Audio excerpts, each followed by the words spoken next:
not unmute my mic. Oh, that's work. All right. Hello. Oh, is that? How do I sound? How's the? How? Everything's gonna be a bit skew-whiff briefly. Probably. Maybe a bit skew-whiff, just a bit. Is the mic fine? As a whole. No one's being like, oh my god, Matt! Ah! Screaming, which is a good sign. At least not yet. That seems fine. Look, right. Oh, fuck off. Oh, look. Just quick little note. Last week, I'm gonna explain what happened here. Last week, went to bed, right? As I do, right? Next day, right? Turn on my PC, and it comes open. It goes, Windows is updated. And I go, ooh, updated when I turned it off automatically, like Windows does. Logged into my account, and the desktop and the taskbar were just flashing, going, flash, flash, flash, flash, immediately, like back and forth, like a fucking rave. And I'm like, oh no. And every time it's flashing, which is like flash, flash, flash, flash, flash, it's removing focus from whatever. So I couldn't click anything because it was basically like I was switching applications. I was able to open Task Manager and look at Task Manager and scroll Task Manager, but because of the way it was shifting focus every time it was flashing, I couldn't actually click anything in Task Manager. Like I couldn't click anything. Like I could click something, but like a millisecond later it would unselect because it would be like I switched to a different app. So I couldn't do anything with it. I couldn't close any programs or anything. And I'm going, oh no, what's this? And I went, oh, maybe it's something I've got installed. So I log into a second account. I have another account on the computer called MatNet. Could you advocate? No, because it unfocused the entire thing. Like I was selecting a different application. So it was like, oh, you're not even on that app anymore. Ridiculous, right?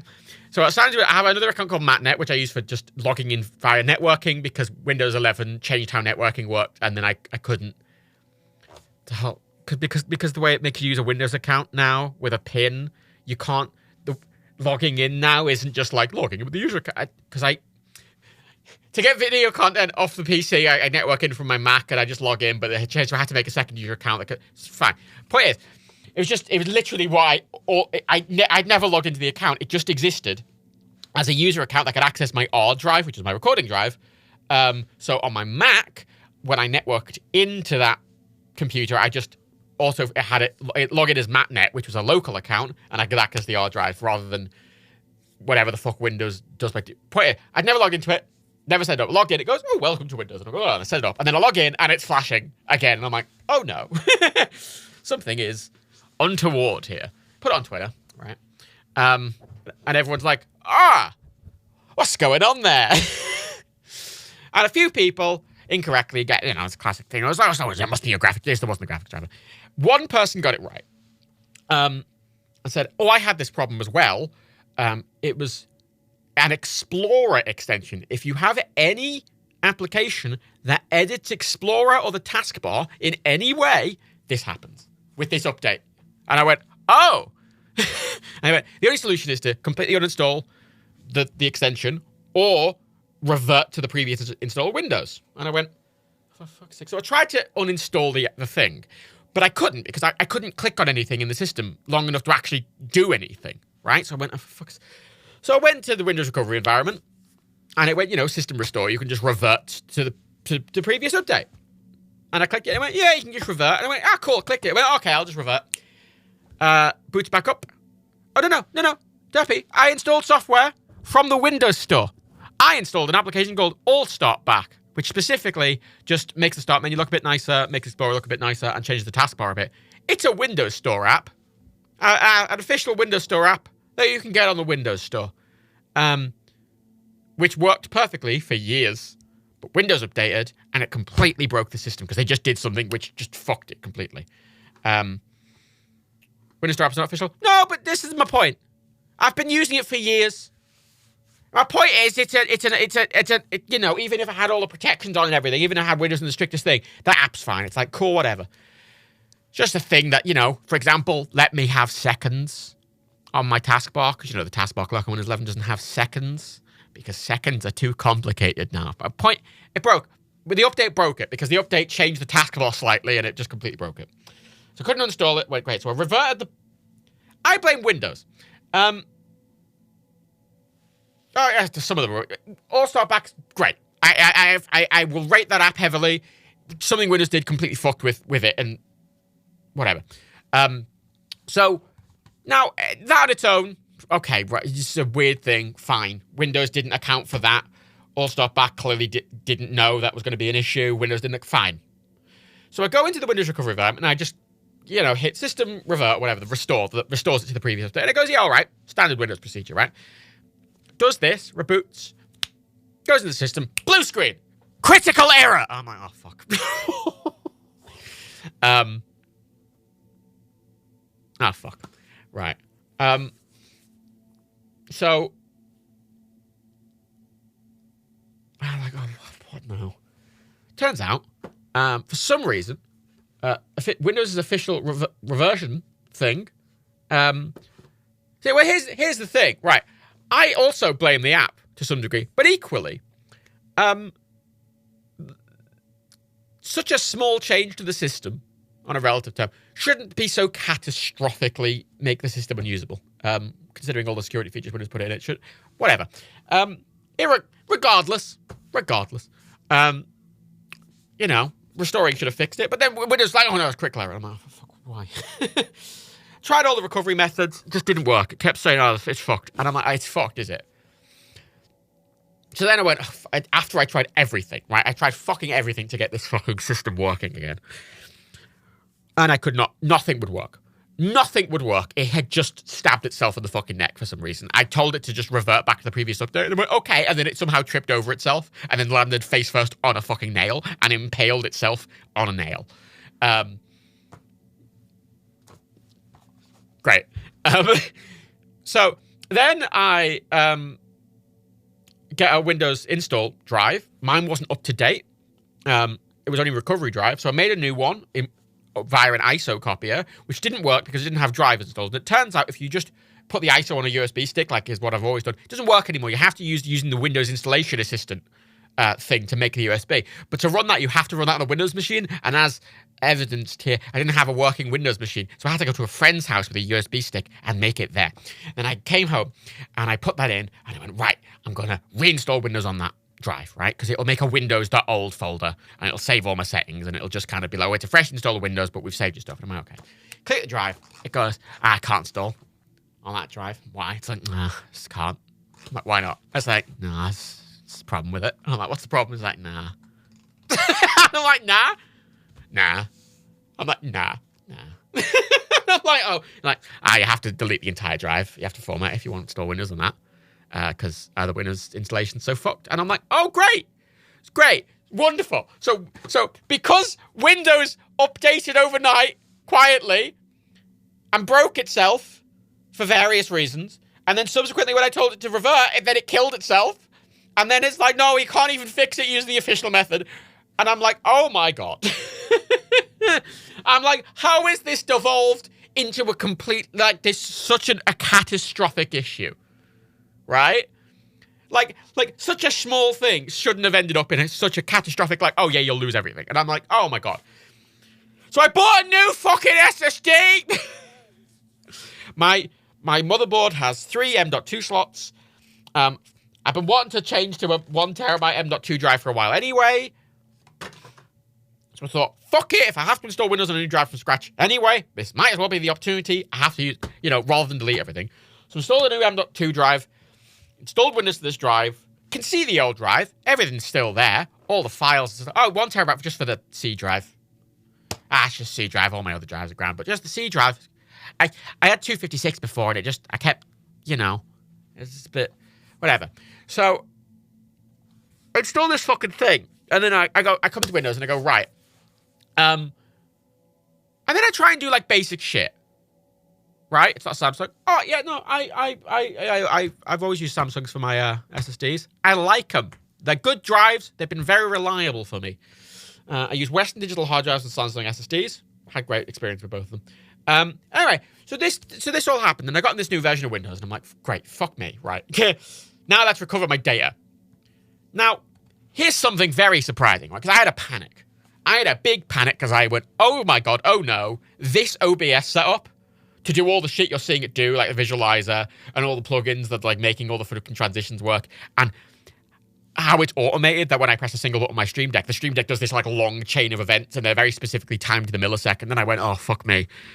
And I said on Twitter, like, oh my God, I might not stream because I could not go through setting that up again, right? Oh my God. Oh my God. Samsung broke 2 of my SSDs, update the firmware. Oh, I've got Samsung. I've always had a great time with them. Phone was always up to date. No. But thankfully, I was able to just surprisingly. One of the things I've always liked about Macs is application installs are very simple, right? There's a .app file in the applications folder, and that is a container, and it contains the entire app. It's not an executable.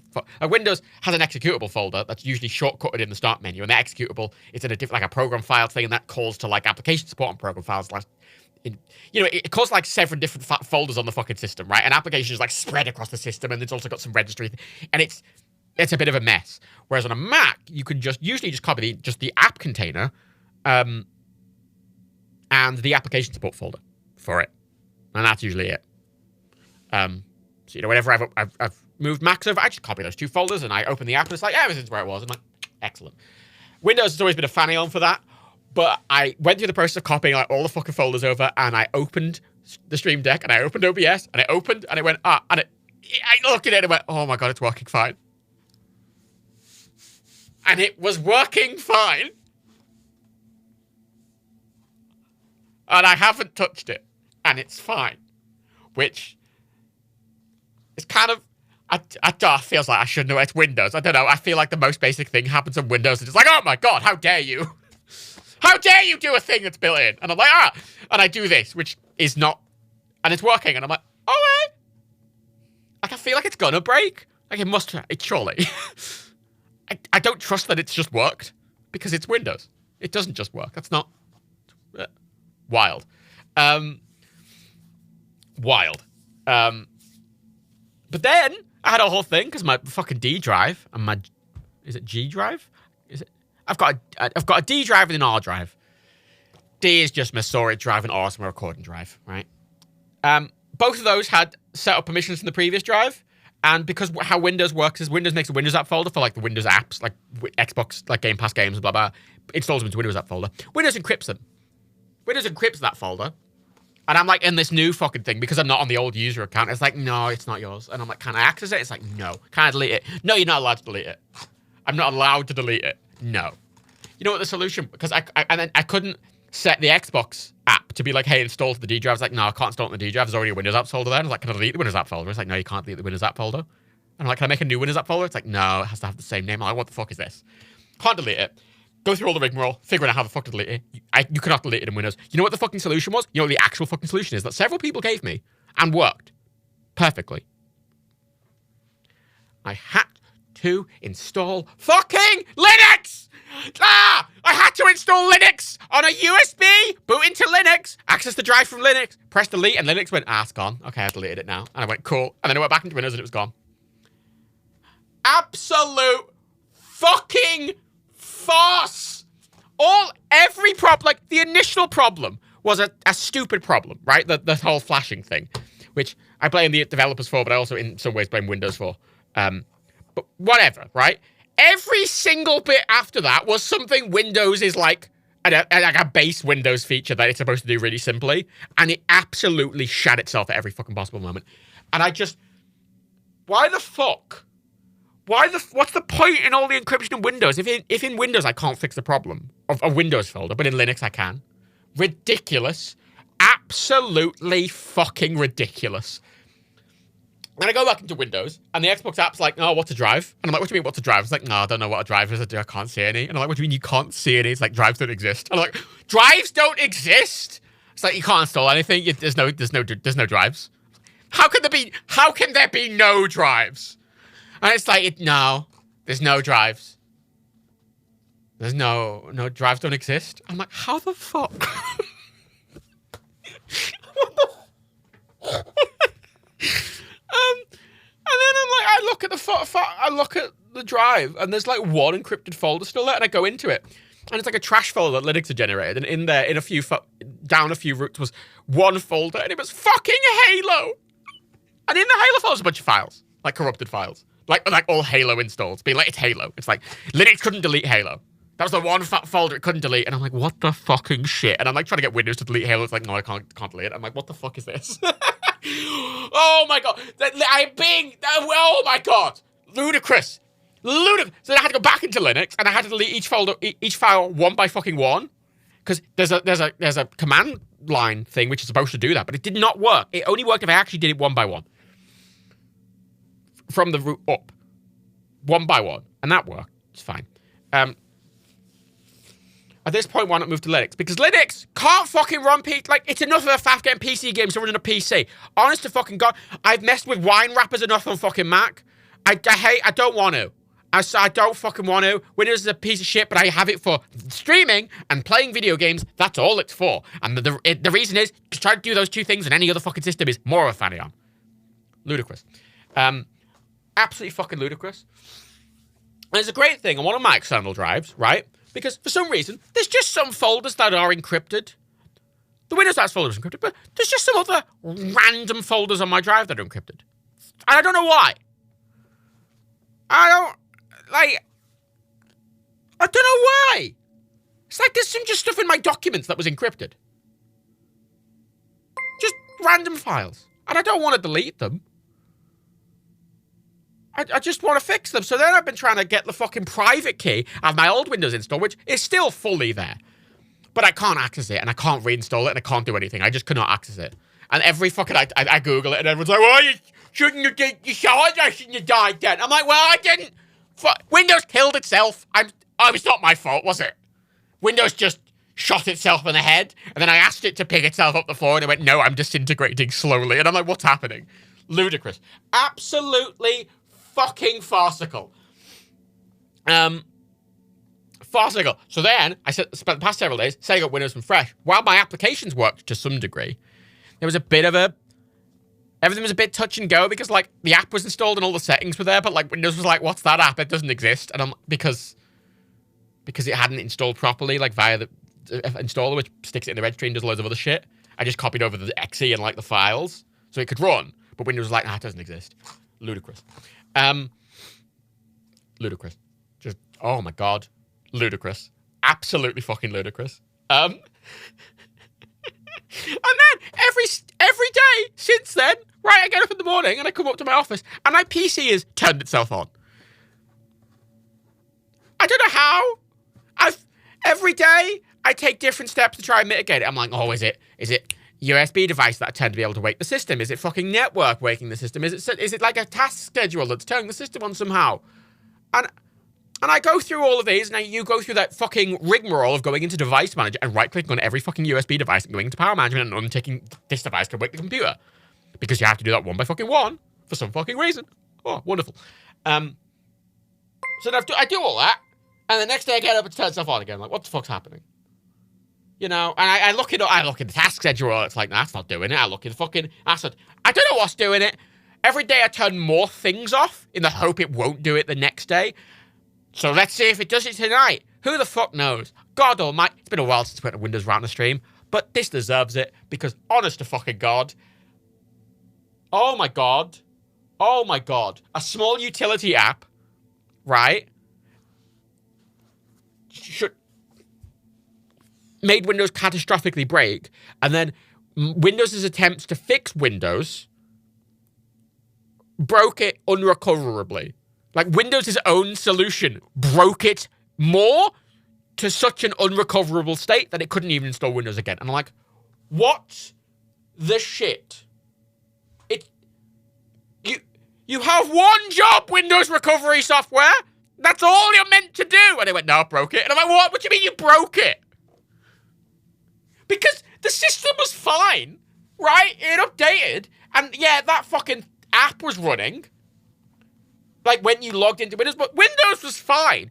Reverting to the previous version, absolutely nothing about that should have caused an issue. No blinks. Binks. No, they don't. This is the thing. Because I went, oh, fuck. Because literally the three big things. Because for the most part, I don't care for losing data on the PC for the most part, right? Like, any actual files are done by Dropbox, right? Games I can reinstall. Save games I back up, right? It was the OBS setup, it was the Stream Deck setup, and it was the fucking Nexus Mods Fallout setup, which I went, oh, fuck God almighty, I do not want to have to reset those fucking things up. And for some merciful fucking reason, right, which I am so happy about, when I copied all the files over from, like, application support, and I copied them all over, and I ran them, they all just worked. Like, I booted Fallout from the Nexus, and it went, hello, and everything's fine. I booted the Stream Deck, and I pressed the button to do the stream thing, and it worked, and everything's fine. OBS is fine. Everything's fine. Surprisingly, in that regard. The complicated stuff, that's fine. The basic stuff, like the basic existence of the operating system, like, hello, turn off the computer, or hello, don't turn on the computer when the computer's off. It's like, no.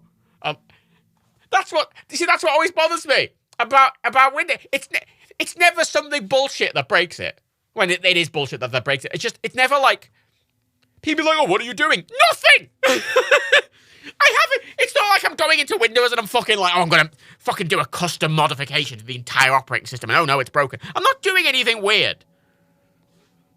Do you have your OBS settings and layout backed up now too? Now, the thing is,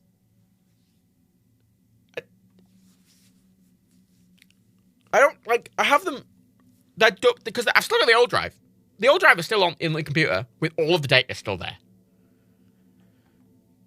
I can't do anything with it currently because I don't want to, the only way I can do anything with it is I have to format it and lose all the data. And I just want to keep the data there because that's my grabbing stuff from it, right?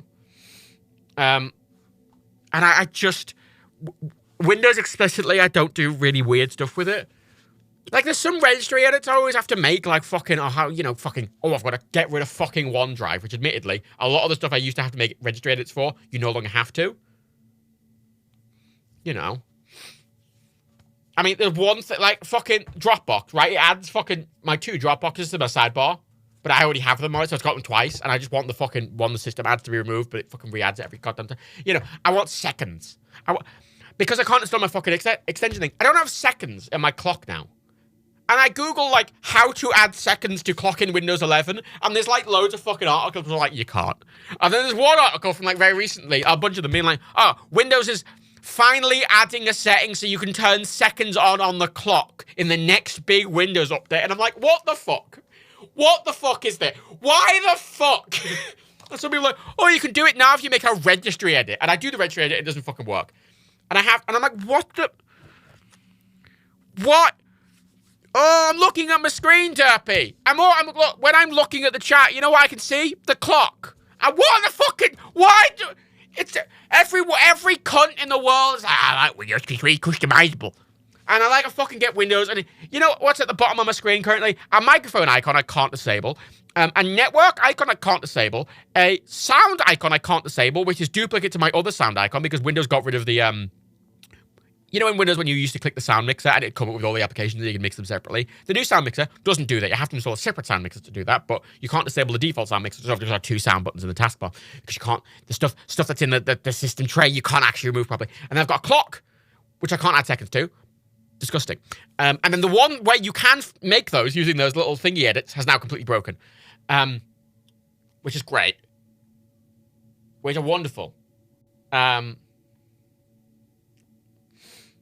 You know, Bink, can you get an external hard drive converter so you can basically use a HD or USB drive? Like, I don't need to do that. Sorry, I access everything through networking. I mean, this account has a MatNet account. I don't want oh, you want the full screen start menu back. I mean, can you even, I don't know. Windows is fucking confusing, man. Absolutely bull. Pepsi.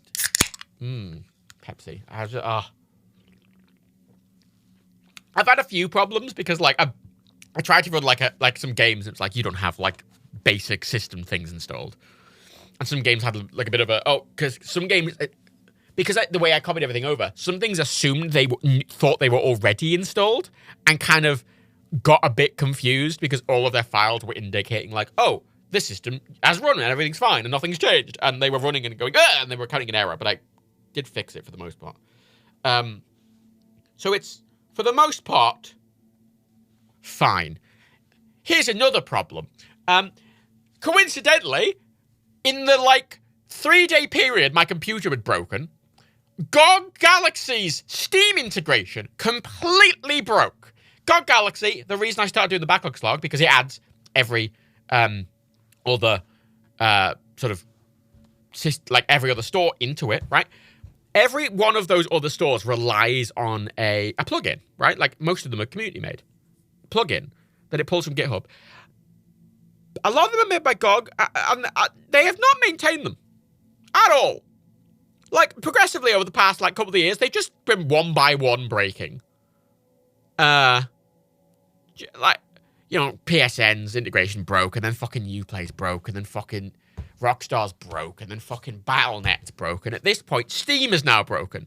So the only things I can connect to GOG Galaxy are Xbox, Epic, and Origin. The rest don't work. So, great. And I look on, the GitHub page, and the last commit was, in 2019, and there's loads of people being like, this is completely broken, and no one gives a fuck. Which, wonderful. Right?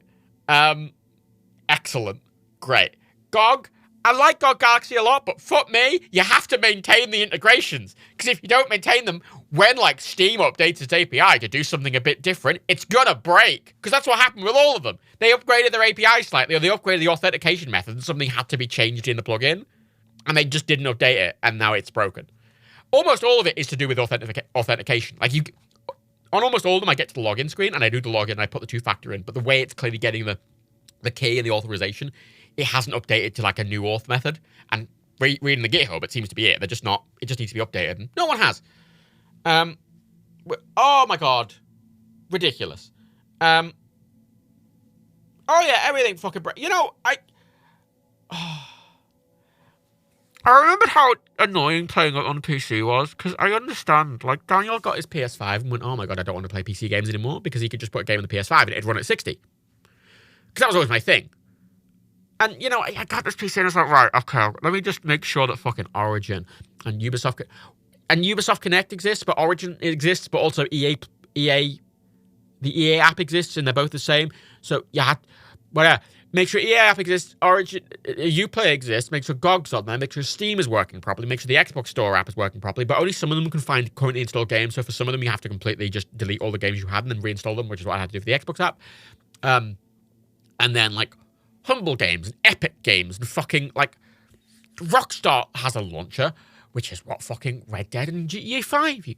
And then fucking Bethesda, thank God, got rid of their own fucking launcher. But then, God almighty, fucking Kerbal's got a fucking separate goddamn launcher now, because they were like, no, we have to have a private Division launcher for all your private Division games. No! I have enough! Why? What is the point? And I'm trying to set all these cunts up again, and I'm like, oh my God, I want to die. And GOG was my saving grace to that, because I just didn't really have to interact with any of them. But now it's all fucking broken. So now on my fucking taskbar, I have to add all these other stupid cunts, and I'm like, oh my fucking God. And they all do different fucking shit, and they all fucking try and run in the background in different fucking ways. Then every goddamn peripheral I have needs a goddamn different app to, control the light coming on. I need an app, I need a Logitech app, I need a Razer, I need a fucking NZXT app to fucking make my fucking computer not flash rainbow colors. And you install it in the background, it's like, oh, we're in the background, look, we've got an overlay. And I'm like, why the fuck? I just make my thing not do the default rainbow flashing. I just be white. That's all I want. And it's like, no, you want to monitor all of it. Do you want the gaming overlay? Hey, do you want to buy a new mouse? And I'm like, God almighty, I hate PC. I hate so goddamn much. Oh, my God. Oh, my God. Ridiculous. Absolutely. Where's you say, but the thing is, I have to have a core. I don't have any Corsair peripherals, but I still have to have the Corsair app, because the Corsair app controls the lighting for my graphics card, the Founders Edition of the NVIDIA card, and my motherboard. My motherboard's an Asus motherboard, but Asus's own software can't control the lighting on the Asus motherboard. You have to use Corsair's software to control the lighting on the motherboard, because again, if you don't, it'll just be like rainbows! Flashing, and I can just see them in the fucking corner of my hand. It's so goddamn annoying. And I'm like, just be just off, or why? Don't care. Honestly, Resident Evil, I've debated just replacing my side panel with not a piece of glass, because I mean, I wouldn't be able to look at the screen on my PC, because my water cooler for my CPU has a screen on it. Above the CPU is a screen. Why the fuck does it have a screen on it? I can put GIFs on it. I put Thrill House on it for a while. It's just Millhouse being like, yeah! Hilarious. What's the fucking point?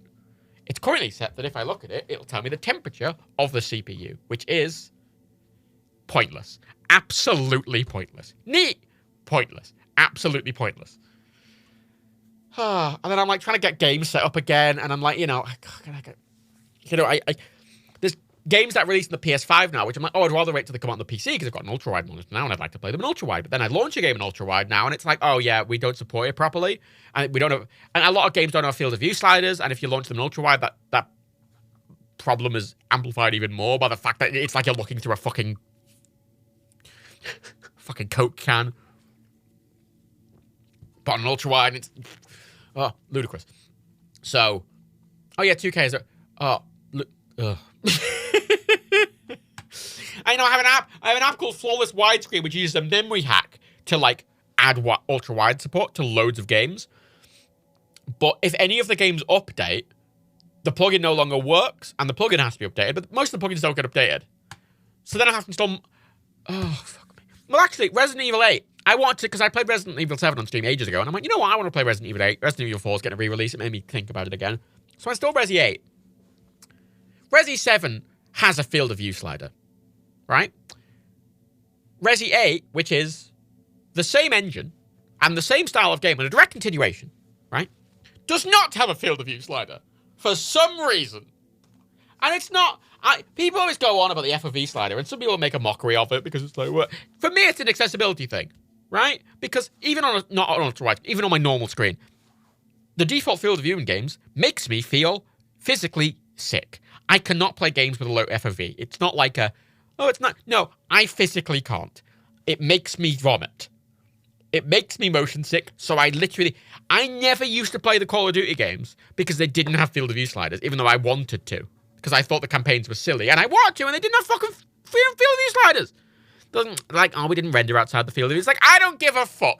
I don't give a fuck if in some cutscenes the edges are a bit fucking wonky. I do not give a fuck if sometimes the camera clips through a bit of terrain. I don't care. It's better than feeling sick. At least I can play the game. Nah.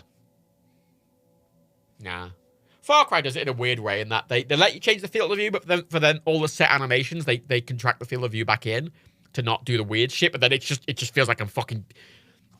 It's so jarring, and I hate it.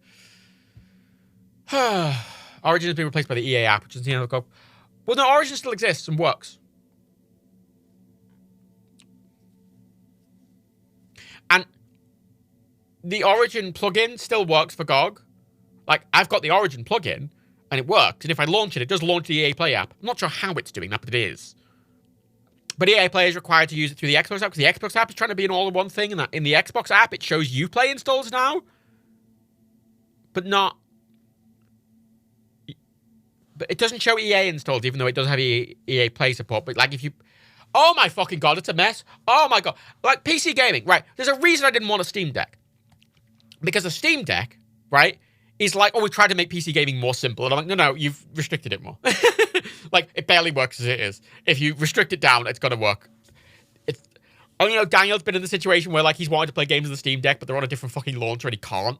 You might have a game on Uplay or fucking... And then you can't. Because it's for Steam. And you can install... but you can install Linux and you can install through Linux. You can install Windows directly on it. You can do all this blah, blah, blah, blah. And I'm like, God, I might have heard it. I just... back in the day, right, I had a Steam Link little box. Let you stream games through Steam Big Picture. And I went out and I bought an NVIDIA Shield TV to replace it. Specifically because I was trying to play Watch Dogs 2 on my TV. And because it was a Uplay game, Steam was like, no. I'm like, no. It's like, no. And I had a launcher, and you'd launch it, and it'd be like, oh, you just want to cap. And Steam would be like, oh, you just want to see the launcher. And I'm like, no. The game. And it'd be like, no, the launcher is the game. And I'm like, no, the launcher's not the game. The game's the game. And it'd be like, no. And it'd come with the launcher. And then the second the launcher would close, you'd be like, oh, you closed the game now. I'm like, what the fuck is this shit? So I bought the NVIDIA Shield because the NVIDIA Shield just did not give a fuck what you were using. All of it is ridiculous. All of it. Oh, gee. And I just got so... Oh, mighty God. And I like what PC lets you do, but fuck... The amount of games as well, like I go into them and it's like, oh, we're going to put you right into the game because it's fun that way. And I'm like, no, you are not running correctly. You're running at like 12 FPS and you're like running in a tiny window with like fucking... and it's upside down. Like, and it's like, oh, you're playing the game. It's like, no, I need to change the set. I'm not being able to just start a game, having to load... There's the amount of games, if I ever do a stream on games, I can't just start the game blind. I have to go into the game, start a new game, skip the cutscenes, actually get into the game to make sure it works and is running. And I have to mess with it and do a bit, and then quit it, and then I've kind of spoiled the open... Honest to fucking God. Honest to fucking God. Oh yeah, online-only games as well. Well, you see, Daniel... his Steam Deck makes sense, because he only uses it in his house. he uses it to play, like, stuff in bed, basically. He was like, it's really good. And he was like, he kept trying to get me to get a Steam Deck. And I'm like... to replace my Switch, effectively. And I'm like, yeah, but I don't play... I used it outside. I couldn't fit my Steam Deck in my bag. Well, I could. But there's like a place where my Switch fits perfectly, but the Steam Deck has to go in the main bit of my bag and take up loads of fucking space. And I'm like, I don't want to carry that around. Also, if I'm out... Okay, the ability to take the Joy-Cons off the Switch and, like, play 2 controllers at once. Honestly, it's a gimmick. I like it a lot. I like it a lot. I use that all the time. So I love the Switch, and the Steam Deck is too fucking big because it just... In any bag, you basically just have to give it the main area of the bag, and it takes a lot of space. Because it's not thin enough to go in like a laptop thing, or it has to take up the big, bulky bit of space. And then a lot of fucking Steam games like require online connections anyway, and I'm like, I don't want to fanny on with it. I like it in concept, but I don't want to fanny on with it. I like my Switch a lot.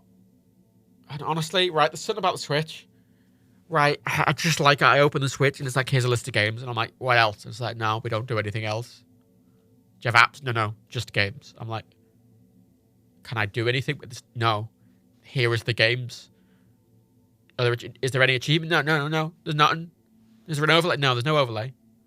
There's no achievements. It's a list of games. And you click the game and the game goes, here's the game. And you leave and that's the game. And that's all it does. And I'm like, this is great. This is great. Excellent. Wonderful. Absolutely adore it.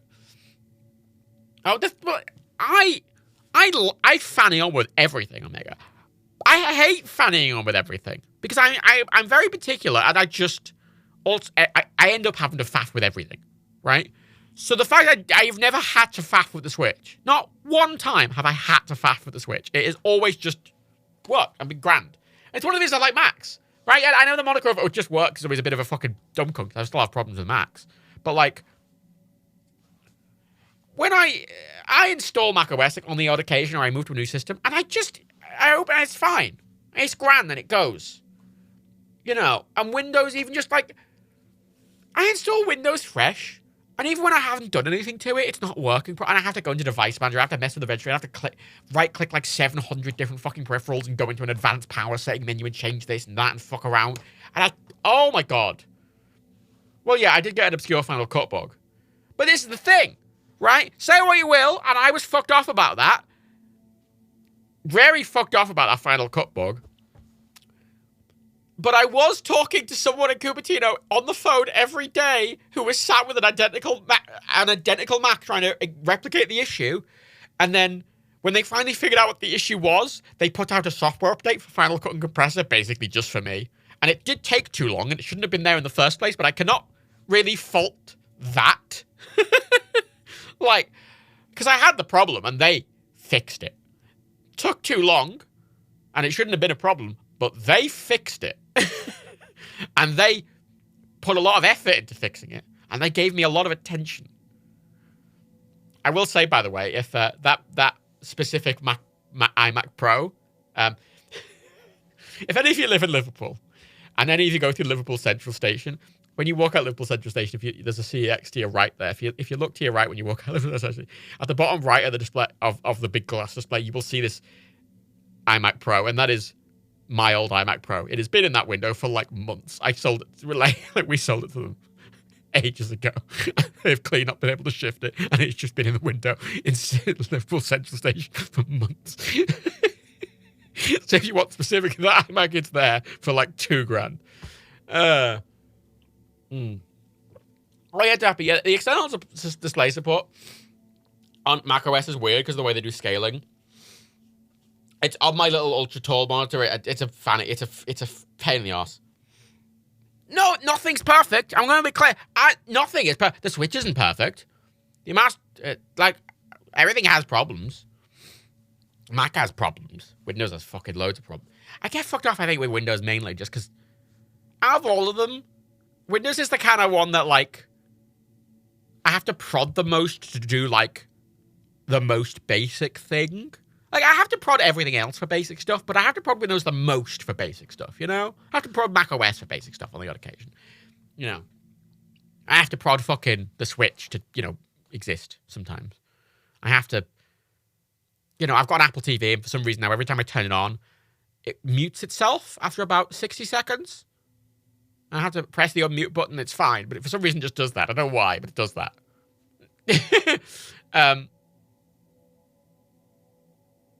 Oh, Debbie, I like the macOS layout because it's a US international layout. It's a US international layout, but they've added a pound sign. Actually, I have my PC set up for that. I have an auto hotkey script set up on PC to give me that same layout on the PC. Well, that's because I'm used to. Because I'm used to it. Why does it have a double height keyboard? I don't know. Why does it have a double height enter key? You mean like a British enter key? That's what US International keyboards are like. That's what mine's like. I've got a US International keyboard and it's got a double height enter key. It's got the good, nice British layout, but with the @ symbol at the 2 where it should be. Because why the fuck would I want a comma and a quotation marks to be on different buttons? They should be on the same button. And they are in the US, they are on US International, but not on British keyboards. Like, no, they're in different places. Why? Fine. Thanks. There's a PS2 in my local CX display that I sold to them in 2015. It's not moved since. Oh my god. I once, right, that CX Liverpool Central station, that's where I have historically always sold my Macs. I don't know why specifically that one, because it is not the closest, and it is not the biggest. But I for some reason, I've always just sold my computers to them. I habit. I sold my old MacBook, my old 15-inch MacBook, years that I got in like 2009.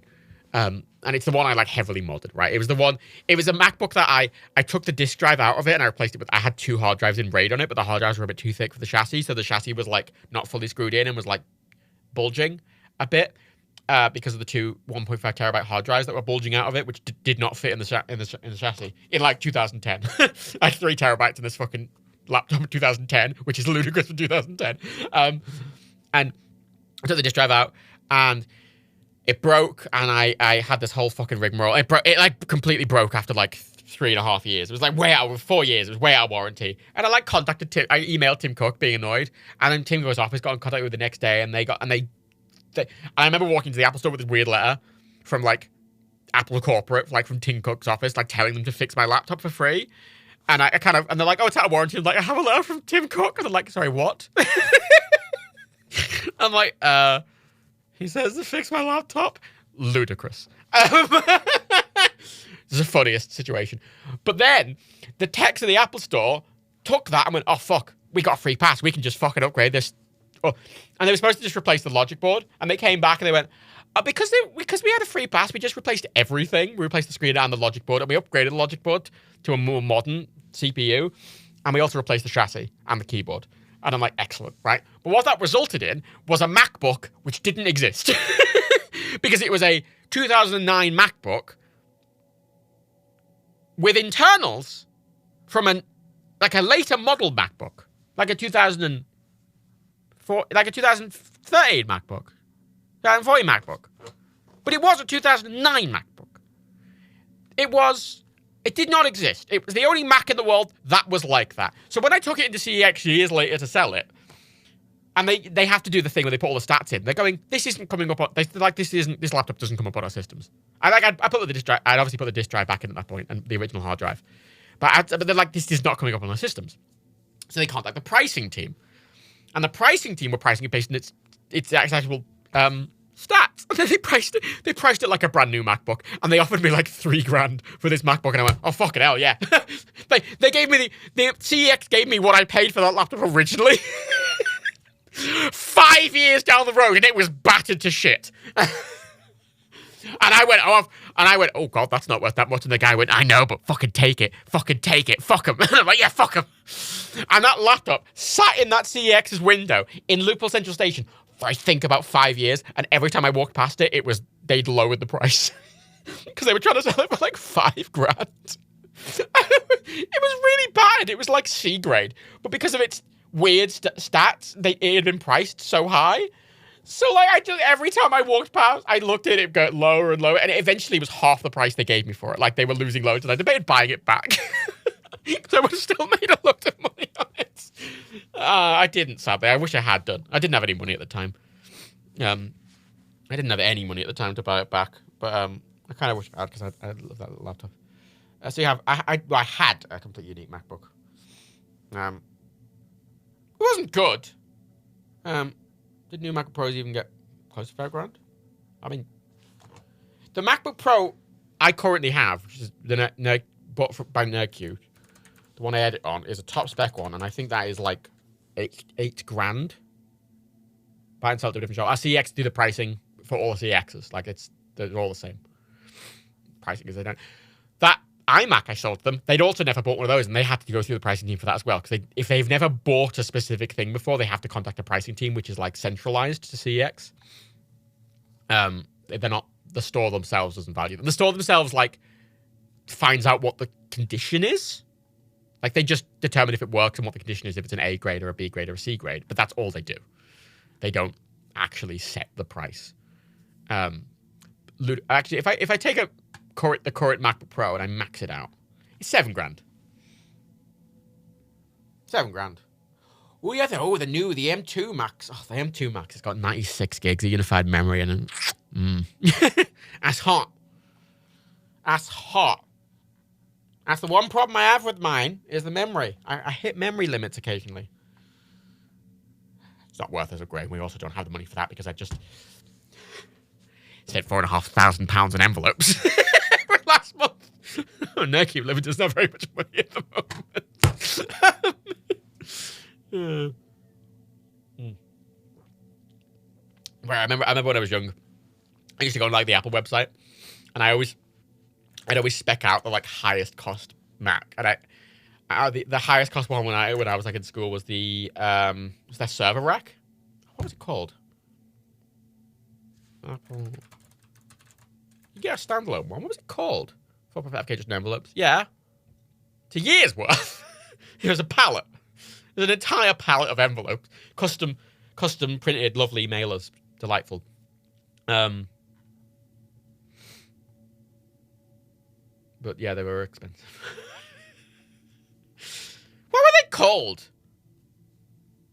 What were the Apple server racks called? Like, there were two notable things about them. They were very expensive, and apparently they did actually sound like a turbine engine. They were the X-Serves. Apple X-Serve. A pallet of envelopes where you can put them all. Oh, I have storage, but the business has storage space. No. Because I could not put a pallet of envelopes in my office, obviously. Yeah, Apple's X-Serve was like a rack, like an actual 1U server rack, and you can get bigger ones. I And they genuinely sounded like turbine jet engines when you turn them on. They were the loudest thing I think Apple's ever made. But those spec'd out to max was just ludicrous. They killed that in 2010. And I remember when I like, when I'd always go to the Apple website and I'd like put like, and I'd be like, oh my God, if I, imagine having that much fucking money. Imagine being able to buy the most expensive Mac on the store. And now as an adult who works as a video editor for the most part, it's been a bit weird for me to be able to go in the Apple store like a couple of times in my life now and spec out the highest spec, most expensive Mac and then buy it as a work thing. We've only done it twice, admittedly. Only the iMac Pro and the MacBook Pro 16. But that's always been novel to me. That's something very, like, little me would have been fucking blown away. Honestly. Blown a fucking way. XFG4, I think, the XRs are ludicrous. I still have to get a few boxes every month to bring them home.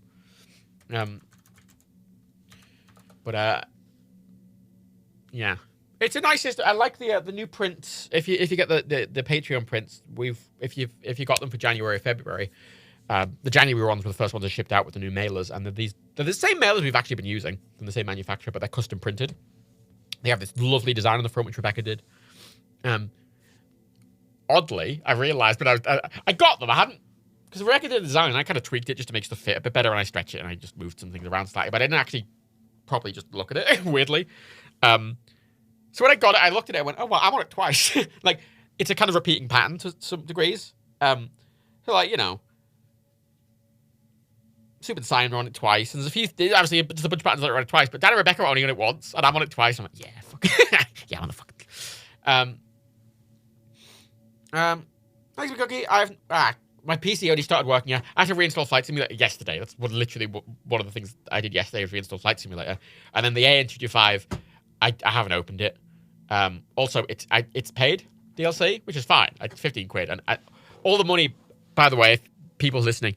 The AN225 was made by Microsoft, and another thing, and they're selling it in Flight Sim officially, but all the money that's made from it, all of it, goes directly to Antonov to either build a new one or memorialize the old one, which is neat. Neat. But yeah, spent a lot of money. Bought a year's worth of a lot of our resources that we use for the prints. Like, we bought, because buying in bulk's cheaper, and it's easier because we're not, one of the problems we've had historically is we'll order stuff and there'll be delays, whether it be Royal Mail or the thing. So we have a year's worth. We're not being delayed by them, and also it's a bit cheaper, but it costs just a fucking lot of money. It's fucking, Jesus Christ. Spent so much fucking money on bulk buying stuff in the past. I bought 4 months worth of stamps, because I was shipping 3 months worth of the print in one go, and I needed it for the month after. I bought 4 months worth of stamps. I bought a year's worth of envelopes, a year's worth of the little biofilm things that go inside them, a year's worth of the labels that I print the addresses on. I bought a year's worth of a place to store the palette, and we bought 3 months worth of prints. Well, because it's fucking money. Like, it's a little broke at the moment, but. Eats me Cookie, what does it feel like to handle thousands of pounds of money that isn't really yours? I felt weird early on, but I don't anymore.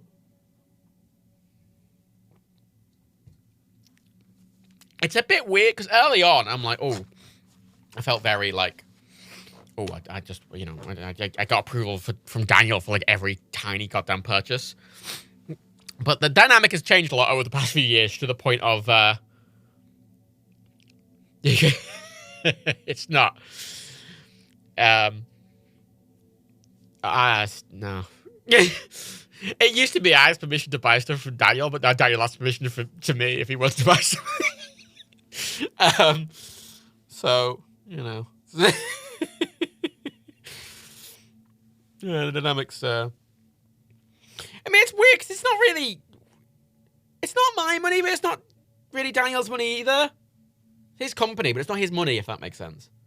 It's the company's money. And as the company, as a company, as an entity, I run that entity. I am steering the entity. So I don't really feel weird about it anymore.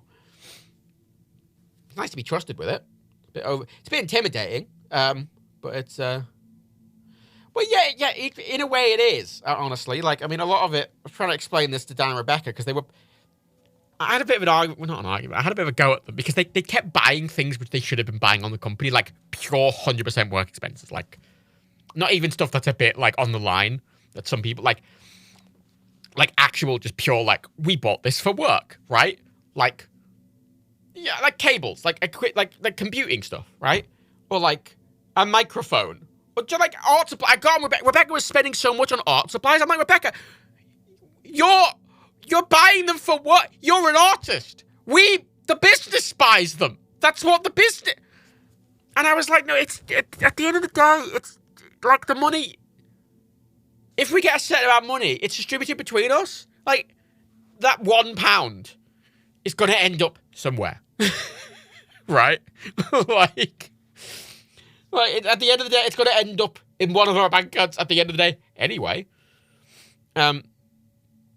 Like, yeah, plus, yeah, buying a business is cheaper. That's what I was saying. I was saying it's much cheaper, right? If you're buying a drawing, like, you know, we have this with like a drawing tab. Let's say a drawing tab, right? A piece of equipment, like an iPad or whatever. Like, you're spending £1,000. Let's say you're spending £1,000, right? Which in this imaginary world, you got an iPad that costs exactly £1,000, right? There's two options. Either you could pay a person, right?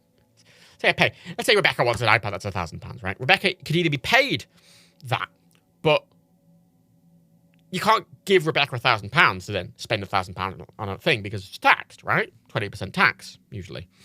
It sort of, it's obviously it's tax a bit more complicated, but it's kind of you can kind of just segment 20% off for just national insurance and tax and pension contribution stuff ish. Right, so you can't pay them 1,000. You have to pay them 1,200. Or wait, no. 1,000. I need 20% of whatever. 1,200. Let's just 1,250. Whatever, because it's 20% of that. 8% of that. Whatever. Right. So you got 1,200 you're spending. So that's from the company. That's what the company's spending. Right. Now, from a company perspective, that's not taxing the company because it's not profit. Only profits are taxed in the company. So that's the tax on that money, right? So it's like, so the company basically has spent £1,200 for that purchase, effectively, right, through that chain. Option B, you buy it on the company, where it's not being taxed for the same reason because you don't spend. You're not taxed on profits. You're only taxed on profits, and it's not profits if you're buying materials with it. It's why a company like Amazon can be a zero profit company, right? Because they are spending all their money on stuff. So then that money's not taxed. And then you also get the VAT, 20% VAT back. So instead of spending £1,200 on that, you've only spent £800, and it's exactly the same thing. And the money comes from the exact same place in the business, right? The business is having to pay that money either way. So what? And if it's a business purchase that you're using for work, why? All you're doing is wasting £400, and you're just spending £400 more for no real reason. And it's also out of pocket as well. When it's like, no, if it's for work, you're not supposed to.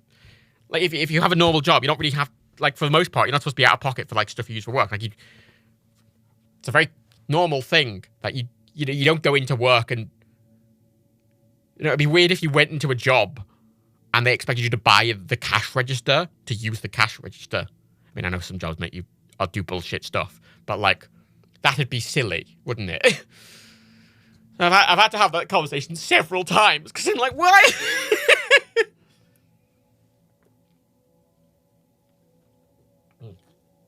I mean, yeah, fucking. Look, there's a lot of shady tax stuff.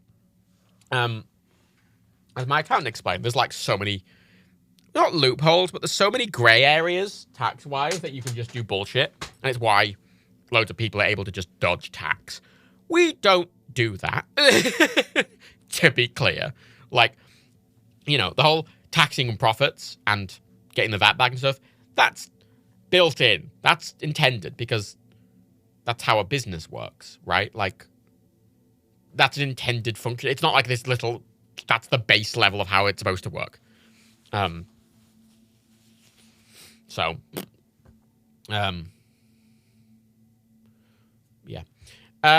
Hey, Penguin. You say things like that, and now I tend to agree with Danny regarding the Rebecca one. Wait, what Rebecca one? But it's literally, like, it... Oh. This conversation so many times. I'm like, why are you... Because the thing is, right, as well... some companies can bullshit anything as a business expense. Like, I watched Everything Everywhere All at Once yesterday, finally, and like some of it's like a tax audit in the States, and they're like, "Oh, you bought a karaoke? What? How did you buy a karaoke machine? You're a laundromat." She's like, "Oh, I'm a singer." It's like, "Well, that's a different business." But there's a. I realized with a creative, like a if you're making like film or whatever, or you're doing creative work, there's a loophole there, which I imagine is abused sometimes. Like, we don't do that, to be clear, but like anything can be a prop, right?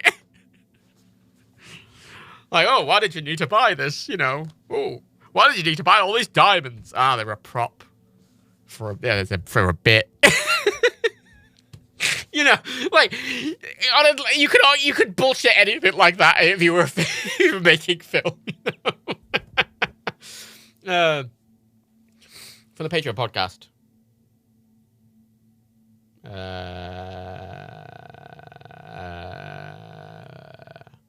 I don't even know what you're talking about. Does Dan buy his games as business expense? Yes. He does. Thank God. I'm shaking lunch. Apologies. Dan gets his games. Actually, fun fact, right? The Epic Store, right, which I know is weird because they don't add stuff. Yeah, it is heal. They've added a thing in the back end now that you could add business information in the Epic Store backend if you're buying as a business, and then they give you proper VAT receipts with your business and your VAT number on it, which, oh my God, no one else does that. Oh my God, that's very handy. Thank you. Like, as a person who has to do all the bookkeeping and like gather all the receipts, so good. So it's one thing Epic does that no other store does. They recently started it. I only just noticed it recently. Excellent. Excellent. Yeah, it's a bit of. Oh wait! Ooh, I found a video. Wait, listen to it. Wait, you can't hear it. Wait. Well, it's not. It's only just recently been added.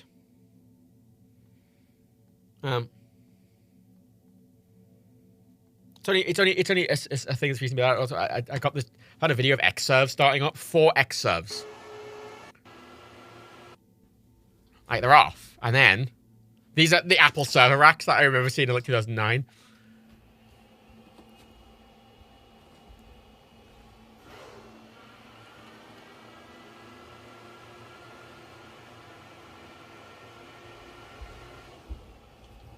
Go. I'm gonna skip along.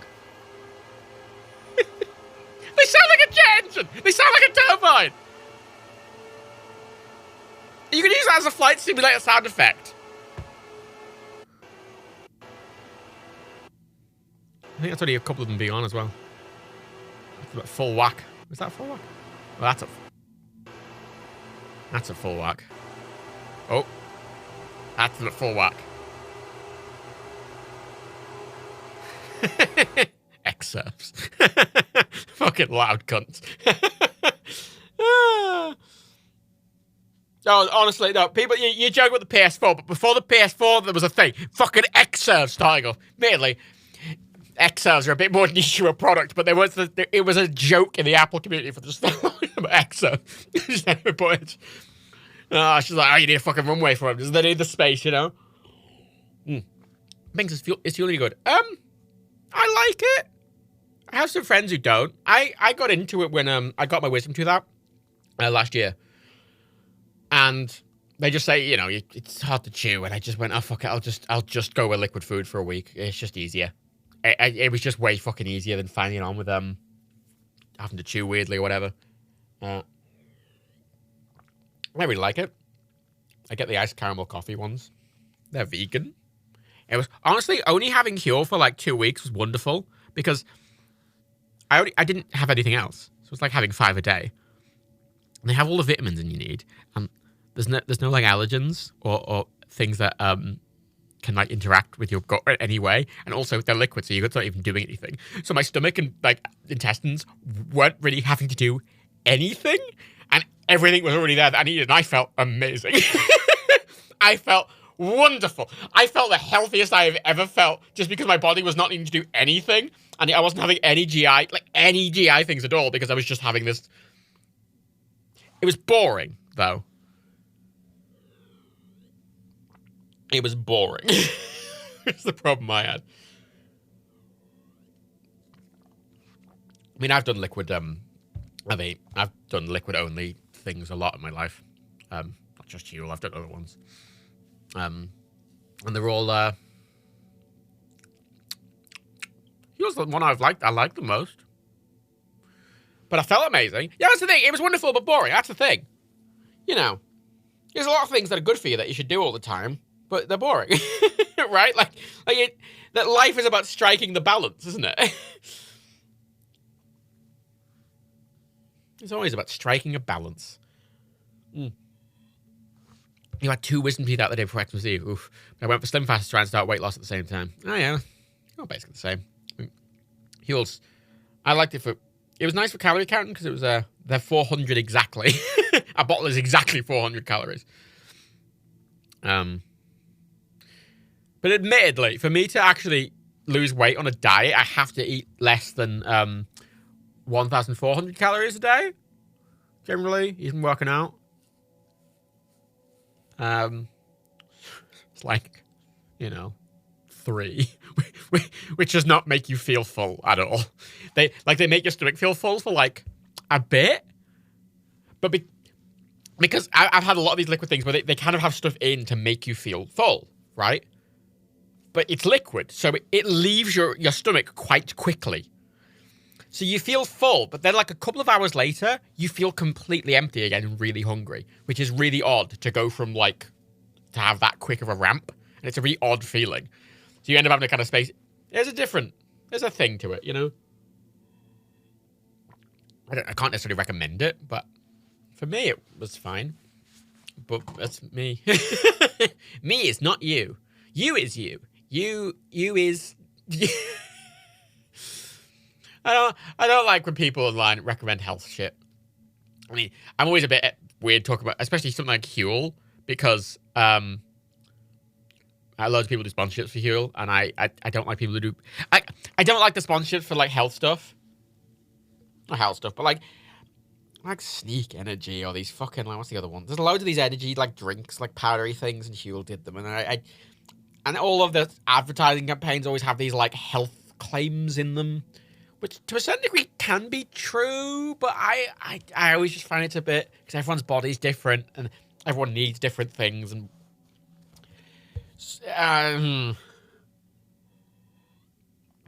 I'm just working out, but I don't have it going to go. Well, I was working out every day. I fell off it. Okay, I fell off it because I was away a load. I was away loads, and I mean, the name of this stream is Matt Avoids Doing Work, and there's a reason for that. Because I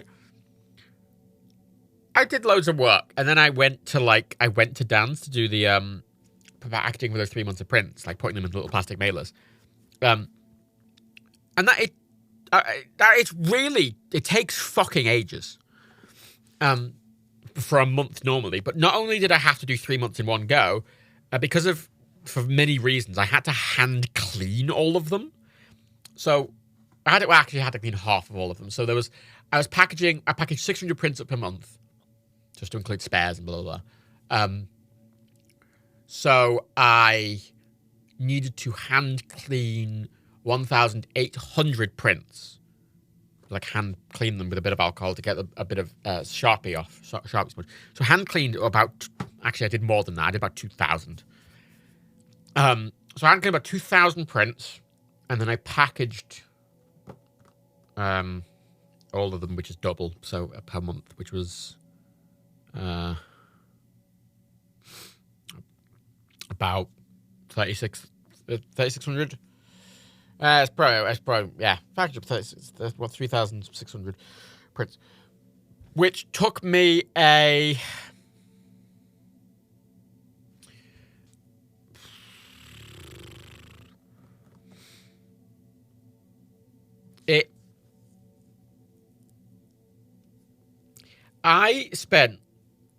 was there for a week, right? I worked 14 hours a day, every day, to get that done. I could have spread it out longer, but I wanted to get them out as soon as possible, and I wanted to go home. I had stuff at home I wanted to do. So I was absolutely fucking exhausted, because it turns out packaging prints for 14 hours a day for 7 days straight on very little sleep is exhausting. Who knew? Both physically, but also mentally, because doing something so monotonous and not doing literally anything else turns your brain to mush. The day before that, I kind of went to the shops, and I was like, oh, you know what, I need to just go out, because I hadn't even left the house. I was like, no, I need to go out. And I was walking around, it was like I was fucking drunk. I was stumbling everywhere. I was absolutely fucked. But then I got home and I did all the packaging with the printer. I am so burnt out. I am so fucking burnt out, right? And it's not Danny and Rebecca pushing me or anything like that. It is just, effectively, as much as we all work for, obviously, a company, and we're not self-employed, it is like we're self-employed, because obviously if any of us stop working, for the most part, our work doesn't get done. We still have to do it when we get back, right? So, like, if I take a break for a week, when I come back, I have a week more of work to do that I still have to do. So then I'm just more stressed. So I try to get a balance. But I'm kind of in that state now where I don't know how many of you experience burnout, but I mean, you get to a point when you're burnt out, when you've got loads of stuff to do, where you're kind of procrastinating and you can't focus on it. And like, there's the shorts videos and the Elden Ring video, which I was doing, and they were taking ages, but I was, the problem is I dip into them and I have to drop them for more urgent stuff, right? Like I had to drop them to do all of it. I had to do our entire VAT return and all the business receipts. I had to, our end of year things are coming up, so I had to do all that. Somebody goes with the fucking accountant. And all the prints I was shipping out. And I do all the customer support, basically, for the prints. And I'm arranging with Royal Mail. I'm arranging with all the fucking things. I'm still handling all the fucking basic, like, emails and just general day-to-day shit. So I have to kind of keep dropping, like, putting them to the side. And then I kind of finally went, oh, I've finally got a day where I can focus on it. And my brain went, oh my God, I'm dead. I'm dead. Like, I sat down to, like, the other day, I finally had a day where it was like, I didn't have anything urgent I needed to do that day for the first time in, like, weeks. But I hadn't had a day off. And I kind of sat there and I went, I just sat there in a daze all day. I didn't do anything. It wasn't like a day off. But I didn't get any work done. But I didn't do anything else either. I just kind of did nothing all day. But not the kind of good, like, oh, I'm relaxing nothing. Like I was trying to do stuff, but I got nothing done. And I just kind of felt bad at the end of the day because I got nothing done. But that's a common thing of burnout. You kind of get to a point where you just can't really focus on the thing you're doing. And it's important to take a break. But I still have this is the slight problem with slight kind of the self-employed nature of our jobs is that, especially my position as well, because at this point I do everything. Oh yeah, no, lately, because Dan and Rebecca were talking about, because Dan obviously chats about him having ADHD a lot, and Rebecca's been talking about, possibly having autism. And I was like, I was thinking about it. They were doing these kind of jokey online tests, just like, oh, look, it's... I did one, and the one was like, oh, you're not autistic at all. But I did one for ADHD, and it went, you very much probably have ADHD. And I went, I don't think I have ADHD. But then I kind of realized, reading into it, all the questions were basically, if you were really burnt out, the answers would be the same as someone with ADHD. I went, oh, I'm just burnt out. So I mean, like a year or two ago, when I was really fatigued, it was similar as well, because I couldn't focus. And I got loads of energy back, but then I had loads of stuff to do. So at the moment, I'm kind of just burnt out. And currently, my current status is I want to get the shorts videos done before I take my time off. I want to have them done and out, and then I want to walk. And like I said, I want to take a week or two off.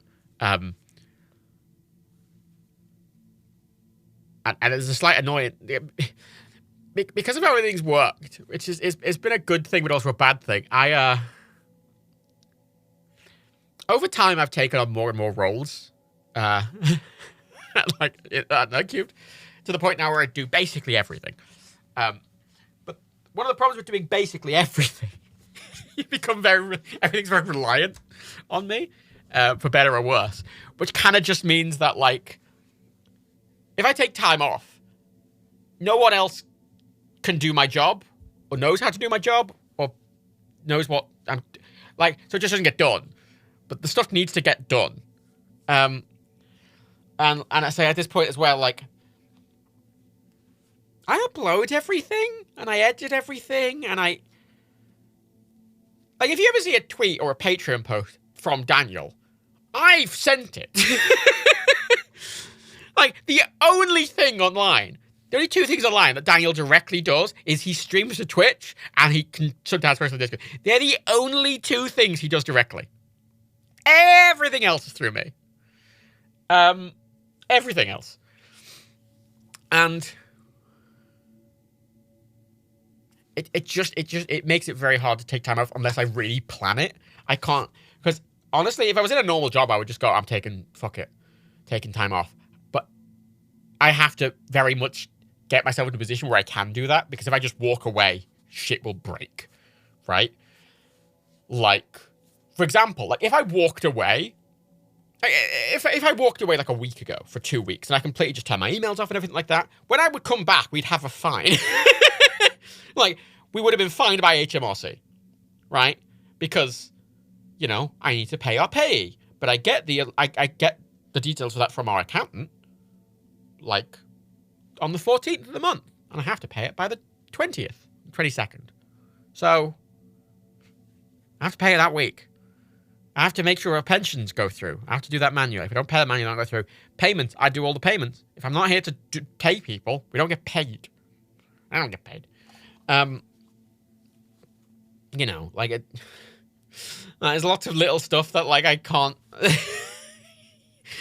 You know, people used to get annoyed that, like, stream archives wouldn't go up sometimes. Like, sometimes there'd be a big gap where, like, Daniel will do a stream and there wouldn't be archive for, like, a week or two. But that's because if I'm off or whatever, I'm the one who's doing them. If I'm not there to do them, they're just not getting done. Yeah. Also, I just realized there's loads of fucking... it's been saying subscribe for 20 months. Some people will be. I've been creating for 20 months. One of my James for 21 months. Third baby is going to develop horrifying.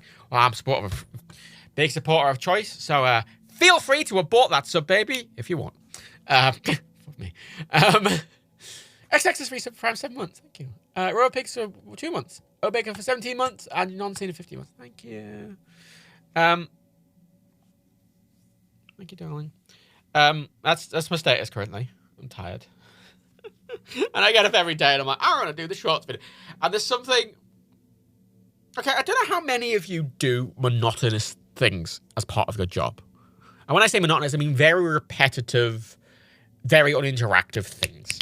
Like, the example I'm going to use from monotonous is, like, me packaging the prints is very monotonous, right? Like, I am just putting things in a thing and sealing it and putting it down, right? I am not... There's no mental energy really needed for that at all, and it takes a long time. And it's... Technically, it's very easy. It just takes a long time, and it's just right. You're not talking to anyone. You're not interacting in any way. You're not using your brain at all, right? One of the advantages to it is I can watch a lot of films, I guess, because like when I'm doing it, I just watch films, right? I used to stream when I was doing it, but I've started just watching films because I'm trying to. This year, I don't do New Year's resolutions, but I thought it'd be fun to try and watch a film for every day. Not like watching one film every day, but like when I get to the end of the year, I want to have watched 365 films, right? So like 1 week, I can watch 5 films in a day, and that covers most of the week, for example. And if you look at my letterbox and you look at my diary, you'll see they're dated like in order. Of I watched them, but I haven't watched them necessarily on that date. I've just watched them around that date. I just watch a movie for every day. And I've been it's been nice being able to do that. You know. But equally, it's fucking monotonous. And when you're not doing something that works with your brain at all, it gets very hard to focus on them when you need to. Like it kind of you literally are shutting your brain off, but you do that enough, it just so like the short videos I have to subtitle them, which doesn't take long, but it's very monotonous to just sit there word by fucking word time them in. And I'm good. I can do all these things quite easily. It's just when I'm tired and burnt out, doing something like that is just like, oh god, I can't.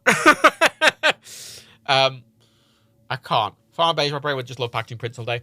Honestly, I'm fine doing it for like, because normally, if we're doing it month to month, it's like it's like a couple of days out of the month, and it's fine. It's a couple of days out of the month. Whereas,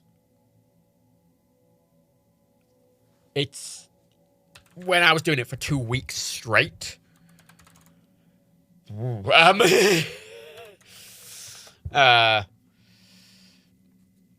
My job is a mix of like occasionally very creative stuff and very monotonous stuff simultaneously, and trying to switch between the two is very difficult, I find. It's why doing something in the middle is quite hard. I really enjoyed. We did it was an adverts video. We did. What was it called? It was like an adverts video a while back, and it was like Styles like had an episode of Bully, and it was like Styles like 390 style adverts. I fucking loved it, and that was really fun because it was very creative. Because like editing a plays video isn't very creative, like for me personally. I'm cutting it down. It's not. I'm not using any creative juices, for lack of a better phrase for it. Whereas something like that, you are. So then. Yeah, it's doing a lot of different jobs and trying to switch between them is difficult. Daniel couldn't do it at all because he's ADHD, and I obviously don't have ADHD, but it's still difficult because so that's the thing. Mine is both, not at the same time, but it's mixed. But it's very mixed, and they're all sort of mixed together, and the flavors don't really gel together at all. So you have to kind of separate them out, but I have to still do them all at once.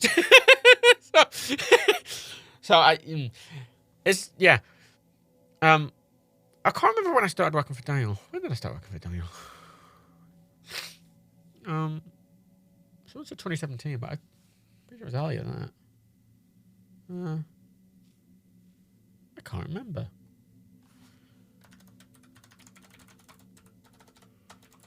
Pretty sure it was late in 2017. Pretty confident. I'm very confident it was late in 2017.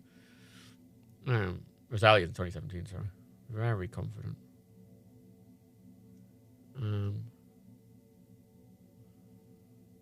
Thanks. What the fuck is that? I mean, on a technical level, my job title's never changed. We don't really formally do that. I got made a director at one point, but like, in my job title, I just sort of, over time, I've just given myself raises. I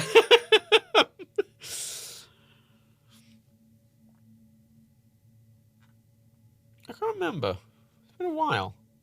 God, I looked the other day, right? I was sorting out our Anchor backends. We use our podcast, which is now Spotify for creators.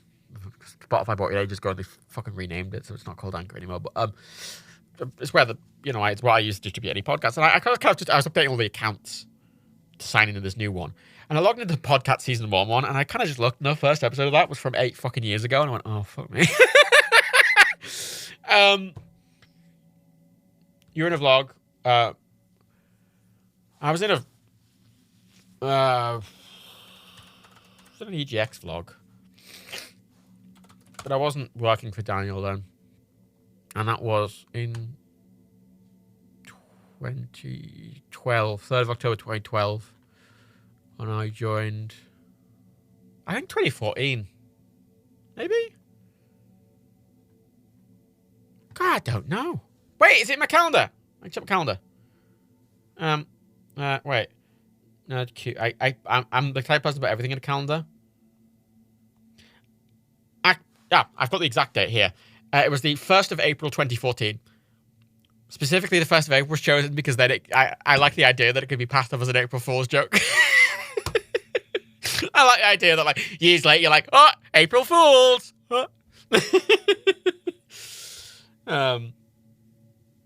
April 1st, 2014. So, yeah. 9 years ago. You just ask your payroll department to get me pay stubs. Hey, me.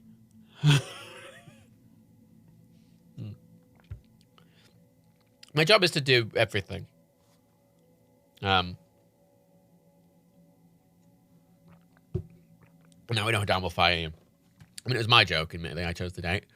Also, Sally won't fire me. I put fucking so much money down.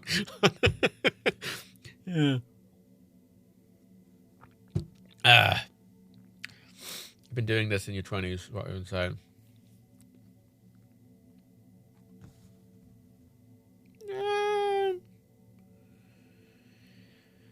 It was like 2014.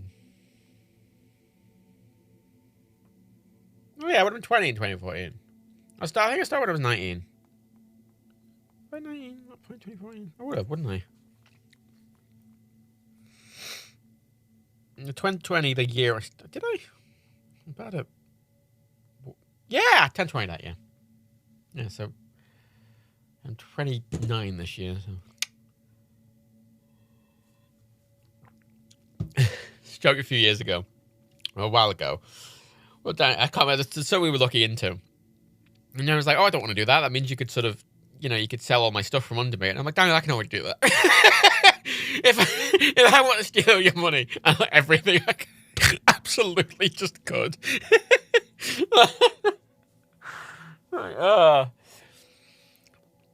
Yeah.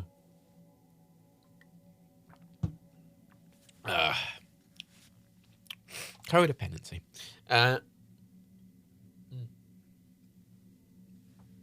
There's this our accountant.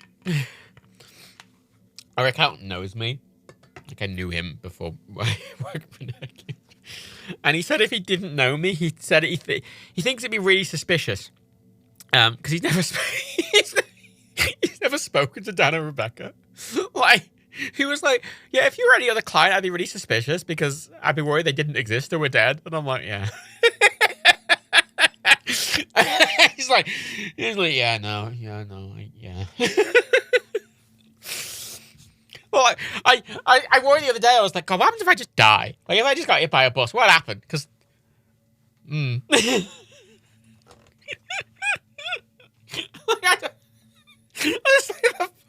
it'd be so funny.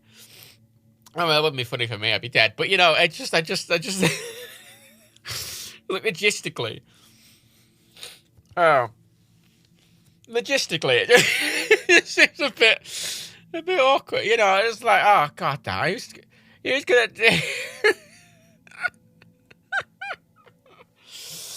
I don't even know if they know how to fucking contact the accountant. The accountant only knows how to contact them. That'd be funny.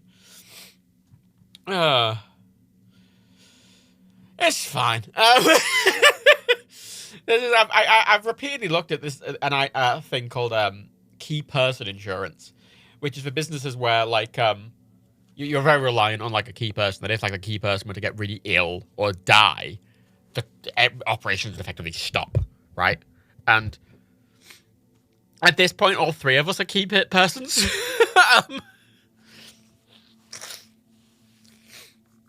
You know, and it's like if any of us were out for like a month, it fucks it. But the thing is, if Daniel and Rebecca are out for a month, I can kind of make that work. But if I'm out for a month, they couldn't make me being out for a month work. If that makes sense. It's fine. It's fine.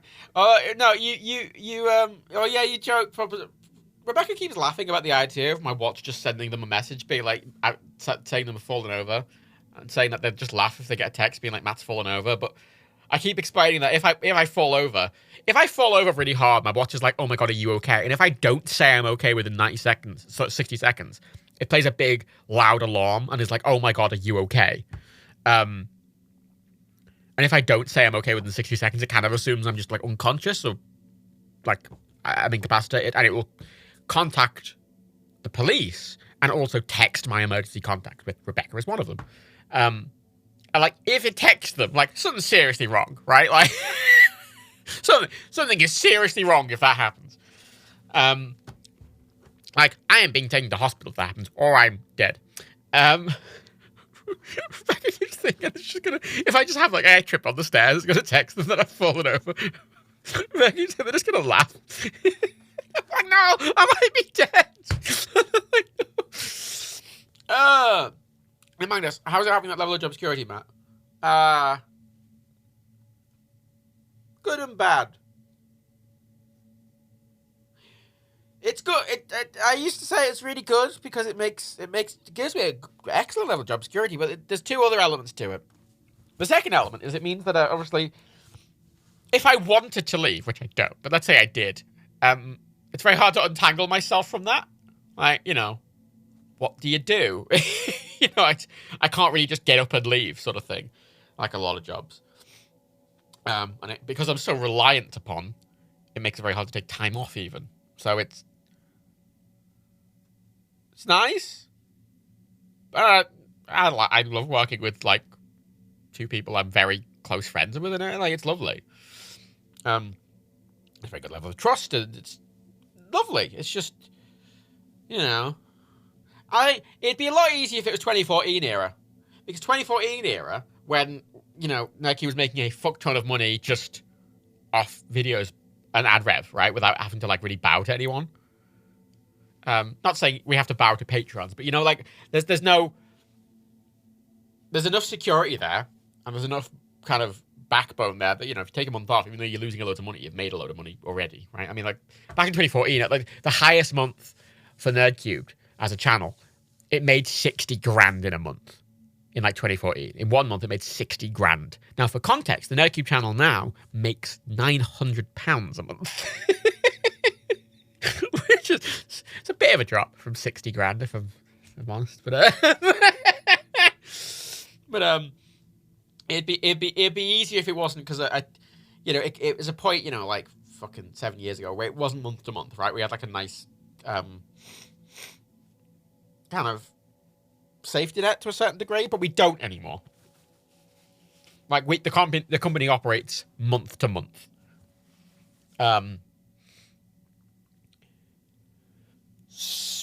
Which makes it a bit more not stressful. Is that just off of YouTube Premium? Yeah, that's just off YouTube Premium. That's why in the YouTube backend I don't. It's why I haven't disabled, because the easiest way to turn off ads is obviously just to disable monetization, but it also disables YouTube Premium revenue, and I'm like, I'm not fucking just leaving. It's $1,000. I'm not just leaving $1,000 on the fucking table. So I have to have monetization on and then turn off all the ad types manually. Which is why if you ever look at my backend, monetization's on even though we have ads off, but you can't just turn ads off and keep YouTube Premium without that weird workaround. But that's because, yeah, YouTube Premium revenue is actually pretty good. Because it's based on watch time as well. So like John kills YouTube Premium revenue because, you know, John's putting out a fucking hour-long video a day. Like, don't make loads of YouTube Premium revenue, Christ. But yeah, we just... It's a nice, reliable bit of extra money. You know, that's... with Patreon and a bit from Twitch streams, keeps us going. But it is month to month.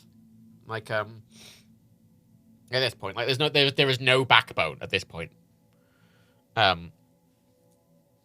Which is unfortunate, but no, honestly, I like premium. People always got on about premium being really expensive. I think premium's overpriced, to be clear. YouTube Premium is really overpriced for what it is, but I think it's quite a nice way to, because I know it's always obviously better to give people money directly if you really, really like someone. It's better to give money, you know, giving someone $1 a month on Patreon is more than they would get from you if you were watching a lot of their videos via YouTube Premium.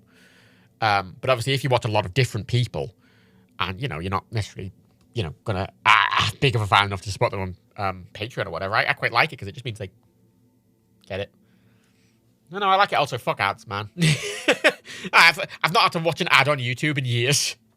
I don't. You don't have the guilt of using an ad blocker, and it works on mobile, and having a grand old time, you know. Oh, John's insane. I worry about John, bless him. You know, John's like, I'm finally taking 1 day a week off. I'm like, oh, John. Oh, I don't know, John's alive. Kind of allows Dan to branch out into writing rather than religiously focus on YouTube channel. Well, that's part of it. That's part of it currently. The thing with books, at least with like something like Unbound, is that obviously people back the book, right, on Unbound, and so the book's made a bunch of money already. But Dan only gets that once he finishes it, right? Like, because it just gives security. Because that obviously means if Dan, for whatever reason, like dies and the book isn't finished or whatever, the money could just be given back to people, right? So he doesn't get that till it's done. And obviously, the longer the book takes, the money you get from the book is kind of set. It's not a set amount, but like it's obviously based on the amount. And what? If you were if he were to write that book in 6 months, the money he'd be getting from the book would be a huge amount of money for 6 months of work. But for like 4 years of work, it's not, right? You know, every bit longer it takes, you know, at a certain point, it, you know, becomes under minimum wage quite quickly, and you know,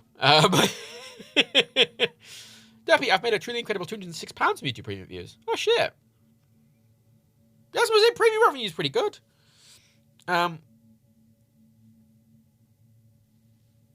But yeah, no, I'm excited for Daniel to finish the book and actually start writing stuff a bit faster. Because obviously we're still all living off the money that Patreon stuff's doing, and we've tried to make it so it's less reliant on Dan. That's a big part of the art prints are. Because the art prints are basically just reliant on me and Rebecca, really. Daniel just has to kind of sign them, and he writes the bit at the back and stuff, but functionally speaking, if Daniel were dead for the month and didn't do anything for the prints, like me and Rebecca, outside of him signing the corner of them, which only takes like a couple of hours for him a month, that's entirely reliant on me and Rebecca. And whereas obviously videos and streams are reliant on him. You know, so we do all that. I agree with the prints business. I mean, I like doing the prints a lot, honestly. It's been nice. I find it quite monotonous to package them, but it's really fun actually making a thing. Like physically, there's something very ephemeral about, you know, making stuff digitally. Where you make something and it's kind of just there, and you don't really get a sense of. But physically, especially me having to physically, Rebecca making it and us physically getting them, and them physically being signed, and me having to physically package them all and ship them out, and it feeling very like a lot of work's gone into it.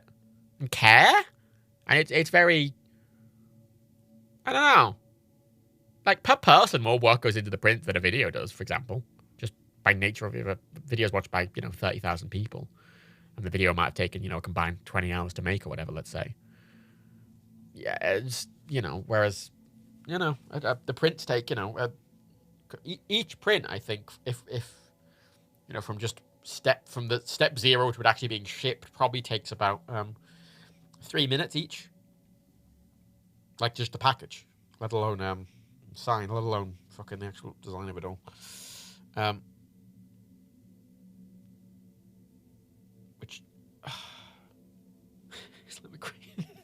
I will say, Daniel does things a lot and doesn't tell me. Because there's this running joke, there's this thing, which we realized ADHD, where it was, Daniel will just kind of assume we know things. Especially me. He just kind of assumes I know things that are happening, even though he's never mentioned them. And obviously I don't... I always assumed it was because I'm obviously not in the same house, but he would be in the same house with them. You don't know half the fucking time. But he always assumes I know what's going on. Which, you know, when Too Fast 10 Forward, the podcast with Mike started a few weeks ago, I was at Daniel's doing the print, like packaging, doing those 3 months of print in one go. And he mentioned he was going to record like a podcast with Mike where he records the Fast. But outside of that, he was recording some Fast and Furious stuff. Like, that's kind of all I knew about it. I didn't know if it was going to be like a new podcast or it was going to just be attached to the old podcast or what he was going to do, blah, blah, blah. So he kind of just, he goes, oh, I'm going to record that podcast now. And I'm like, oh, okay. And he goes back down. He's like, right, so it's going to be a new podcast. I'm like, it's a new podcast. He's like, yes. I'm like, you know, I need to set that up. It takes a while. He's like, oh, and I'm like, yeah. He's like, oh, you know it was a new podcast? I'm like, no, you never mentioned it. And he went, oh, I thought I had. And I'm like, no. Or like, sometimes Daniel will say something to me. You know, like, Daniel always talks about secret projects. And he'll mention one to me. And I'm like, what's that? And he's like, oh, that thing I've been working on in the background for 2 years. I'm like, what thing you've been working on in the background for 2 years? He's like, that thing I've spent a lot of time for the past 2 years doing. And I'm like, you've not once mentioned that. He's like, oh, I thought I mentioned that to you loads. And I'm like, no, not once. And it happens all the fucking time. All the fucking time. And I always assumed it was because I wasn't in the house. But even when I am in the house, it's just... even Rebecca gets that a lot as well. But, like, just, you know, like Daniel taking time off. For example, like Daniel took a few weeks off. I didn't know he was doing that. Like streams just stopped appearing. I'm like, are you okay? And he's like, oh yeah, I'm taking time off. And it's been like a week. And I'm like, oh. He's like, oh, I thought you knew I was taking time off. I'm like, I didn't fucking know. You know what we call it? There were streams. The streams he did the other day went up late because I didn't know he was back at work. There's always been a job. I've always said my job is walking behind Daniel with like a broom. And like, I don't know what he's doing or why. But I'm just vaguely following him and trying to figure it out. Like, he's not telling me where he's going. I don't know what he's doing. I don't know why he's doing it. But I'm kind of behind him with a broom trying to fix it. Basically. I don't know what's going on most of the time. You know, so yeah. Does Dan just keep talking when you aren't there? No! Like, he could exist for an entire day in a room on his own without him speaking a word, right? And then come to me and assume I know what he's been doing all day. Like our brains are linked, which is nice in a kind of trusting way, but equally it's sometimes quite frustrating because there's this assumption. I'm like, I don't know what the fuck's going on, right? Like it happens all the fucking time, People ask me like, oh, you know, Daniel stream? No. No, I don't know. I have no idea. When is Daniel doing this? Not a Scooby. No idea. None. Daniel, yeah, not even Daniel knows a lot of the time, but Daniel does know a lot of the time. And he assumes I also know, but I do not. Daniel will make plans in his head that involve me. And then like involve me quite a lot. And then not mention it and assume I know. Like a month later, we'll be like, oh, so how's that thing going? I'm like, what fucking thing? He's like, oh, that project. I'm like, what fucking project? He's like, a project we're doing. I'm like, what the fuck are you talking about? So this is the fucking first time hearing about it, you know. Or the classic thing where, you know, like, oh, I've got a secret project. I'm like, are we actually doing this? And he's like, yes, we're actually properly doing this. And I'm like, okay, I need to know, because if we are actually doing this, there's a lot of work I have to do behind the scenes to get that set up. Both, like, legally and financially and actual, like, logistically. And he's like, yeah, we're definitely doing that. I'm like, okay. And, like, months pass and I hear nothing. Like, I've set a thing up. I'm like, you know, like I set up a business. And like months pass and I've heard nothing. And I'm like, what's happening with this thing? He's like, oh, what are doing that? And I'm like, what? I set up a business. When did you decide that? Oh, about a week after I spoke to you. Why? Mint, say it. Tell me that. That was all the fucking time. All the fucking time. I love and bless him, but he's a nightmare sometimes. I do like the joke that the ship community play has already happened. Honestly, right?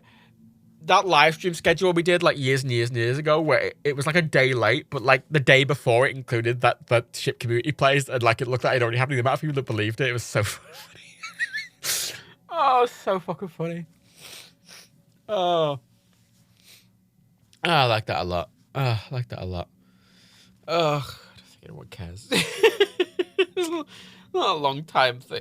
That's the weird thing. There's a lot of things that we've been joking about, but a lot of the jokes are like 10 years old, you know? Like really old. Well, I have to say, like, the podcasts and stuff, like... Nerdcube podcasts. I think the first one was, like... The one in which Matt is late. The first, like, proper podcast was from the 8th of November, 2015. Like... It's fucking ages ago, mate. That's fucking ages ago. I do like the joke trailers. I have a lot of fun when it's very I find it a lot easier and a lot more fulfilling making a video that's a lot more creatively focused. Like, I like doing the awards. The awards videos, the occasional trailer video that's a joke, I really like them. Because, like, those awards videos, like, Daniel scripts them.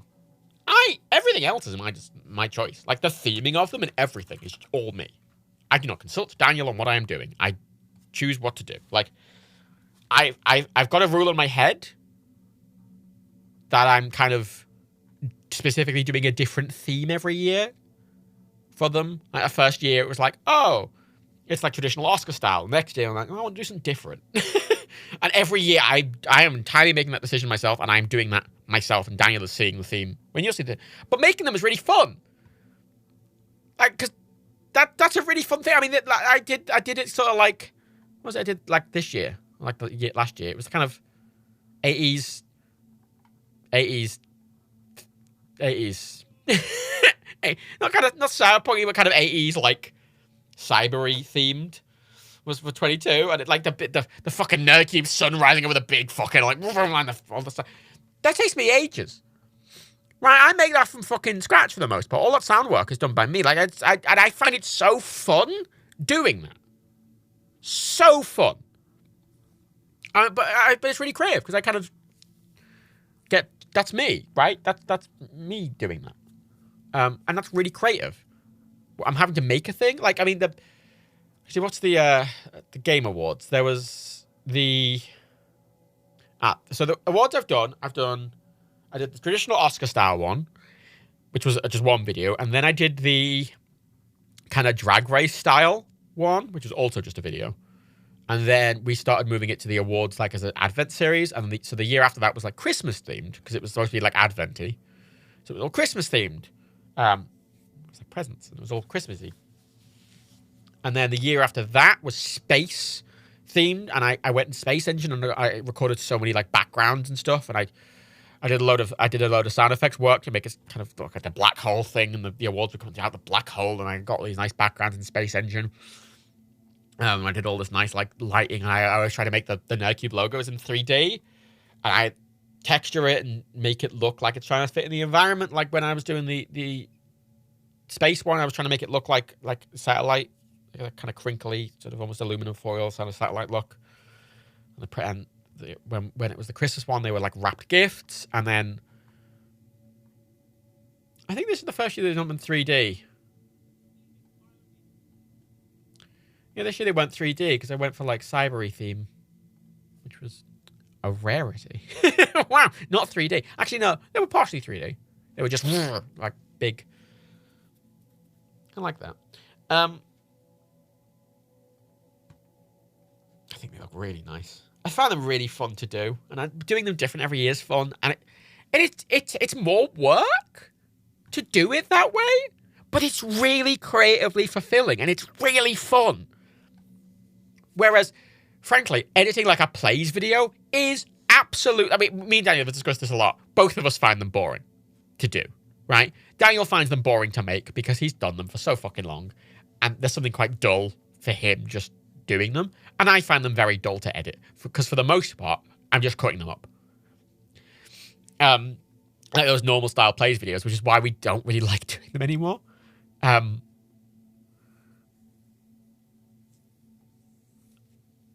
like, I find the ones that are more to a theme a bit more interesting, or ones I can theme around. Even like we did the Bloodborne one, that Bloodborne PS1 port, which even though that was a more traditional plays video style, I still got to like the because we do the Patreon intros and outros now, I styled them all like a PS1.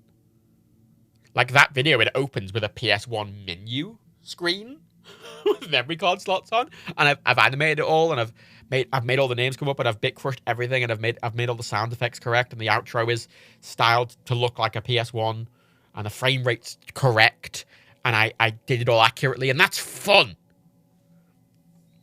Collabs seem like a great way to freshen up play videos. No, that's the thing. It's not. If it's different, but it's not more interesting necessarily. For at least for us, because collabing with someone doesn't really make it any different. It's just a different vibe. But from a creative standpoint, it's not very different, right? What's different from a creative standpoint? Those really creative plays videos. Like, I mean, Nick Chestnut, you mentioned that those the initial sort of reboot. They were fun. No, I didn't edit those. They were before I was editing. But that style of really weird video is fun. But like one of my favorite NerdCube videos is, I'm trying to remember its name.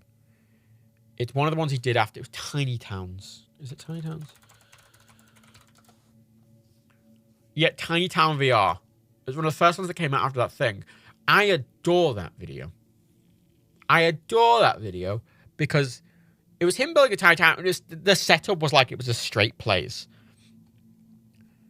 But then but it has this other element going, which I think is fun and interesting. And I think it was a really, really good video, and it's really silly and fun.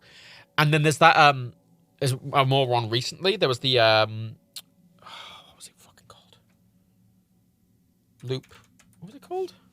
That Loop game Bethesda made. Deathloop. That Deathloop video. It's 40 minutes long. And I read a comment, and I appreciate the comment, because the comment is, right, as I thought this game looked kind of boring and almost turned the video off, it got really good. That's why I love this channel. It's not about views or trends, it's about what would be fun to watch. And the thing is, that video is a straight plays video for 15 minutes, and it's frankly a boring plays video for 15 minutes. And it is titled like a normal plays video, and it is, everything about it looks like a normal plays video. Then 15 minutes in, it suddenly goes weird. It starts looping itself over and over and over. It gets, and that's fun. That's really fun. I like that. That's a fun thing to do, but obviously you can't. It's hard to do something like that for every video. And that's fun from both the creative side, because Daniel obviously is kind of scripting it to a certain degree, and he's doing, and it's fun for me from an editing side, because I get to kind of creatively mess with it, which I find really fun. And that's a really fun video to edit, even though it's more of a straight plays.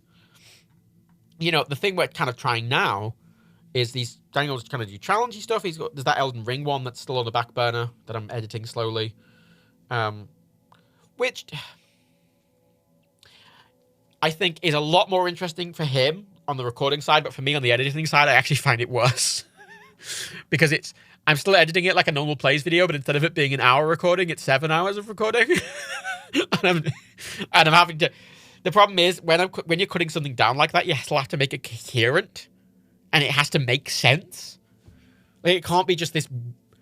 It has to make sense. If someone's never played Elden Ring, it has to make sense. What he's doing, you have to be able to follow what he's doing, and trying to make that make sense is difficult. And so I haven't been finding that edit particularly interesting, because it's still me just cutting it down. Whereas doing something interesting, and it doesn't have to be weird. I mean, there was those weird videos, but I don't think they actually have to be weird. I think they just have to be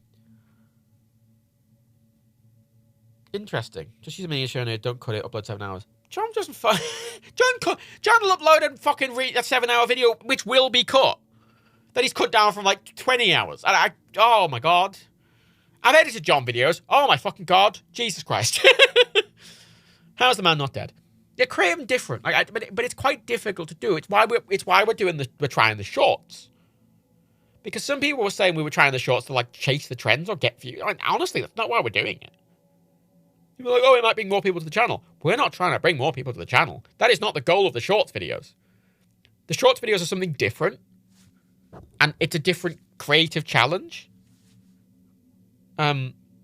Which we're finding fun.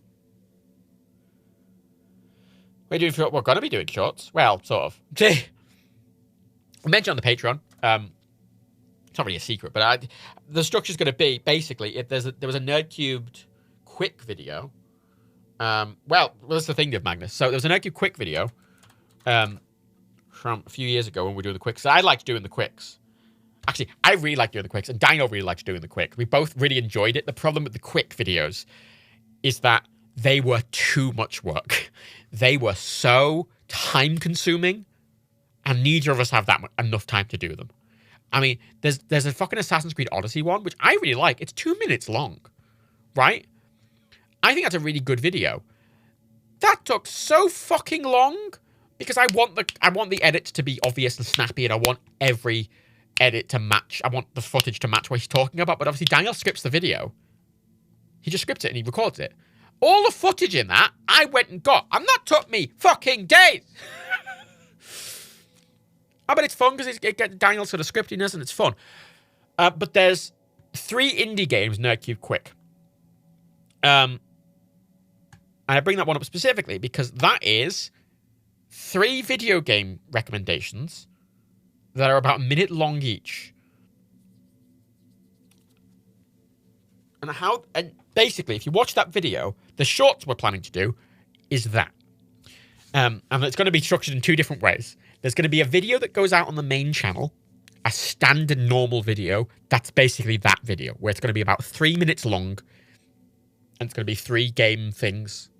It's basically that quick video. It's exactly the same as that quick video format-wise, on the main channel, right? But then there's also going to be an alternate version of that, where instead of it being one video with 3 things in, it's going to be 3 separate videos that are vertical with subtitles built in, and they're going to go up on a different YouTube channel, and also we made a TikTok and an Instagram for that.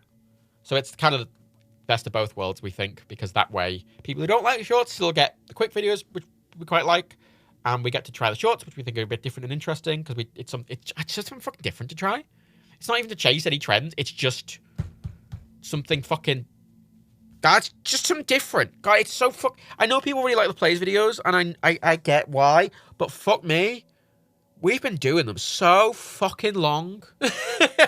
And you know what? It's fun to do them on the occasion, but Jesus Christ, it is absolutely creatively unfulfilling to make them. It's so creatively unfulfilling to make them. Now, absolutely. I know I don't necessarily have to be creatively fulfilling as a job, but like it's fucking trying to balance it, you know. It's also trying to balance our fucking time. You know, Daniel's trying to write a book, which has been very time consuming, and for the past couple of years, I've been really fucking ill. Like, you know, the pandemic happened, and Daniel was trying to write a book, and I was ill, and that's why the past few years of Nerdcube has been a bit, I would say, wonky. Just because that's how we felt that way about the normal stuff that's kind of easy to make. But then simultaneously, we've had no time, or we've been exhausted. And like in the past few months, we've had time, but then I've been fucking, because I'm trying to do everything else. I mean, December was just exhausting because, I mean, I edited 70 videos about 70 videos in December, or sorry, November. created all the Ashes admin videos, all the Nerdcube Awards admin videos, as well as DadCube videos, which we still do. Which, those DadCube videos, I will say, aren't creatively interesting to edit, but they also take no fucking time at all. A Nerdcube Plays video takes a while to edit, because you kind of have to still figure out what you're keeping and whatnot. Whereas the DadCube videos, I stick all the footage in, I cut the ends off, I add the fucking transitions in, and you know, they take me like half an hour. And like, no one really watches the DadCube videos, but I quite like that we make them, and Steve quite likes making them, and you know, they just sort of exist for us, really. Exist for Steve. Well, yeah, that's why we like having the random button on the Nerdcube Play, and we had a bunch of videos. I'm actually gonna change my monitor and look at my Mac, because I want to go into my video section. And I've just been chatting. I was gonna play a game or something today. I might still do that, but I'm just gonna. You can't see what I'm doing here, but I'm just gonna open up Final Cut on my Mac and see what's there. So there was a couple of videos. I actually think I deleted some of them. Actually, no, they're still here. Well, that one's delete that one. There's a few videos here that are plays videos that are literally unedited, and have been sat here for a while. I mean, the oldest video I have here in the processing pile bin is it's from the 29th of October, 2021. Like, and they're not going out. To be clear, they're not going out. There's another one here from the 9th of March last year. And these are videos that, like, I just ignored because I was ill and I didn't have the time to, but, like, when I was trying to edit them, they were just kind of dull. And if I find the video dull, I find it really dull to edit, and I find it really boring to edit, and then I'm just like, why should anyone even watch this? If I'm finding it dull to edit, and it's not even interesting, I'm not even finding it funny or entertaining, what's the fucking point? There was me, Dan and Rebecca recorded a Mario Party video, like on the 29th of October, 2021.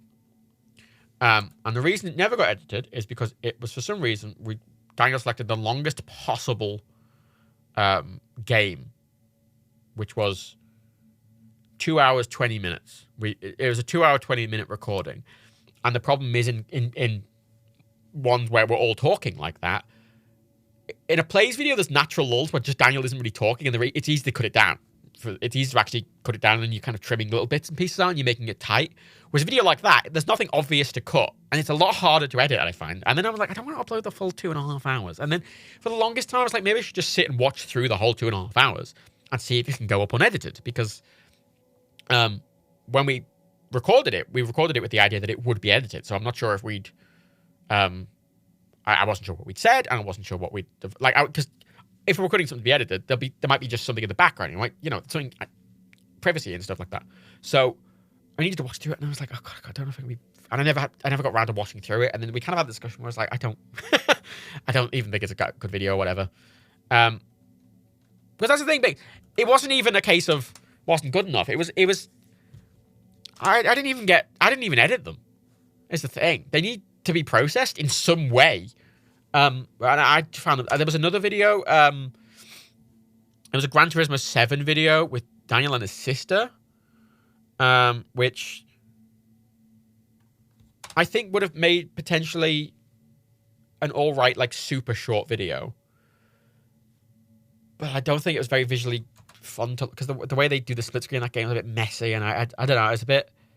I kind of edited. I think I edited... There's a lot of videos that, especially back then when I was ill, that I kind of edited half of.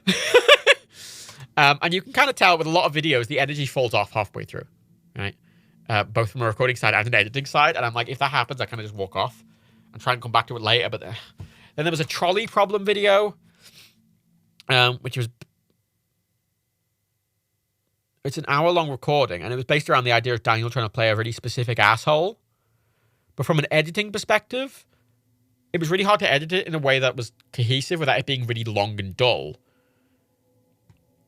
And it was kind of meant to be sarcasm, but a lot of the time it didn't really come off as sarcasm. It just... So I didn't really think it worked as a video. I didn't really think it was particularly funny, and I couldn't really think of a way to edit it in a way that would be cohesive. And I didn't really want to put it out and edit it because I didn't think it was good. And that's the thing. Like, to a certain degree, like, some of these videos, I'm like, oh, maybe we should put it up on Patreon. I'm like, yeah, but I don't want to...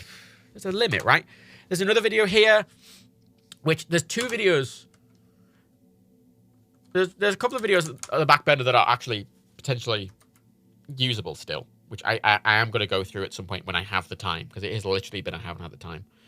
Yeah, the two more recent ones were a tiny combat arena video, which was quite fun, but has the kind of problem where it's a 45-minute recording and about 30 minutes of it are like, it's a little kind of arcadey sort of like combat, like air combat game. And the problem, for half an hour is I'm doing like kind of the same mission, but not much is really happening. And the problem is, if something's being repeated over and over, you need to either be clear it's being repeated, or you need to edit it into like one or two cohesive goes and kind of like mix it all together. But because of the way Daniel had commentated it, there wasn't any way to merge it either way. And I'm like, it's something I really need to sit and mess with. Well, that's the thing, Bing. I have, like, having the time is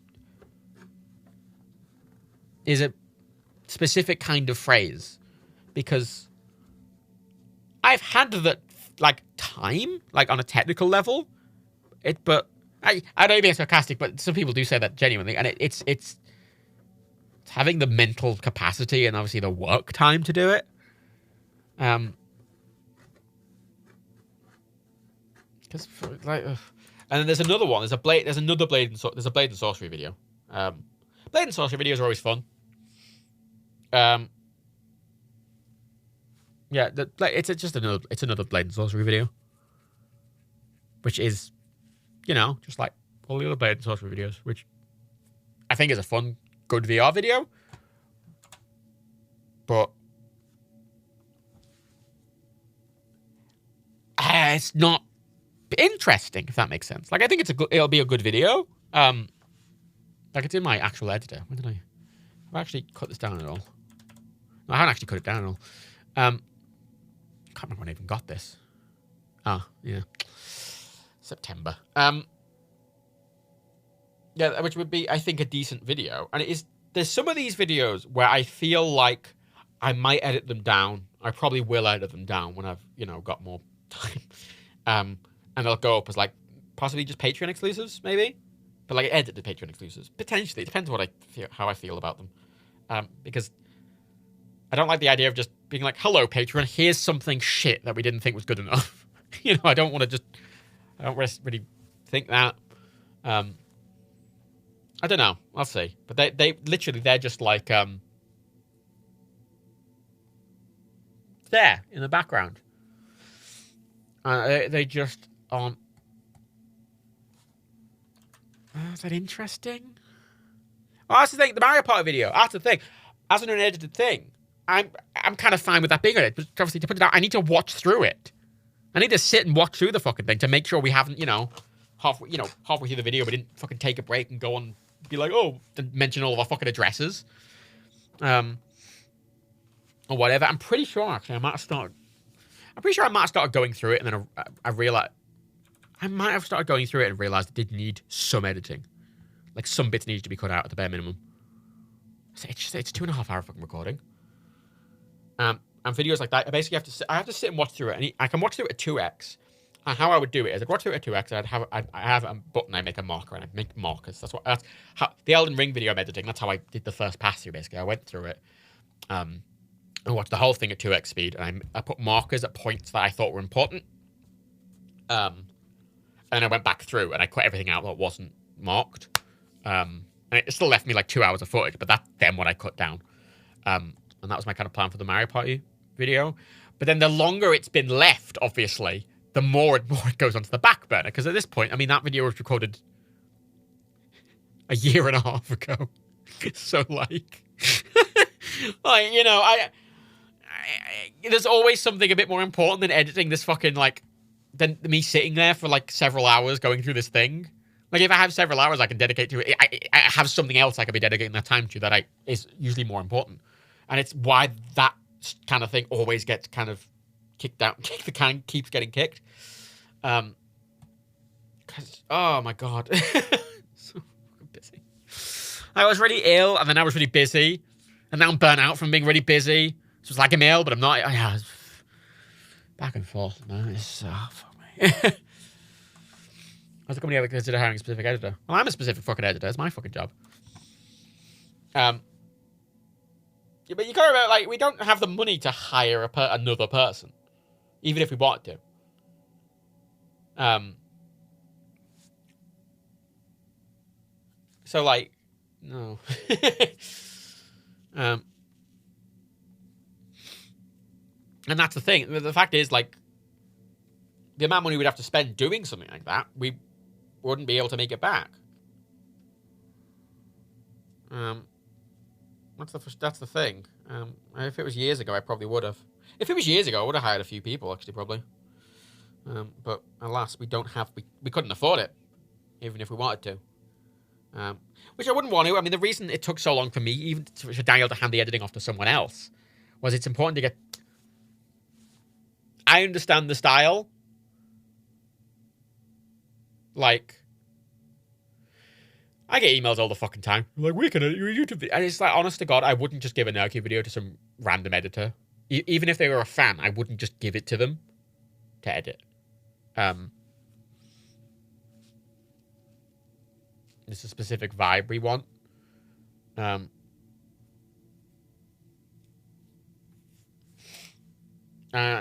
you know, going through that, even if you could find someone, the hiring process for that is more time than it would take for me to just do it. You know, the amount of effort and time I would have to expend getting someone to do that would be more than it would take me just to do it. You know?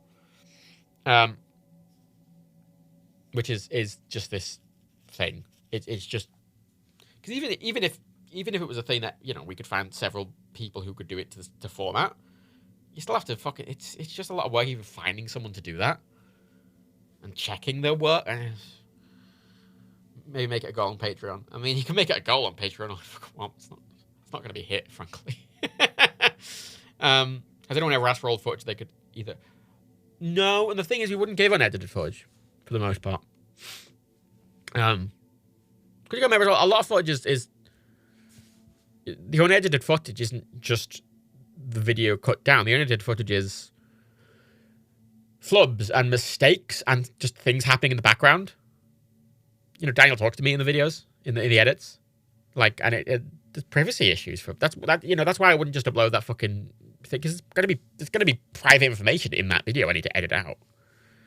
And for a lot of that, even if you could find a good editor, it's something so you need. I need to also get someone I could trust. You know, is important as well. There's a lot of things that would take workload off me would require a lot of work for me to get the workload off me. So it kind of would be be kind of a null, really, wouldn't it? It'd be kind of a null. Even fucking patrons don't. Well, not gonna fucking doesn't matter if they're a fucking patron. They don't get to know where we live. You know, like it's just you know.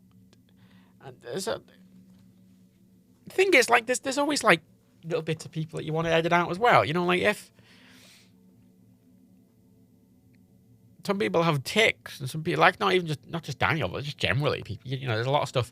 There's a reason stuff ends up getting edited a lot of the time. And if something's unedited, it's been made to be unedited. It's been recorded knowing it'll be unedited. If something's recorded with the idea it'll be edited, you know stuff's going to be edited out. So you just, you know, you record with that attitude. And it's not just like, oh, I've made a mistake. It's oh my God, the doorbell's rang. Oh, who is it? And you can, you know, something's happening in the background. Oh, fucking, you know, someone's going for a piss. Fucking, I don't know. Fuck it, you know.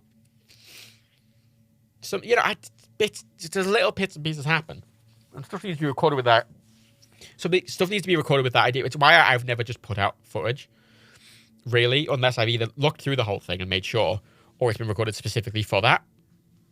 I just wouldn't, you know. Get conversations, you know, like fucking those Too Fast 10 Forward videos, for example, like those podcasts that Dan and Mike do, like there's like 10 minutes of the start of those fucking recordings that I get, which are just them having a chat. And like, there might not even be anything private in the conversation. You know, it's not like Mike being like, oh, he's me talking about my fucking, NDA'd fucking next project or whatever. It's never that. It's all, a private conversation is a private conversation, even though there's nothing necessarily private in it, if that makes sense, And maintaining that is really fucking important. Something that's, over the past several years of me doing this, it's so important to maintain that level of privacy. Even if it's not private, if that makes sense. Private conversation to private conversation. Like, I'm streaming, right? Now, but I'm doing it with the knowledge I'm streaming. Doing the knowledge is all there. It's unedited, blah, blah, blah, blah, blah. No, it's important. I don't just stick for it out there. As I say, I would have to watch through it before I'd stick it out there. Because again, if I was recording them, I'd obviously know what was in them. Now, admittedly, that Mario Party video, I did record. I was there, obviously, but I was there a year and a half ago, so I have no fucking idea what happened. For the most part, like, if Daniel sends me a video, I don't know what's in it. I have to watch through it to even know what's in there.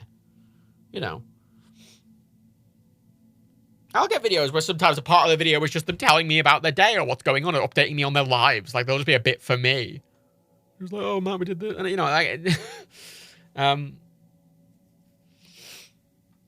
everything's...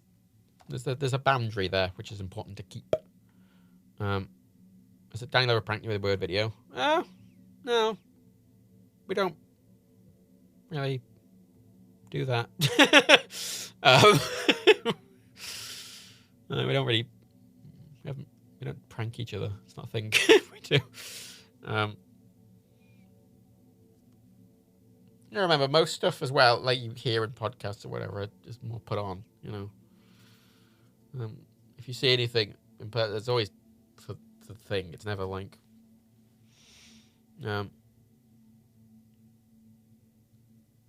That's the thing. It's all very... casual. Yeah, we're close. Like, fuck it. Like, that's the thing. I have to keep his house. His house all the time. Look after dogs. Me and Rebecca have a matching tattoo, for fuck's sake. Like, like, I've known them for decades. I know both their families really well. Spend Christmas with them.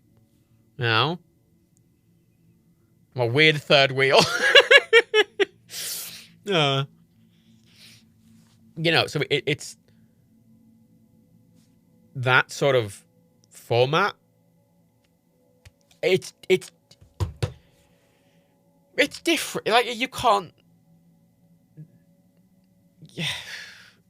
That's why I wouldn't just put it out there, because it's not... You know what I mean? Your third wheel reliant weapon. Yes. And it still falls over. And that's why we hired 2 little stabilizers. You see, hiring the stabilizers isn't a bad idea. But wouldn't have a reliant weapon if I had the money to have more than 3 wheels.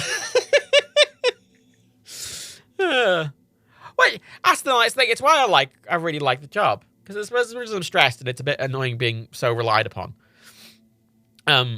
It's very nice. I chat with Steve regularly. It's like having a second family. Spend Christmas there. I fucking know both their families really well. Spend Christmas with them, for Christ's sake. Matilda and Lilith, those dogs fucking love me. Matilda especially, because Jesus Christ, every morning I'm there, I get up, and Matilda's like, fuck, and just fusses over me for like 10 minutes. We'll just come up and fuss. And you're like, just like sit there, kind of like being very excited I'm still there. It's nice. It's important, When I'm at the house, I basically live there. When other people have visited, they've said it's a bit weird, because when I'm there, because they're like, oh, Matt's also a guest, but when I'm there, I am not. I am acting as a host, not a guest. Do you need any towels? I'd like, because it's like I live there. Like, it's nice having that. Let's say very relied upon, which is also is good, but also is the double-edged sword, you know. But as I say, from a video perspective, it just obviously means that there's got to be stuff in those edits which is not really meant to be outside of that circle, right? Personal references or jokes, you know, or fucking just things happening in the background. You know, because we're all reasonably quite private about our lives as well. Like, my example would be the fact that in the past 7 years, I've dated many people, and no one have known, aside from one, like, I am very private. Like, it's you just keep it to your life private. Like, it's what it is. And then, you know, in edits and stuff like that, you might not, but that's why it's important to keep a boundary, you know? I miss doing big creative videos. When was the last one we did? We did the Challenge VR one was good. That was one of the ones that was on the back burner, which I really didn't like anything, but I thought came out really well at Challenge VR video. There's a I have a thing when I edit, actually, in that if I'm not finding the video funny or entertaining, I don't want to put it out. Which I know is very subjective because it's obviously my opinion, but fuck it. Right, like if I edit through a whole fucking video and I don't laugh once, I'm like, no. If I edit through a video and the whole time I'm bored and I don't laugh, I'm like, no, this isn't. Whereas a video, if I'm editing it and I laugh, if I during my editing, I'm actually laughing out loud, I'm like, okay. Like, I laughed out loud while editing that Task VR video a lot, and even though I found the editing process a bit dull now, I was laughing out loud at bits and going, this is funny. You know, there's a bit where there's a bit where he accidentally knocks a woman in the water at the start and he's just fumbling. I think that's really funny. That's another sort of way it's kind of litmus test I use. do I laugh at it at all? Because I go through them. I watch through them usually, and I mark them, and then I cut them down and do a rough, and then I do a further rough, and I do like 4 or 5. No, I do 5 or 6 passes usually. Over it. But if over the first pass I haven't laughed once, it's usually a good indicator of the video being a bit shit, honestly. Because they're not all infallible, damn it. Daniel sometimes isn't very funny. Sometimes I'm not very good at editing. And sometimes both of those things happen at once. The video at the end is shit, and I go, nah, fuck it. Bin. You know? And especially over the past few years, obviously, as we've both kind of gotten a bit bored with the format, it's gotten even a bit more frustrating. Like, one of the things I've noticed, actually, since Daniel stopped editing years ago, over the years, he's been less cognizant of the edit, if that makes sense. Right? Well, it's something John does a lot. You'll notice you'll notice it in John's videos where he regularly does he regularly updates what he's doing. Right? Like, he'll say something like, oh, I just did this, this, and this. Okay, so I just went over there and I did this, and now I've got this. Right? But you only say that if you either know it's going to be edited out or you think it might be edited out. You wouldn't just say that if you were doing a live stream, right? Because you've just shown what you were doing. You've just done it. Why would you need to say it? Whereas John's very good at repeatedly adding those bits in, because he might not use all of those sections. He might not use all those reminders. He might keep the actual initial bit in, but it means that obviously if you want to cut a bit because it's not interesting, you can really concisely say, I've just done this. Which is good. Like, it's really good it keeps it cohesive. Daniel over the past few years has done it less and less and less. as he's gotten further away from editing it, he does that less because it requires you to be cognizant of the edit. And obviously, if you're not editing it, you're less cognizant of it. I have to keep reminding him to do it. He'd do something, and then he'd be doing something else in the video, and he wouldn't say anything for that entire time. And I'd cut it out, and then I'd be watching it and going, this makes no fucking sense. Now I've cut that bit out, but nothing. He doesn't say anything in that bit. And I'm like, well, what do I do? I can't cut the bit out because it doesn't make any sense. But if I leave the bit in, it's really boring and nothing happens. And I'm like, well, You know, which is what you kind of doing that little thing. I think John does it loads. And John's really good at doing that. But he makes 7 billion videos and he edits all of them. And he talks at the speed of 1,000 suns. Whereas, and as Daniel's been live streaming a lot more, I've noticed in the edit he's changed his the way he presents. Because, you know, early on, there was a lot of silence. Like, he'd do a concise joke, and then there'd be silence for a while. Whereas when you're streaming, I mean, you notice what I'm doing. I will say something, and then you'll pause for a second, and you'll have this kind of longer train of thought, or you'll reference something from a few seconds ago, right? Like, Daniel would often, he would often do something which he wouldn't say anything over or whatever, or it would just be this bit of an awkward edit, right? Which I decided to cut because I didn't think it was interesting, or he didn't say anything or whatever. But then throughout the video, he'd reference him doing that, but I'd cut him doing that. So then I'd have to start cutting out him referencing doing that. And then I can't remember what video it was, but I remember I got to the end of the video and the final joke of the video was a final reference to him doing that thing. And I'm like, I've cut it all out. I don't have an ending. No. And then I went back through and I added them all back in and I went, this doesn't work with them all back in because it's just this weird 20-second shot where he doesn't say anything. It just doesn't work. And I'm like, wow, what do I do? And it happens a lot. And obviously, if you're streaming, that's just a natural thing you do. But if you're in a video like that, you have to do it a bit differently. And as Daniel started streaming more and wasn't editing, he started doing that more when he was recording. And yeah, you mentioned there, Axel. I did want to try and get him to edit a video to just kind of, so he could be editing a video and go, for fuck's sake, why didn't I say that there? You know, so he'd actually kind of realize it himself. But to a certain element, it's the ADHD as well. So yeah, it's important to. It's a weird process, and I think I at least, I mean, Daniel has it to a certain degree, but Daniel doesn't have it as much. Me and Rebecca do, which is why we often butt heads on the prints. Because like me and Rebecca will like go through the prints and be like, that has a tiny smudge on it, and Daniel's like, I can't see it, it's fine. I'm like, no, we're not putting the tiny smudge print in it. They must be perfect. You know, like I grade the stick. Like I before I even package the stickers, I sort through all the stickers and I grade them. C, B, and A grade, or A, B, and C grade. C grades that I'm not using them at all. B grades are I will only like ones with like tiny imperfections, like absolutely tiny imperfections that would on any product be expected from a manufacturing point of view, right? But they're the ones I don't want to use unless I have to. And then I have perfect,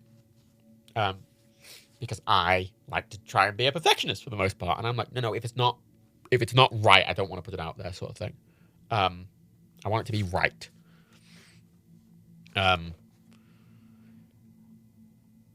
So that's a bit, I'm a bit anal about. I'm a bit anal about that stuff. We're scrolling back through the videos now. Bit of weird. Is that fucking? It's just the thumbnail of Thomas the Tank Engine. But it's got fucking.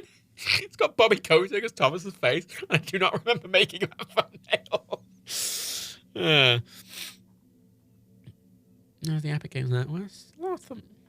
10 years one. Oh yeah, the 10 years what? God, that was weird. God, that was a really weird video set. 10th anniversary countdown. What's that? You know, it's weird, right? If you remember those if you were watching those 10-year anniversary videos where it said like it was like a countdown of every day, and we had YouTubers like on them talking to camera every day, but like every day people kept getting added in. And it wasn't intentional that they kept getting added in. It was because I asked a load of people really last minute and I would add them in when I got them. so like on day 4, like they're being added in as I got videos. Oh, John being the egg is a thing. But I just loved about the last one of those. Who was in the last one? There's loads of people in the fucking last one. Who was in the last one? We have, well, there's Steve, obviously. We have Ashens, Stuart. Good old Stuart, who I will say some people took that brief and kind of ran with it and some people didn't. So I was like, some people was like be really sarcastic and Stuart went full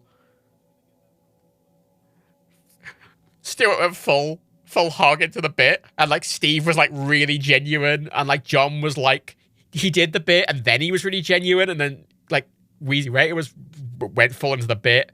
Martin went a bit middle ground with it. Actually, look, God, how did I get all these fucking people? Steve, Ashens, John, Wheezy Waiter, Martin and Littlewood. Air Force Proud. There's Tom Scott. Scott Manley. Hannah Lamardia. Stephen Larson. Yeah, forgot. Alex, how the fuck did I get Alex Horn to do that? There's bits of my job where I kind of do it, and I'm like, how the fuck? Such a fucking weird. Oh, Alex fucking on. Oh yeah, Jesse Cox is in there. And then it's Tomska. And then Mike. Something I desperately enjoyed about that as well is you could kind of like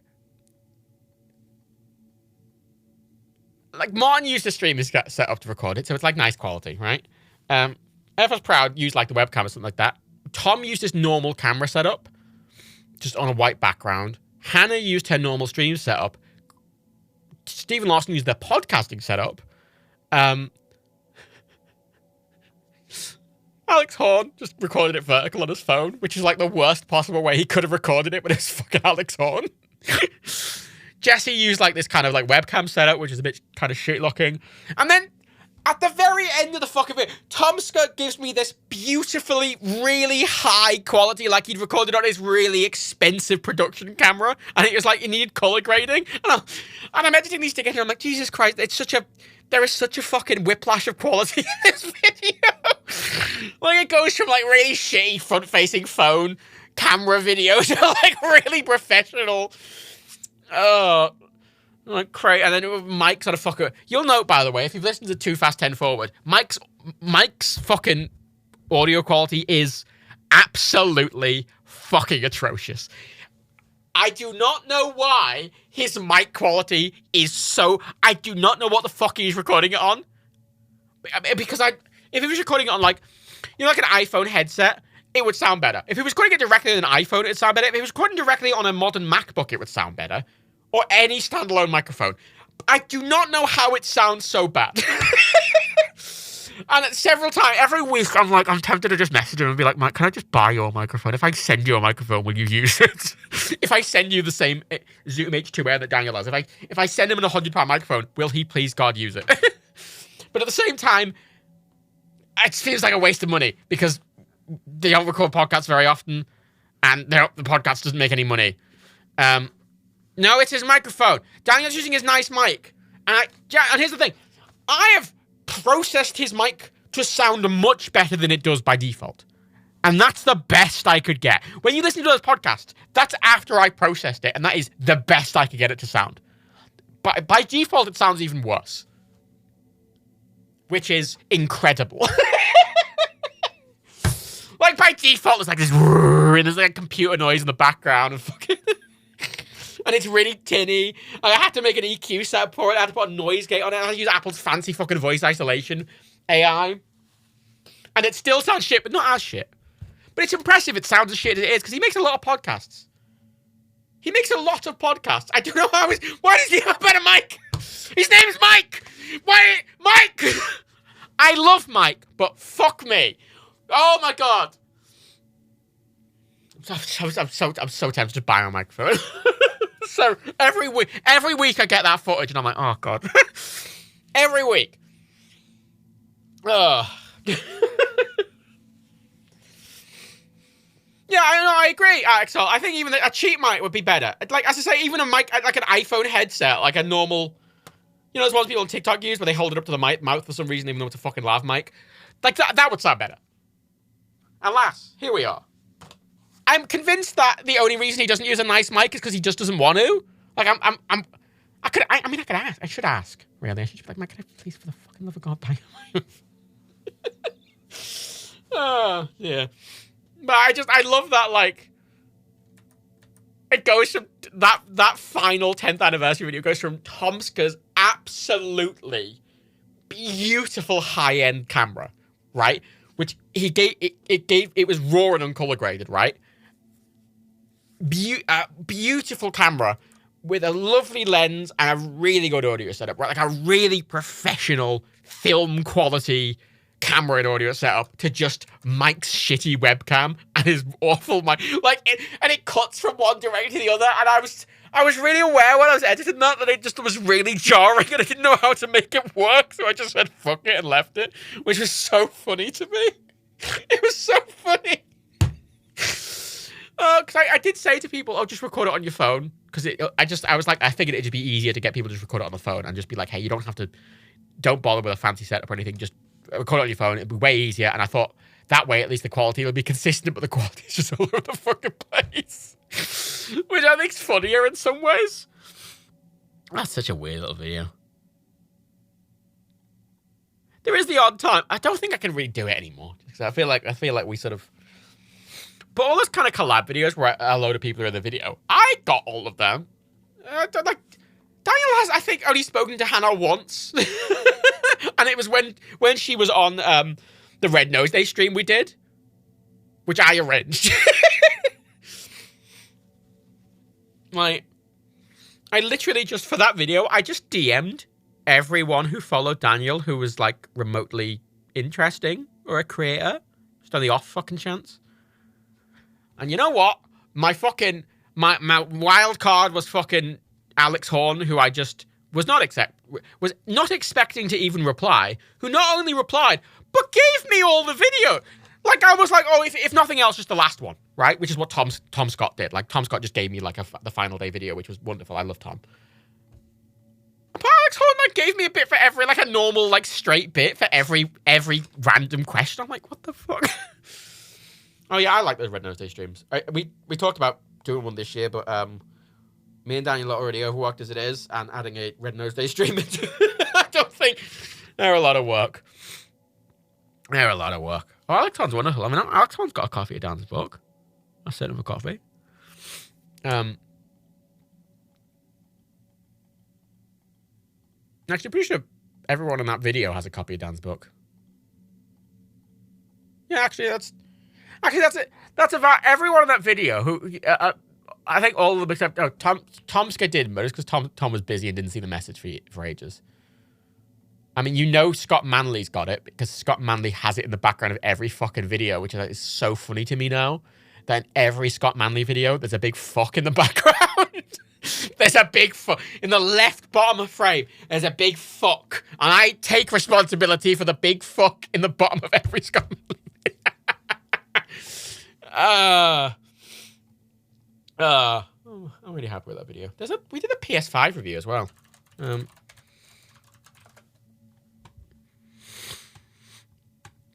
Which is, again, a little tiny jokey video where I got basically all those same people to do little voiceovers for it, which I think is fun. I do like having little tiny cameos from people. I think that's really fun. I really like it when a lot of it's like those philosophy channels and stuff, or those video essay channels, like they need like a quote. There's a bit where that quote's read out, and it's always like this mix of like, you know, all the creators they know, and it's always like these tiny little cameos, and I think they're really fun. We used to, God, I wish we'd have set that up. I wish I had set it up. I say we. That was years ago, actually during lockdown. During lockdown, because for ages, ever since we did that video with Tom Scott on his channel, the Banhammer one, Tom wanted to do something gamey with Tom for our stuff, and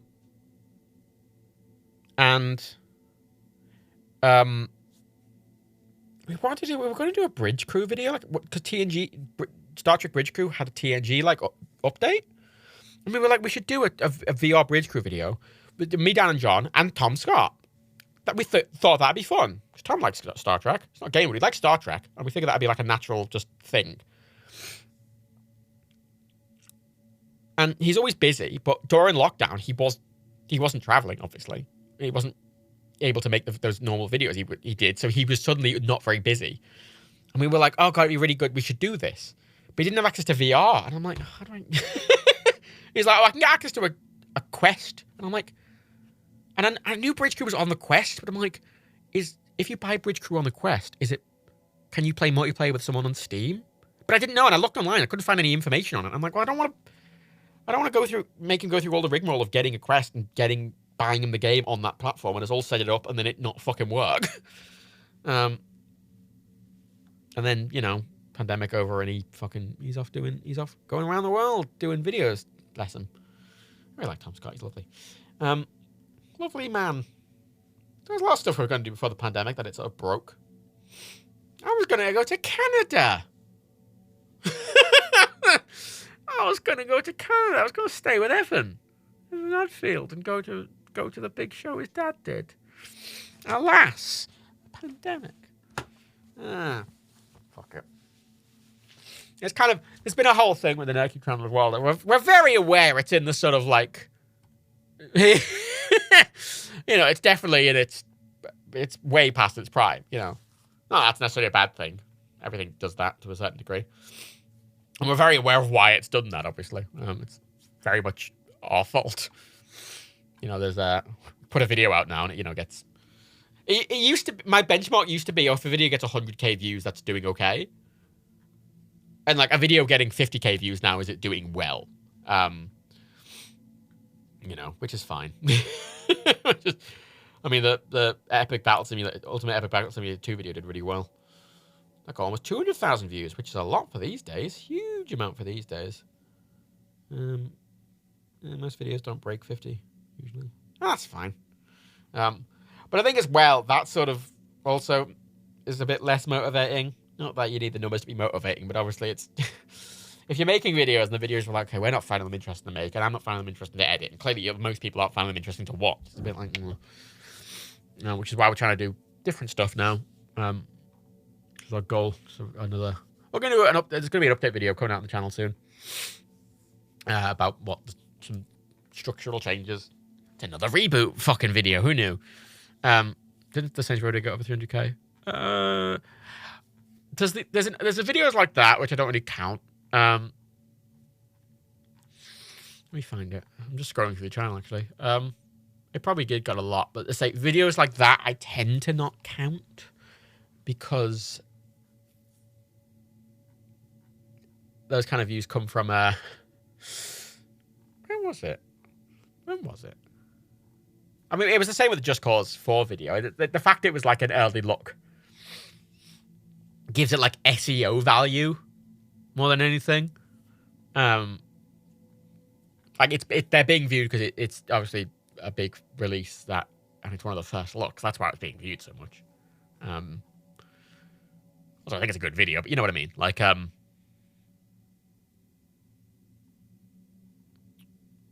I going mad? What was that? Scrolling the channel to see if I can see it. Isn't that cute? I mean, for some reason, 270. Not over 300k, it's 270. It's one of the highest,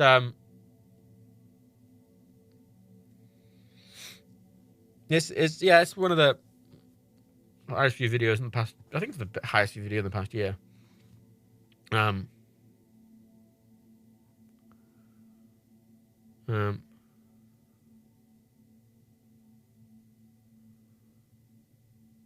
Also, I got fucked up. I got really fucked off at the comments in that video. Because a load of people were like, oh, it's sponsored. It's like, it's not fucking sponsored. He's having a nice time. The amount of videos we've done and stuff where Daniel's enjoyed the game. And people are like, oh my God, he's sponsored. I can't believe he's taking a sponsored video and not even said it. It's like, do you know how much fucking money we've left on the table by adamantly refusing to take sponsorship? I do not know any fucking creator ever. I know no other full-time creators who have not taken sponsorships. We have never taken one. I think there was that one where he got a referral code for Need for Speed, like back in 2010 or something. He did that one, and it was a referral, and he's never done one again. And we've never done them again. And the amount of fucking money we've left on the table to keep that at least bit of integrity, so much fucking money. Because we think just having that we think's important. We don't like sponsorships. We think they're distracting, and we also think that they, to some degree, can affect, like, not a bias, but to a certain, like, you know, you get us not being sponsored, I think, hopefully makes our word worth a bit more, because, you know, it's definitely true.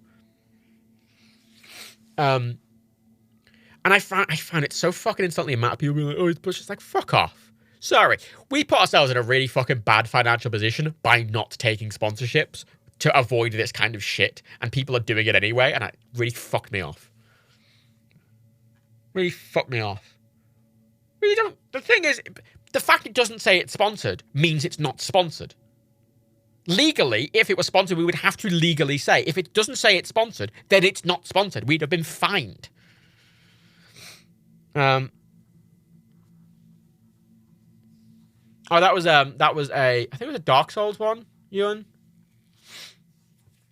It was a Dark Souls one. Was it Dark Souls? It was a FromSoft game. For those who don't know, there's a common thing with games is on a launch, they'll sometimes send you like a swag box with just like kind of merch in. And it's a very common thing you'll get with games, for Games Press. And we always declined them.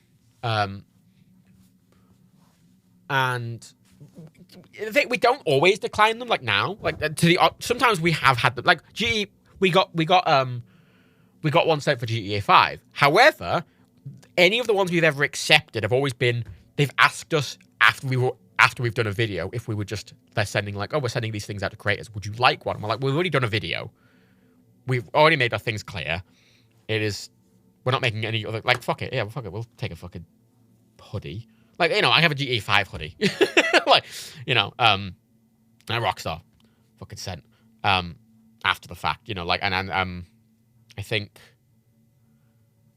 for some reason Planet Coaster sent us a very cheap candy floss machine.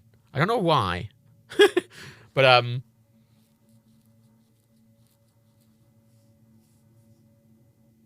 yeah, no, but the thing is, they've always asked, whereas the I can't remember. I think it was Dark Souls 3, maybe. Was it Dark Souls 3? Where they'd sent us it without asking.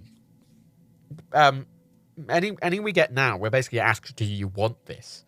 And we have a discussion about it. Whereas they sent us it without asking, and I think Daniel was being a bit more anal about it at the time. And also the stuff in it was being sold for like ludicrous prices on eBay. So we sent it back because it was kind of a lot of money, considering where kind of the swag stuff you get now isn't really exclusive stuff. It's like, here's a t-shirt that our store sells, you know, for like a tenner. You know, it's usually just kind of stuff. Planet Coaster sending us a fucking a £10 cheap candy floss machine they got on fucking Amazon. We've ever fucking used, but you know what I mean. It's a lot different when someone's sending you something that's quite rare and expensive. But like we've left. God, I always reference it. We got the biggest amount we've been offered for a sponsorship, and I remember it really distinctly because it was super fucking bizarre.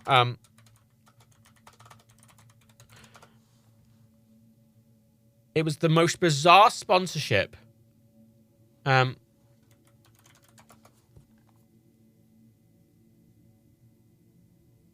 We've been offered.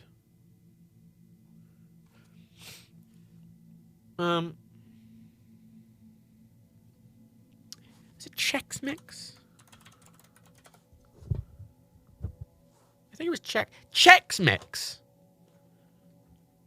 The American snack / cereal thing. I'm pretty sure what Chex Mix is. It's like a crisp thing. It's like a bag of crisps, but it's like a mix of actual cereal and like pretzels. So I think it was Chex Mix. They had made a video game that was included with like, was it Chex? I don't know. Was Chex cereal? Hang on, let me just check this. Chex Quest. Yeah, Chex Quest. Although I'm reading the things like Chex Quest HD is like 2 years ago, and that wasn't 2 years ago. Whatever. I think it was Chex Quest. I'm sure it was Chex Quest. Chex Quest. I'm going, man, this can't have been 2 years ago. It was longer than that. It was ages ago.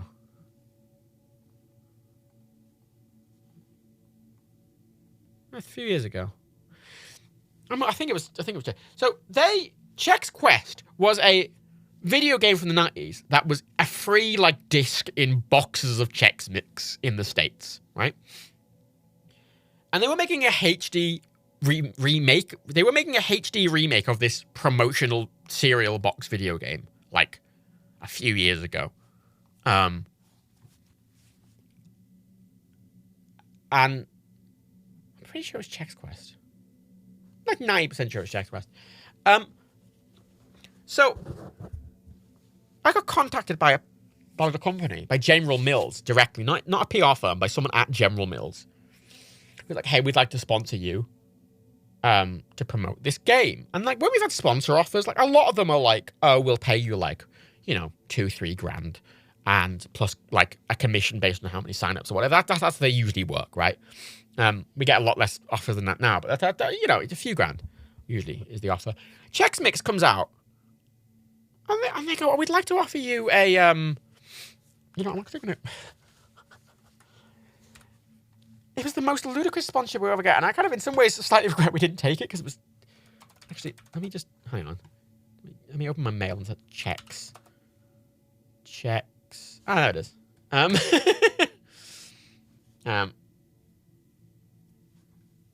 No, I will say they put confidential in the subject line, but here's the thing about that. That's not enforceable. You can't just send something unsolicited and say it's confidential. I haven't agreed to anything. I can do what the fuck I want. Thank you very much.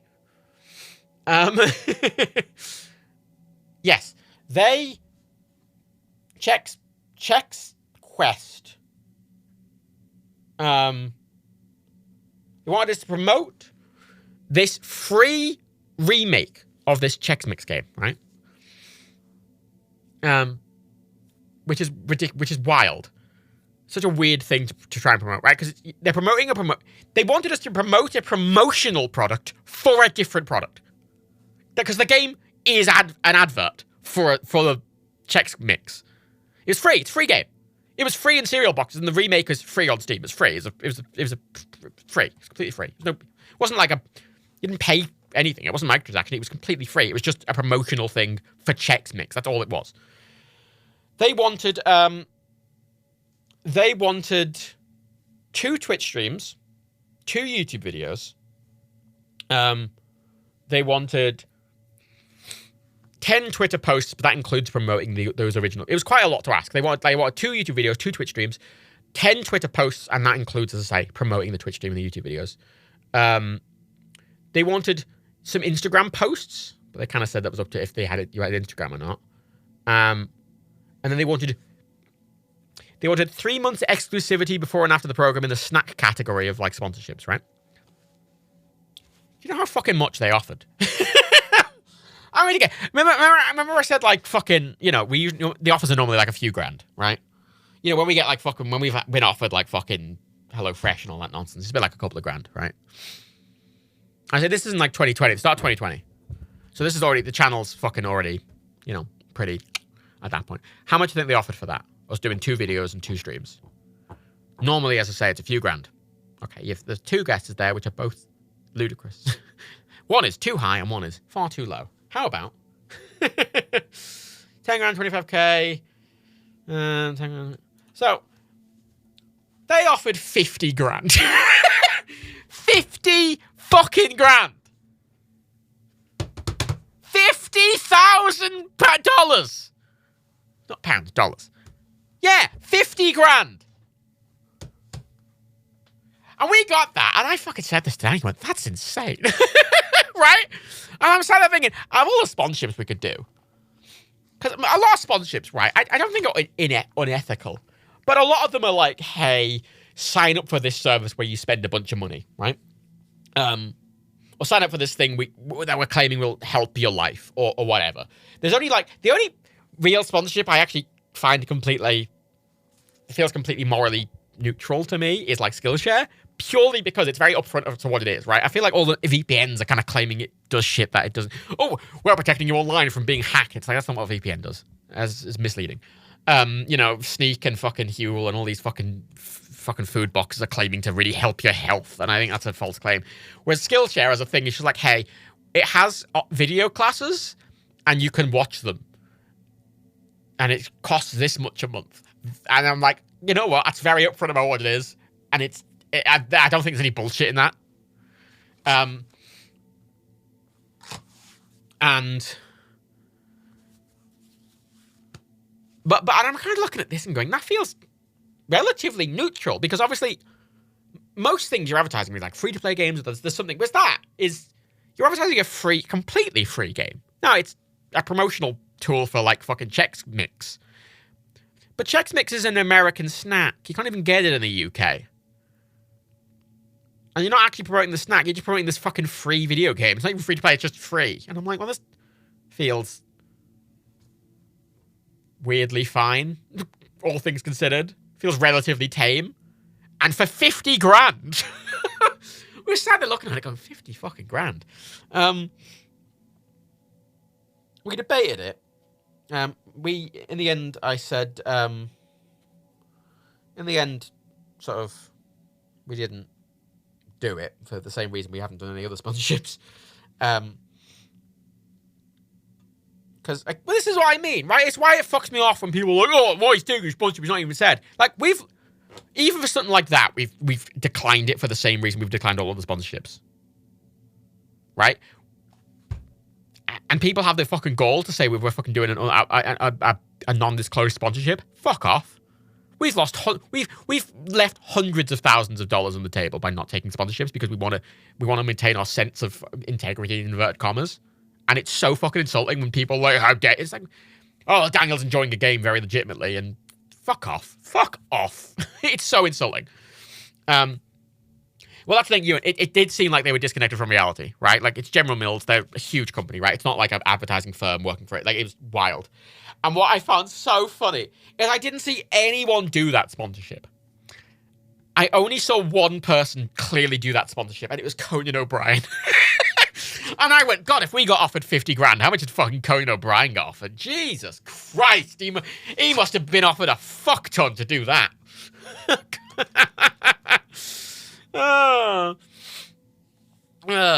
the thing.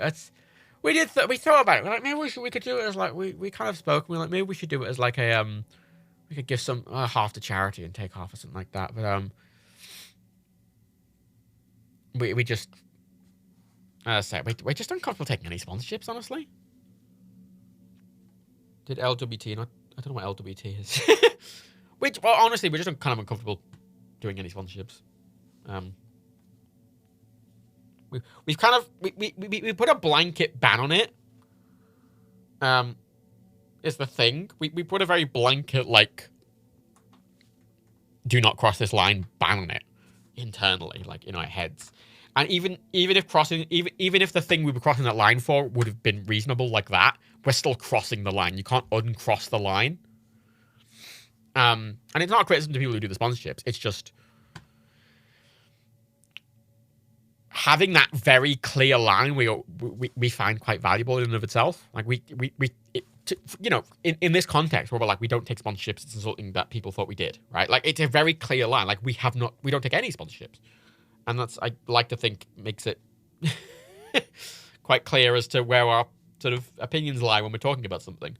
And once you cross that line, you can't really walk back, even if the thing you're crossing it for is perfectly reasonable. Like, I thought that was. I always said that if we were to ever do sponsorships, the one we'd probably do is just, as I said Skillshare, because Skillshare will just kind of take anyone on. They give reasonable rates, and as I say, I feel like it's a quite... There's not really any dishonesty in advertising it, because I don't like the VPNs. I mean, Tom Scott's done a video about it, but VPNs, they always claim to do this fucking like, oh, I see them come up on these sponsorships being like, oh, I got hacked recently, and I should have been using a VPN because it would have protected me online. And I'm like, you using a VPN wouldn't have stopped you being sorry. And it's so fucking misleading because HTTPS, literally, they all try and do this advertising based around these sort of like network, I can't remember what they're called, but it's someone on the same network as you, kind of skimming the actual network traffic. But if you're using HTTPS, which every website does for logins, especially now, that can't happen anyway.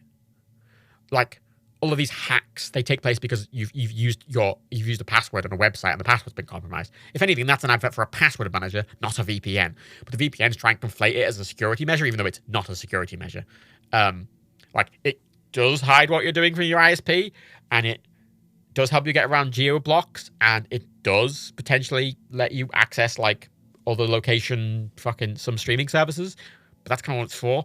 And they were doing that dishonestly for a while, and now they've switched to a different type of advertisement where they're being like, oh yeah, no, you can access Netflix in a different country, and that's entirely what they're basing the ads off now, which is a bit more honest, but is I still think misleading because it's against Netflix TOS, and also it doesn't work a lot of the time because Netflix like whack-a-mole these IP addresses that are from VPNs as to all of the services to try and stop them, so it isn't going to always work. It's not necessarily reliable. Blah, blah, blah. I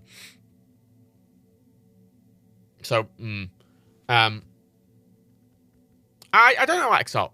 I don't know. I just wonder if not many people were offered it or something. I don't know. Or maybe, because obviously I didn't chat with them about it any further. Like, I just politely said no. But a lot of them are like, hey, can you be jumping on a phone call? And they might have had more deliverables. They might have had more restrictions or something ridiculous. You know. Someone mentioned earlier about the whole, we joked for a while about doing a sellout week. But the thing is, no one would be up for that. Because one of the practical limitations of something like that is all of these sponsors, they have exclusivity periods. Like, you know, I mentioned with the Chex Mix one, they wanted exclusivity on any other sponsorships related to snacks for 3 months, for example. And obviously, you're not going to have a huge amount of overlap. But all of these different providers are going to have different time periods for deliverables, and trying to line them all up in a week, and you couldn't have them all in the same video because they wouldn't be fine with that. And it's very difficult to try and do something like that and it be within contract for all of them. You know, it's something it's something you could probably fucking finagle, but like, yeah. I mean, I don't want to sell out is the thing. That's always been our line. We've never had to. As I was saying, now we're month to month with our money on the company because of that. Whereas most people aren't. But I don't know. We feel like we've got, I don't know, sense of, I don't know. It gives us a certain editorial integrity I don't think you'd have otherwise. And it's not to say people who take sponsorships don't have any editorial integrity. Obviously, John has editorial integrity even though he's done sponsorships. But I don't know. I just think it's a very nice blanket statement we can use, obviously. But I find it very frustrating that, you know, in a video like a Saints Row video, where people are like, oh, I can't believe he took a sponsorship for this. And I'm like, what the fuck? Like, what the fuck, man? Like, it's so insulting. And a lot of them were for, like, long-time Nerd Cute fans as well. And I'm like, fuck off, man. Like, we've been so clear about this. People are like, how much did they pay you? It's like, literally. How dare he like a video game? How dare he have fun with a video game? Like, oh no, because disclosure is both, like, John's good at disclosing stuff, but like, that kind of disclosure is a legal requirement at this point. At this point, it's less about disclosure and more about what you take, what kind of sponsorships you take, and how you let them influence you. Because they do. The thing with a lot of sponsorships, and the sort of, as the same with even getting codes and stuff like that, there's this sort of subtle editorial oversight that kind of happens, whereas, like,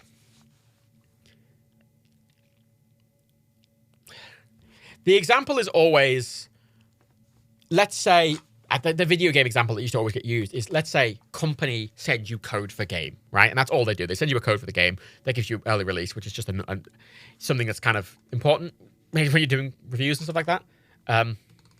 You know, it's important to be able to, when the game comes out, when people want to buy it, you be able to go, hey, is this worth it or not?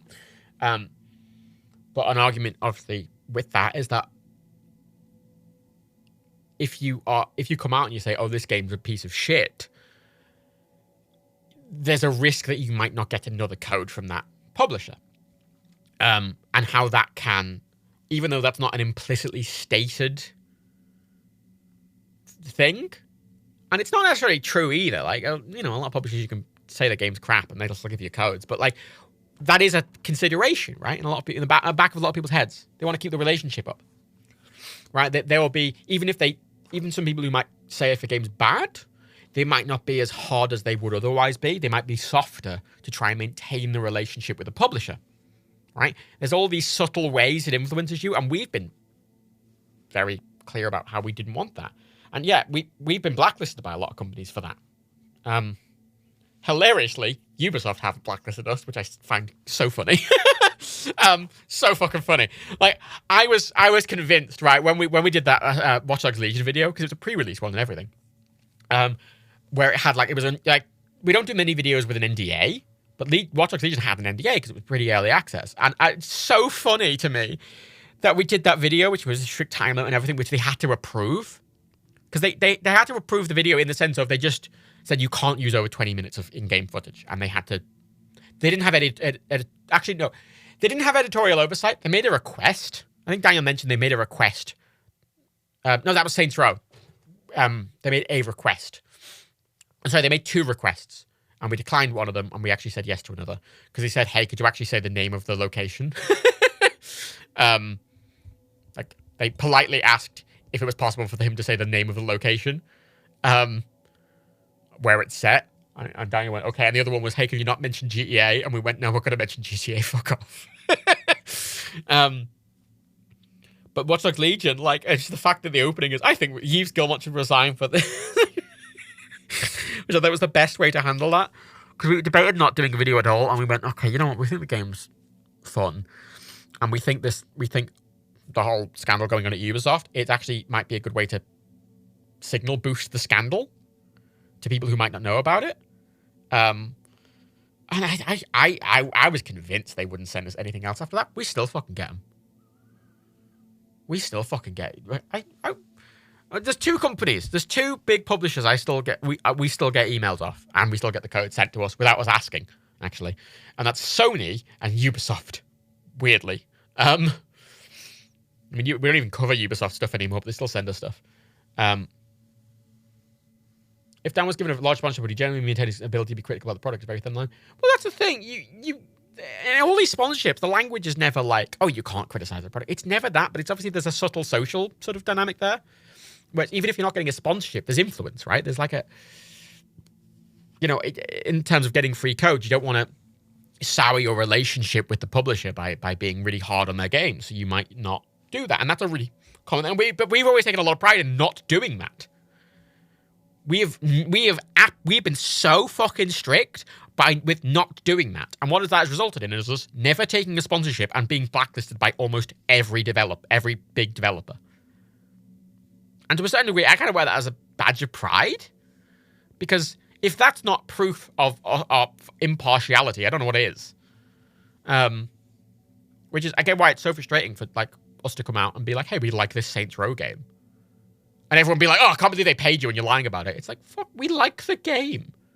Sorry, we've spent all this fucking time. We have absolutely fucked a relationship with every publisher. We've not taken any money ever, just so we can maintain this sense of at least basic fucking like level of integrity in what we're saying. And you're still saying we're absolutely fucking insulting. Oh, we got Nintendo codes. Nintendo are weird with codes. They're really weird with codes. Yeah, like some publishers have a whole thing, like Nintendo had the whole thing of like, hey, because a lot of, like Sony, for example, they'll just send you a code. They just send us a code, and you have to agree to an embargo, but it's like automated. Like it's an automated email, like you're on a mailing list. They give you a code for both PS5 first-party releases, and they also give you them for PC. Like we get emails like, here's Miles Morales on PC. It's like automated, and you agree to the embargo. That's all it is. And there's nothing else there, right? Whereas Nintendo had a bit of a weird thing where they were like, hey, you have to, if you take a code from us, you have to actually agree to make a video on it. And we were like, oh, well, we don't. we don't do that, right? Because just because you get a code for something doesn't mean it will make a good video. We don't really know if it'll make a good video until we've played it. And even if we played it and recorded it, it still might not make a good video. We don't want to do that. And then also, Nintendo were a little weird about the videos we were doing. And the people who, the contact at Nintendo was lovely. It was around Fuck Yeah, when Fuck Yeah video games came out, that I was still chatting to them. And I offered any game that was in that book, I offered it to the publisher. I tried to offer every single game that was mentioned in the book. I tried to reach out to the people behind the game to offer them a copy for free. And I distinctly remember contacting the PR person at Nintendo and being like, hey, would you want one? Would the head officers like one? And he went, well, formally, I'll have to decline your request, but informally, yes, we'd love one at the office, but I don't think we'd be allowed to send it to corporate because I don't think they'd very much appreciate us sending them a big book with the word fuck on, because Nintendo were apparently overly and aggressively family-friendly. And in stark contrast, funny, that's how Nintendo were like, and I think the people working there were fine, but they were very, the PR contact I was talking to was very honest about the weirdness of the internal culture and how, I mean, it's Nintendo and that kind of tracks. And then in stark contrast, I contacted my Bethesda contact, who I think he's still the head of European PR. It's like he was originally like a comms manager, but he's like the head of PR in Europe, like all PR, not just like influence, like a head of PR for Europe for Bethesda, which is a big title. But I've still got my contact, and I contacted him. He's like, oh yeah, we'd love one at the European office, but could you send us 3? I'm like, 3? He's like, yeah, I'd like one for the European office, and then I would like to send 2 to our main offices. I'll send 2 to Pete. I'll send 2 to Pete, and he'll give one of the copies to Todd. And I'm like, sorry, Pete, sorry. Is it Pete? The second guy. What's his name? Pete Hines. You're going to send 2 copies to Pete Hines, and he's going to hand a copy to Todd Howard. And he's like, yeah. And I'm like, all right. Like, I didn't even offer that. I was like, would you like a copy? And they were so enthusiastic, Bethesda, for that. And then in stark contrast, Nintendo were like, no. And Square, we've always been very friendly with the Square PR people. Obviously, we kind of did stuff with them related to Just Cause and stuff like that. We did a Make-A-Wish with them. The 3 people we always worked with in Nintendo's PR were lovely. Rhea and Tat. And, you know, for like the book, I contacted Kat. I was like, hey, Kat, you know, is there, would you be able to try and find these people? I say with Ubisoft, I was like, hey, I know some of these games are really old, and a lot of these people might not even work for the company anymore. But I was wondering if you might be able to have a look into it for me and just see if you could find anyone that I could contact maybe about giving, you know, the creative director of like this game a copy of the book. Yeah, no, Todd Howard. Now, I will know, I sent them the book and I never had anything else. I have not spoken to that person since, and I did not hear what any of them thought of it or if it actually got there or whatever. But I didn't ask them to do that. He asked for 2 copies specifically to send to Pete Hines, one of which Pete Hines would keep, and one of which Pete Hines was going to give to Todd Howard, which is just such a ludicrous... It is so silly to me that was a thing, but I never heard anything else about it. So either it happened and they hated it, or I don't know. Obviously, Tim Schafer got one. But, you know. It was... Square Enix, like, they were good at Square Enix. But that's the thing. Like, we've worked with these companies before. And it was always kind of through a mutual benefit, obviously. Like, you know, doing the Just Cause thing, there's a mutual benefit. Obviously, we get access to the game now. For them, they get, you know, press for it. They get good press for it. And we don't think that's a conflict of interest, really, because they don't have any editorial oversight. They're not paying us. You know, I have myself been very clear about the fact I think Just Cause was a piece of shit. But Dan likes it. He has fun fucking around in it, and it's a fun fuck aroundy game. I just don't get that out of it. And both of us like Saints Row. I like Saints Row, the new one. I played through the whole thing. I like it. I enjoyed playing it, as did Daniel. And then we went online and went, hello, we enjoy this video game. And everyone was like, how dare you? You're lying. How much did they pay you? It's like, we are enjoying the game. And I would like to think the fact that we haven't taken money from anyone and have been blacklisted by everyone would be proof that we're being truthful about this. I thought you'd surely be paid somewhat since this quote was on buses. No. They didn't pay us. He did a video. They asked if they could use the quote in their advertising material, and he said yes. I'm not taking money from anyone at any point. Yeah, I didn't handle that, to be clear, but I wasn't really involved in that at the time. But like, they didn't pay him. Just thing. There's a novelty to seeing. There's a novelty to see my boss's name on a load of buses. Like being on the tube with his fucking names in big letters. Silly. Oh yeah, for Just Cause 3, for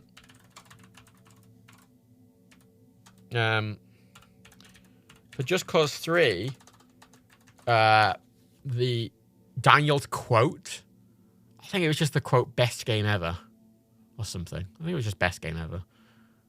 This is the best game ever, was the quote they used. Daniel's quote, which was the main quote they used in all their UK advertising material. So like in the UK, like on like buses and train stations and stuff like that, the big quote on the Just Cause 3 posters was like Daniel's quote, which they didn't pay him for, and he'd said before, like he just said in his video. I think it was just something. That's it. Yeah, that was it. That was it. No minus. It was just a novelty. And though a couple of years later, we thought it was listed himself. So thought, I mean, it was never the best game ever. It was a thing he said. You know, I don't know. I wasn't a huge fan of that entire process, but I thought it's kind of fine. Didn't pay him. He said a thing in a video. He said a thing in the video, and they went, "Can we use this?" And he went, "Yes." And that was it. We never been paid by any publishers. The max we ever got from a publisher was, I'm trying to think. It was probably Rockstar, because they sent us those 2 boxes. They meant to only sent us 1. It was like these Christmas goodie bags they were sending to creators, but it was like after we'd done loads of videos on it, and we were already like, this is great. And then after they sent us that box, we were like, this is shit now, and then they started talking to us. It was very funny. I think actually no, you know, well, there's a technical answer here for who has sent us the most, like, financially large amount. And in a technical sense, it's Microsoft, but I'm putting that with a big asterisk, because when Flight Simulator came out, Daniel got sent the honeycomb yoke and like a throttle quadrant from Logitech and like a rudder pedal from Thrustmaster. But Microsoft didn't send them to him. Microsoft were like, hello, Microsoft were sending the codes out and were like, hey, our peripheral partners want to send peripherals out that are, you know, authorized to go with Flight Simulator to people who are getting Flight Simulator early. Can I pass your details on to them? And we went, yes. So Microsoft didn't send them as part of Flight Simulator. Like, Honeycomb sent Daniel the yoke. For example, which he used, which is like basically a review unit. So Microsoft didn't.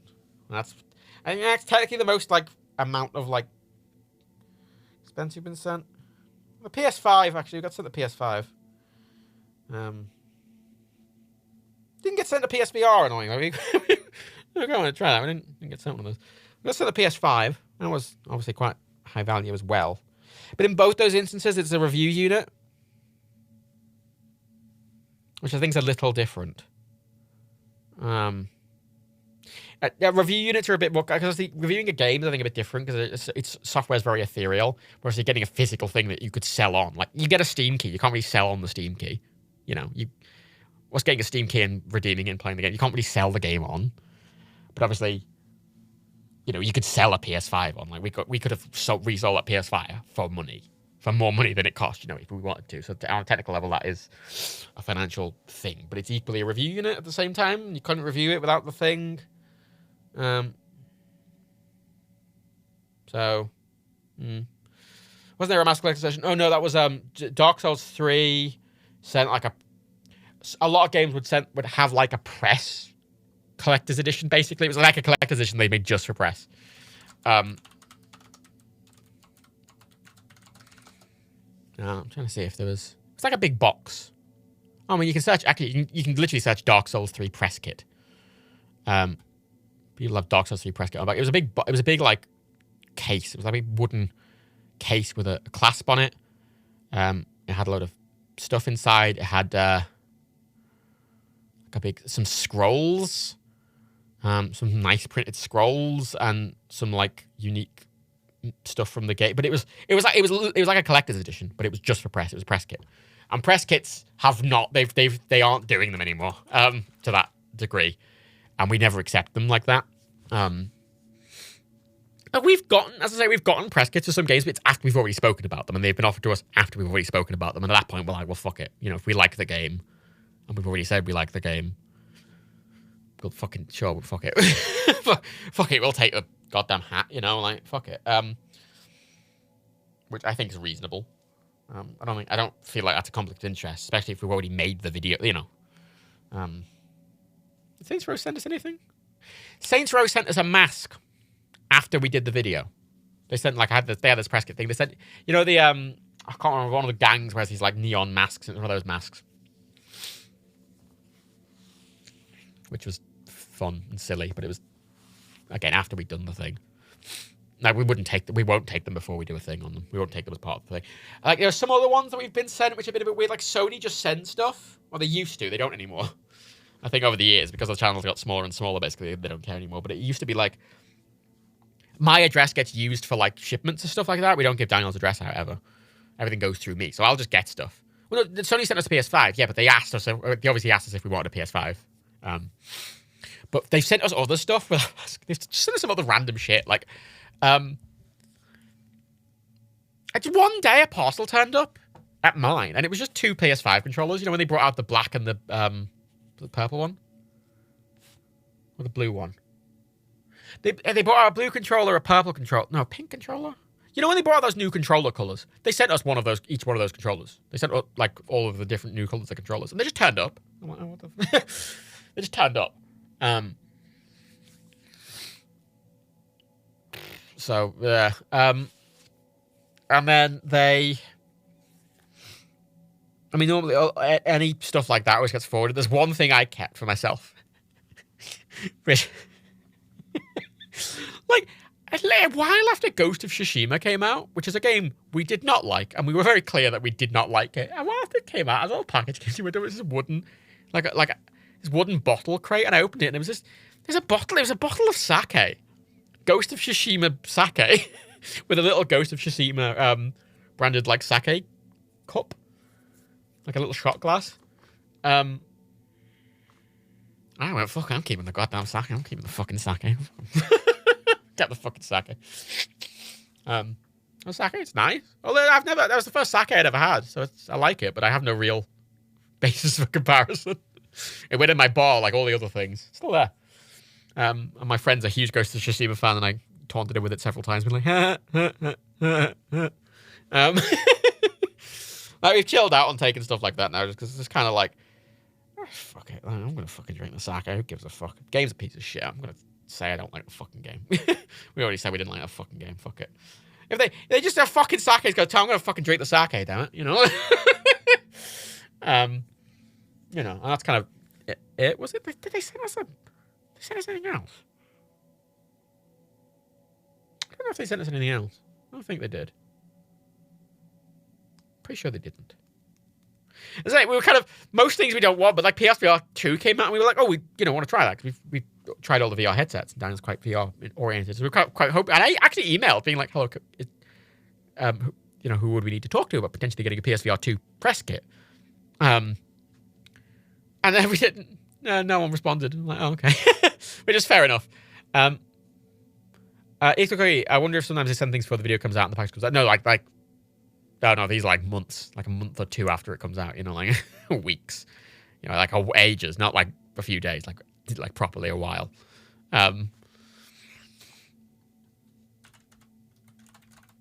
I don't think we get any others. I can't think of any others that we've gotten. Well, I've gotten press copies of stuff. So I've got a press copy of GTA 5 and a press copy of Fallout 4 for the PS4, both, respectively. And they're just normal. They're in the normal game box, but the actual disc is like white with a red marking on the bottom. It says press copy. But they're identical. Yeah. Because I mean, I expect the thing is now we don't have the clout we had like years ago, right? Like if I email Sony, I'm like, hello Sony, we would like, could you possibly send us this £300 thing? You know, like 5 years ago, we had enough clout that we could just basically ask for anything and we could get it, right? Because the channel was big enough that it didn't matter. And it was like, you know, it's big enough, everyone knows who NerdCubed is. But now we're just, no one gives a fuck anymore, right? Like, the channel's tiny, relatively speaking. And, you know, we do a video and it gets, you know, 40,000 views, which is, it's 40,000 views. I think, you know, a lot, relatively speaking. But, like, in the grand scheme of YouTube, it's like small fry, right? Our kind of subscriber count isn't really reflective of our view count anymore. So I appreciate it. Like, you know, John's a much smaller channel than us, relatively. Like, John's got about 500,000 subscribers, but his videos get more views than ours. A lot more. You know, he didn't get sent a PS5 and stuff. Like, so, you know, the size of our channel is more comparative to something smaller than John's now, from a PR perspective, so I appreciate why they wouldn't. Because for them, it's a cost to benefit analysis, right? Like, sending a code doesn't cost anything. That's why we get them automatically. No one even checks, right? Like, it's whatever. It's a code. It doesn't cost them anything to send a code. Whereas obviously them physically sending us a £300 bit of hardware, they would have to do a cost to benefit analysis on it. And obviously, if they don't think they could get the if even if we were to review it and say, oh, this is really good, if they don't think they would make enough money off that, they wouldn't. Which I understand. I'm not gonna fucking funny. I don't think it's not like we deserve it or anything. You know, if we really want one, we can buy them on. That's the thing with them all. A lot of stuff we get, it's always nice to have them just because it's nice to have them for release. It's nice to have them so when it comes out, we can put a thing up. We're like, hey, when a lot of people are buying at release, we can say, hey, is this thing worth it or not? That's why it's nice to get them, you know, early. You know, it's not really about getting them for free. I mean, it's not a bonus to get some stuff for free, but like it you know, in the grand scheme of things, spending 30 quid on a game in the scheme of like a company that, you know, is making thousands and thousands and thousands a month doesn't really matter. It's the getting it early which matters. I say we don't really get codes anymore anyway. We don't really do many videos or anything anymore. But we don't. It used to be like 2016. We used to get so many fucking codes. I mean, there was this thing at the time where we were redeeming all of them to the point me and Danny were trying to redeem as many as we could to try and get a Steam account to like 1,000 games just to say fuck it, redeeming loads of random shit. But yeah, that doesn't happen anymore. It doesn't happen. Just the channel's in a different place now. We don't just. Yeah, it used to be. I remember going to like EGX Rezzed in like 2015, 2016, you know, and I'd have a business card and it'd say NerdCubed on it, and I'd go and I was kind of looking for games that'd be of interest and all that, and I'd put, you know, I'd show the business card and they go, oh my god, you work for NerdCubed, and everyone had heard of NerdCubed. You fucking mentioned NerdCubed to anyone, they'd heard of NerdCubed, even if they didn't watch the channel. It was a name that carried a lot of weight, and even if people didn't, even the few people who didn't recognize the name, they go, oh, fucking 2.5 million subscribers. That's a huge channel. Because it was a huge channel. That's a huge channel at that point in time. But now, different environment. Does Dan still get the weird tiny Switch games? I always requested them on Keymailer. But Keymailer slightly changed how it worked. Before, Keymailer was like, you kind of have to say if you'll play them or not. And if you don't play them in the way they expect you to, your rating goes down and down and down to the point where, like, when you submit a request, they see, like, you don't play any of the games you get, and they'll just kind of deny it. That's kind of what happened on Keymailer. Because when he was doing those little Twitch streams as well, because he wasn't changing the game, I told him off, actually, because because he wasn't changing the game, he left it as just games and demos. He didn't actually change the game in like the Twitch settings to the game he was playing. Which I understood why from a practicality standpoint, it's the right fact, but because he wasn't doing that, in the back end, it wasn't registering that he was actually playing that game. So from Keymailer's automated system, didn't think he'd ever played the game, even though it was linked to his Twitch. So, also he didn't, but part of the reason he didn't do that anymore as well is like, I had to stop bothering with Twitch games because he doesn't play Switch anymore. That's another thing. Since he got the Steam Deck, he hasn't really touched the Switch. Outside of playing fucking Pokemon, which he did barely. Like, he doesn't... I don't know. The Steam Deck came out and the Switch is just basically dead to him. So, you know. I want to get back and do the backlog slog because I think that's the kind of fun thing. But GOG needs to start working a bit before that. Because currently, GOG can only see a third of the games I own. And most of the games I own on Steam, which isn't very helpful. Oh, they got Returnal on PC. Oh, no, I don't. I thought it did. Oh, no, I downloaded it. There's the occasional code, PC code that I get. Because Daniel's obviously always the first dibs, but there's the occasional code that Daniel doesn't want and I'll fucking take.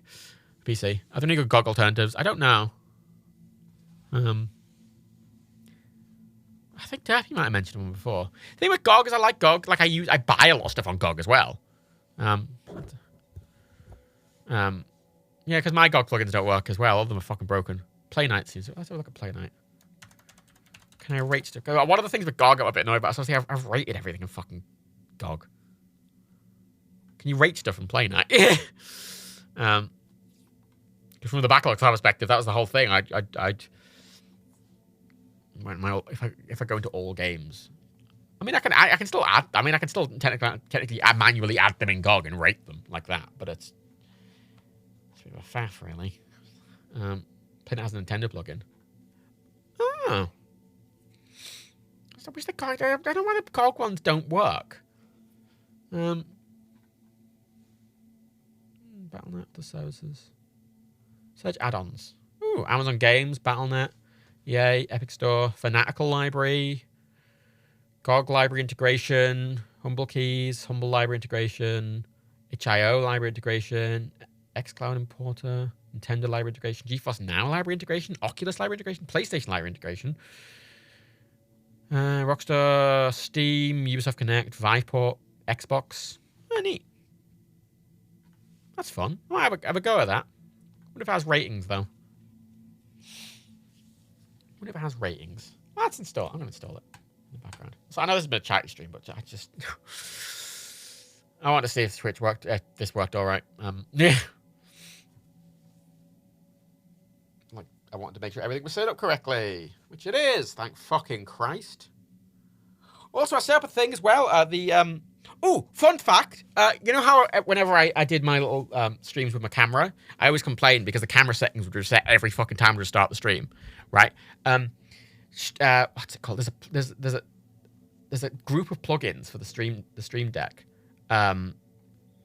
which I've used loads. They've always been really good. Bar Raider makes loads of plugins, and they have one called Cam Control, which lets you set webcam settings as a Stream Deck button.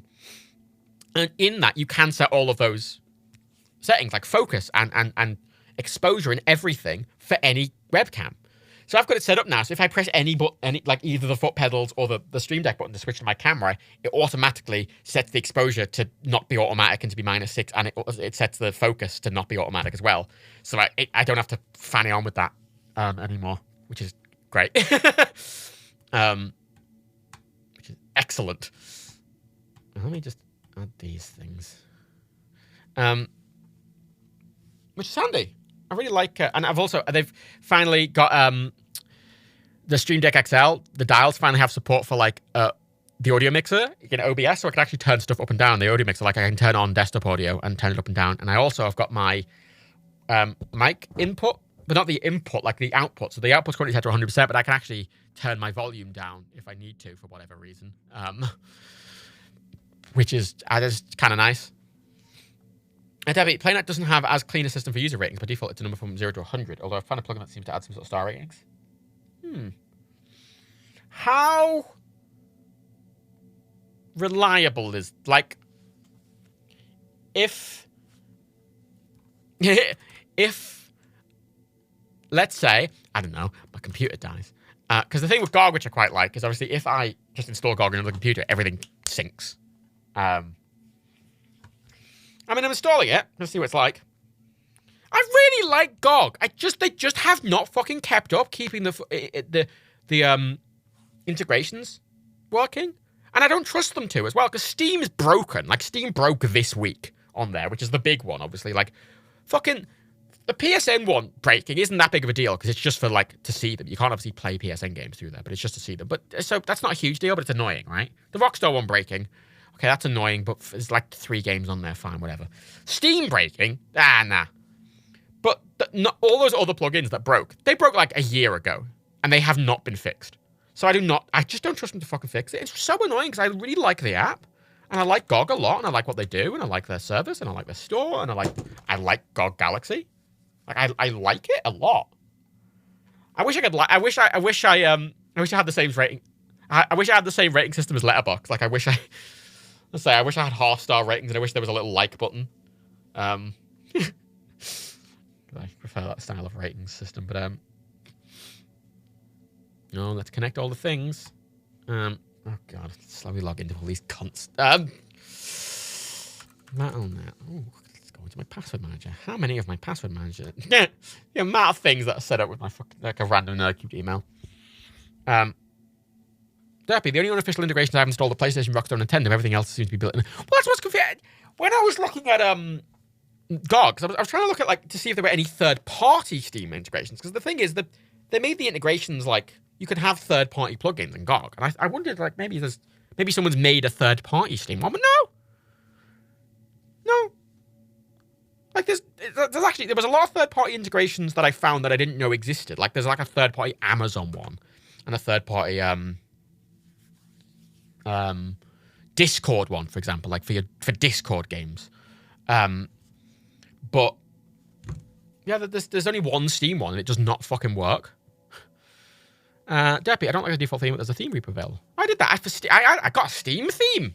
I got a Steam theme yesterday. Ooh, I got a Windows 11 Steam theme, which gives the window rounded corners. Ooh, because you know what? I'm coming. Look. My biggest problem with Windows 11 style is I actually quite like the style of it, but the fact it's just so inconsistent. Like you'd be using Windows 11 in dark mode, and you press the uncompress button and the official inbuilt zip uncompressible open, and it'll be this bright white fucking window with like sharp corners, and I'm like, why? If you're gonna do a dark mode Windows and you're gonna go for this fucking new theme, at least make it goddamn consistent.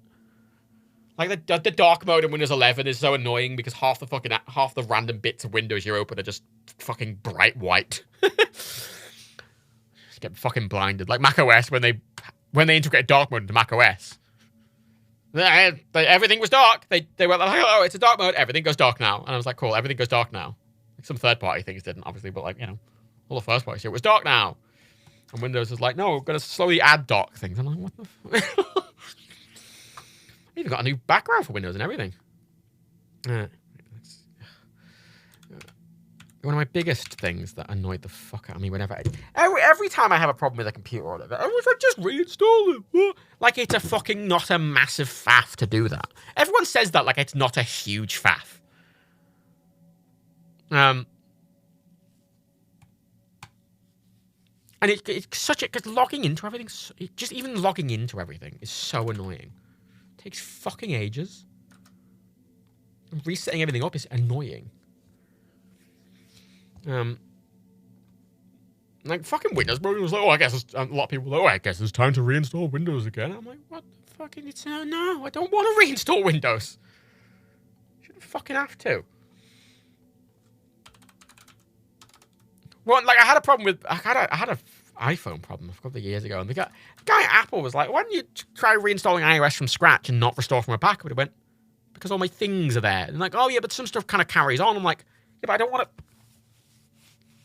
That's so much faff. I don't want to do that, thank you. And I didn't. I don't want to fucking have to reset up my fucking apps. I got me fucking ass with that. Stir fry. I always like stir fry. Stir fry's my boy. Stir fry's my favorite. Oh my god, so many fucking things. Import. Oh my god. Yeah. Oh my god. Yep. Authenticate. itch.io. Oh, fine, whatever.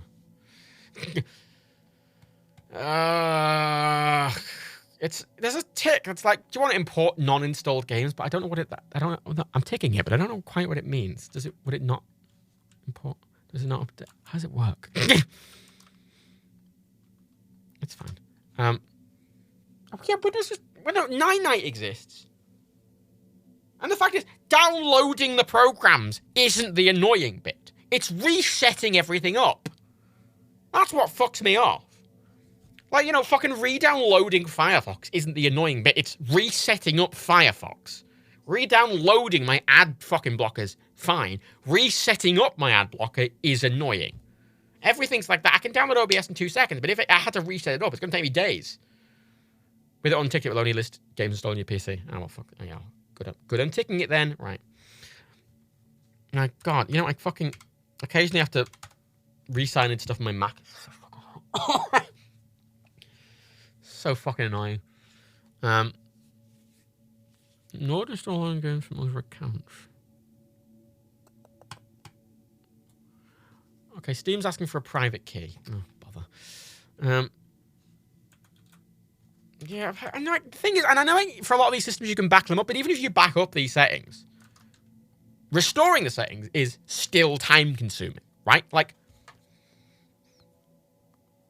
even if everything's backed up and everything has a reasonably quick backup restore system and downloads are really easy to find, even if all of that is true, it's still time-consuming. Wait, private account? Oh. Fuck me. Wait, register for a Steam API key. Domain name? What's this about? Why does it need me to be not? Why does it matter if it's private or not if they made me log in?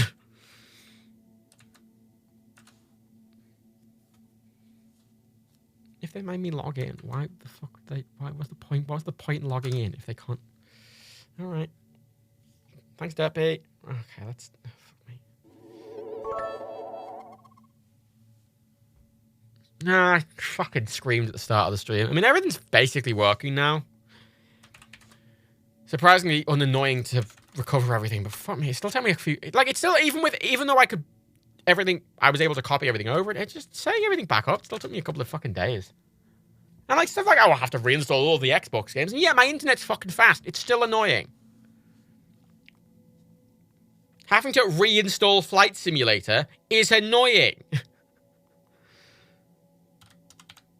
Oh, instead of taking 2 days, it takes fucking a few hours, but it's still annoying. Right, I've logged into all the things. Let's have a look at this then, shall we? He's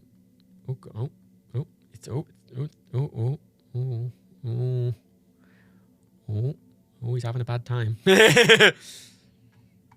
Does it get artwork for them later? Does that load? Oh. GOG works around this by not actually using OAuth. Maybe that's why it's broken, because Steam, apparently that's the issue with the Steam integration in GOG now. It's something to do with the authentication. It'll download artwork, it just takes a while. Okay. It's slowly importing. I'm just going to leave that in the background. Delightful. I don't like the default theme. Add-ons. Ooh, let's have a look. That's just, right. Ooh, PlayStation Library integration. Requires Playmat to be installed. It's most assuredly installed. Yes, there we go. Yes. Yeah, I don't care about the performance being bad. Playmat must be restarted. No, not yet. Ooh, I'm enjoying this for the most part. I mean, Nintendo. I'm surprised GOG never got a Nintendo library integration. Like the fact that obviously people are making these integrations for this. It's weird that people weren't making them for GOG when they're clearly technically possible. Thieves desktop. Ooh.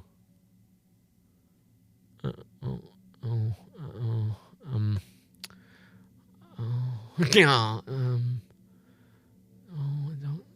don't know. Does it have rounded corners? You know, I noticed a lot of themes for like stuff on PC are fucking ugly. God almighty, it's like, oh my god. There's one thing I adore about getting like secondary Mac apps and stuff. Like if you look for like third-party Mac apps, like you'll find a Mac app that does like some really specific tiny thing, and there'll be a website for it, and it'll be like the most pretty website you've ever goddamn seen, and it'll be needlessly overbuilt. And you'll like, get the app, and it'll have this weirdly pretty interface, you know. And you're doing all this, and you're like, oh, this is delightful, because seemingly every Mac developer is just this wanky designer as well. And I get like a PC app, and like you download it, and it looks like a piece of shit, and everyone's like, yeah, it's pretty as a piece of shit. And I'm like, what the fuck? I like how it looks like shit. I'm like, okay. Actually, this is the best way.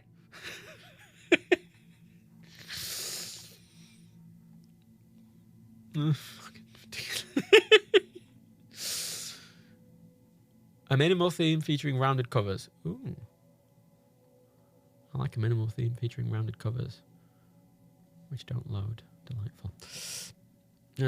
Ooh, too late. I got a new Anchor 75-watt USB-C plug the other day. Do I like Anchor?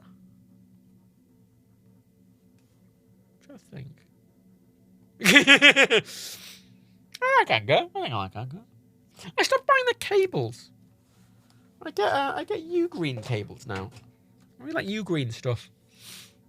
Anchor, I find them started being a bit they started being a bit less reliable. I don't have the Humble app. There's a Humble app now. Oh, what's the? Oh, why is everything a launcher? How many launchers does one computer need? It's fine. Let's just install another fucking launcher. Jesus Christ. Let's go with all the other fucking launchers. Jesus goddamn Christ. Silent. Oh, fuck me. Ah! You know the other fucking month as well, I changed my email address, right? My login email address for everything, but I also changed my authentication app. So I remember I spent like days. I spent several days going through every fucking thing in my password manager and changing the email address, then updating the password, and then changing the two-factor authenticator to a different thing.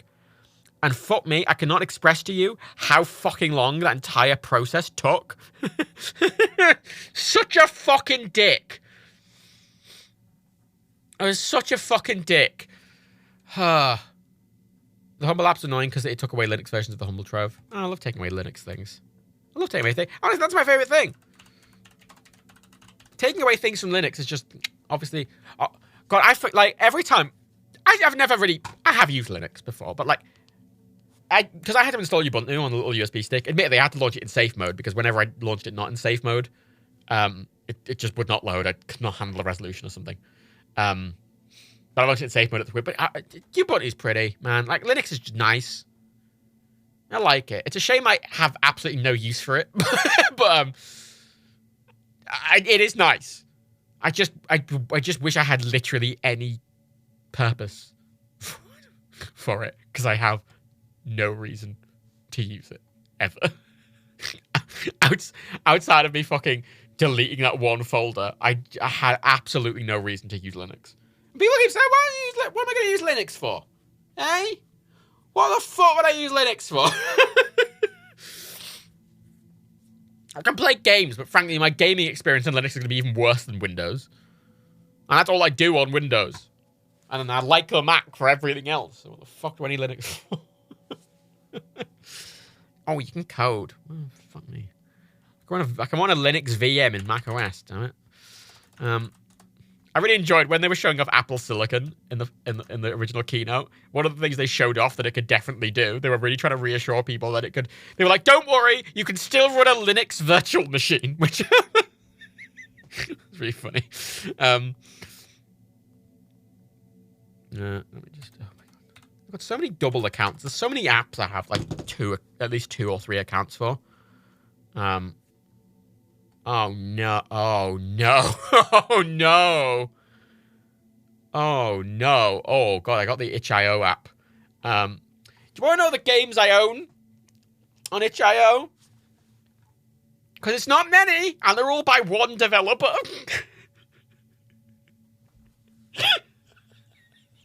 Forgot both them on it. I've installed the itch.io launcher for effectively one set of games, and those games are the entire Digital Homicide collection.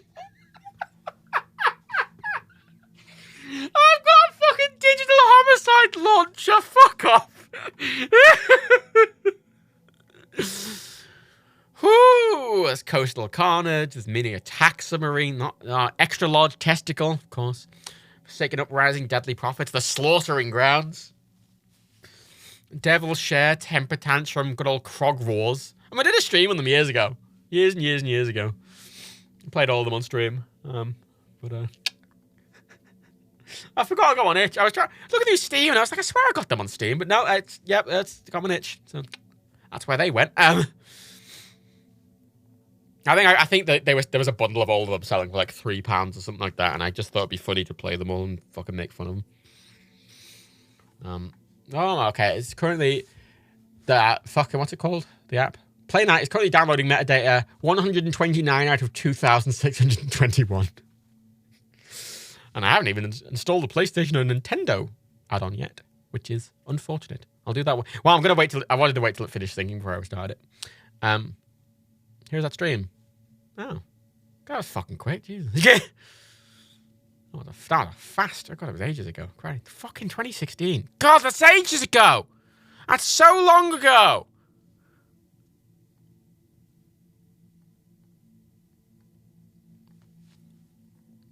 So long ago. It was after the stream that Matt completely lost his mind. Matt's singing his 10 out of 10. I sang. Whatever.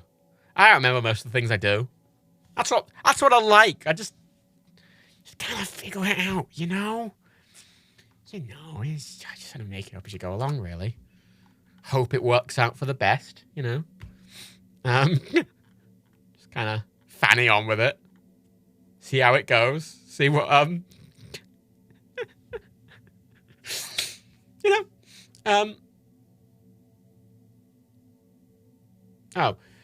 I'm looking at the thing. There's a section for Game Pass games, which apparently aren't in it by default, and it says browse the Game Pass catalog in Play Night.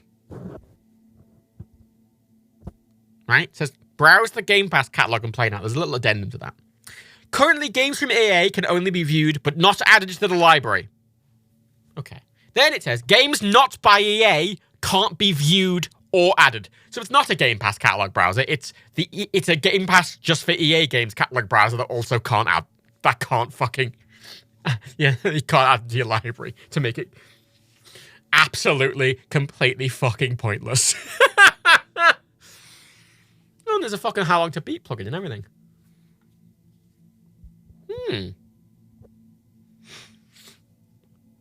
Installation status of data. Is there any deal? Bundle tagger, library management. This seems quite useful, this. I'm going to have a mess with this. Nexus Mogs checker. Excellent.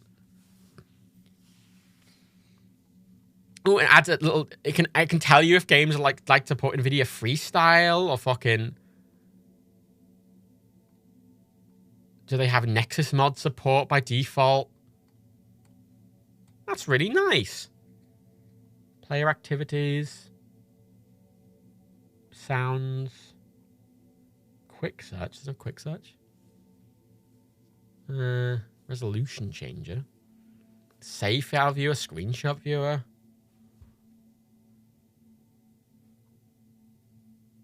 I'm gonna have a proper mess with this, actually. Steam chat. Steam wishlist notification. System checker, theme extras, Twitch link.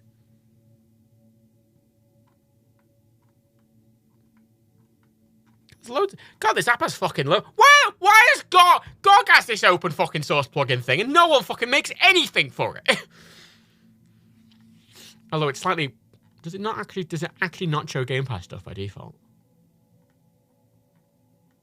Because if so, there's a section that says cloud games. So that's annoying if it doesn't show you the Game Pass games, because that's something I found really. I like on GOG that I can just go into the all games section. It shows me every game I have access to, whether it be on a fucking streaming service or whether it be on my computer or whether it be on my Switch or PlayStation or whatever. GOG does exactly what I want it to do when it works, but the problem is it doesn't fucking work at all. It's fanatical. I can't remember what that is. Escape from Tarkov Importer. Fuck it. Maybe the backlog slug will feature fucking Play Night, which I hate its name. I hate its logo, actually. I hate that logo. Oh, there's a theme that shows the platform for each game as well. You found a star rating plugin for Play Night. Oh, thank you, Mick, for suggesting it. Oh, it's a GitHub link. Oh, God. I'll mess with that once it's on. I'm going to let it run in the background for ages and download all the metadata and get everything sorted, and then I've got to restart it and then make it work. It's going to take a while, but can I list them by release date? Does it show metadata? Yes, it does. Oh, it doesn't have release dates for most items, which is a slight problem considering. Yes, that would be a small issue for the backlog slog, considering I could do it in date order. It has release dates for almost all of my games. Oh, maybe that's part of the metadata it's downloading then, I guess.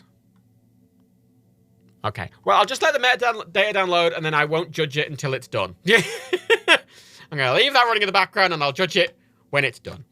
I'm going to close all these fucking things. Oh, my letterbox. I wish there was a letterbox for games. Like a place that I can just quickly log something and share that. I love Letterboxd. I absolutely adore Letterboxd. I was saying this like yesterday. I kind of want to do a film podcast because a while ago when I was watching films, I was like, you know what, I'm going to try and write reviews on Letterboxd. I'm going to try and write longer things. And I started trying to do that, and I started hating it. I hated writing the reviews. I hated actually reviewing them in that formal sense. And I like doing the watch parties. I like because I haven't done them in ages, but I like doing the watch parties. The problem with the watch parties, there's kind of the amount of films that I want to watch, and I kind of don't because I'm like, oh, that's on Prime. I should do that as a watch party, and I never get around to it. It's annoying. So I'm like, is there any other format I'm like that I can actually talk about film? Because I really like film. I'm like, oh, podcast might be fun because obviously Dan and Mike have been doing that Too Fast 10 Forward podcast where they're talking about Fast and Furious films, and I'm like, you know what? I wouldn't mind doing a podcast that's like on a theme. Like, I'd be a dual theme. I like the idea of like it being like I don't know what theme. I kind of like the idea of doing like Oscar films, like films that win Oscars for various reasons, but also mixed with some sort of B movie thing. There's like a dual whammy of like something that won an Oscar and also something that is that is an atrocious B movie. I don't know. But I'd like to do it with someone. I don't know who.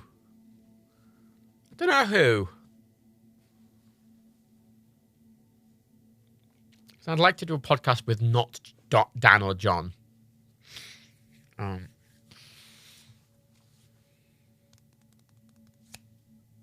put a thing on Twitter if anyone would be interested in it yesterday, just because I'm kind of curious. I don't know who I'd do it with.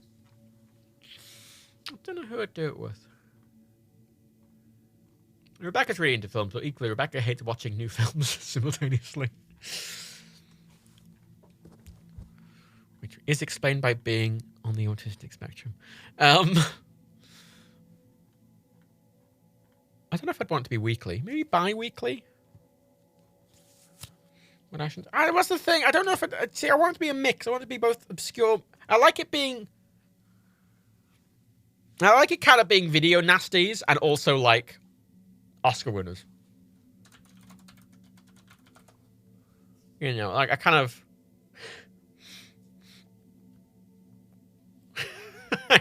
I kind of want a wide range, but I want it to have some sort of format. Like, I debated the idea of just doing it for, like, Oscar winners, but I thought that might be a bit too boring and not broad enough. Who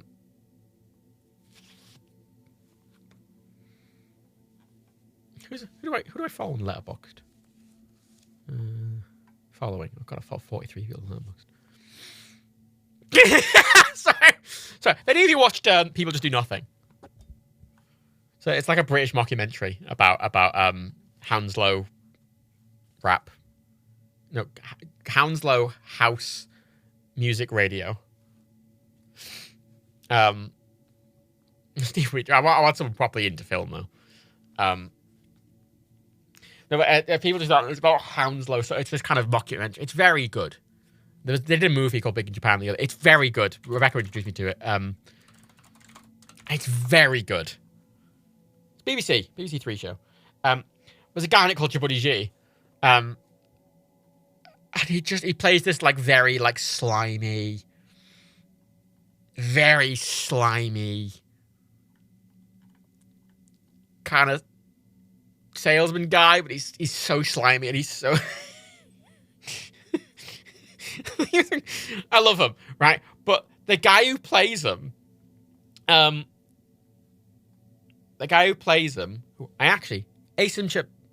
cannot pronounce his name. Asim Chaudhry. Oh my god, I can't pronounce his name. Oh my god, his husband. I always get that's the name. I can't pronounce it. So help me God. Teach me how to pronounce it, please. He's on Letterboxd and he reviews a lot of films on Letterboxd. But my favorite thing is his Letterboxd username is, and it's all in capital letters. His Letterboxd username is Girthlord. but like his reviews are like really detailed and quite in depth and like very thoughtful, quite serious reviews. Like really good serious reviews, and then but every one is like followed by dash Girthlord. It's so funny. His Letterboxd's really good if you want a good reviewer. Asim Chaudhry. All right. Shudder, Matt Whittle, Ella Dawson. I don't know who those people are. Oh, Full Fat Videos. And Ella Dawson on Twitter. And then... I don't recognise most of these people, if I'm honest. Taskmaster. Oh, God, he was on Taskmaster, wasn't he?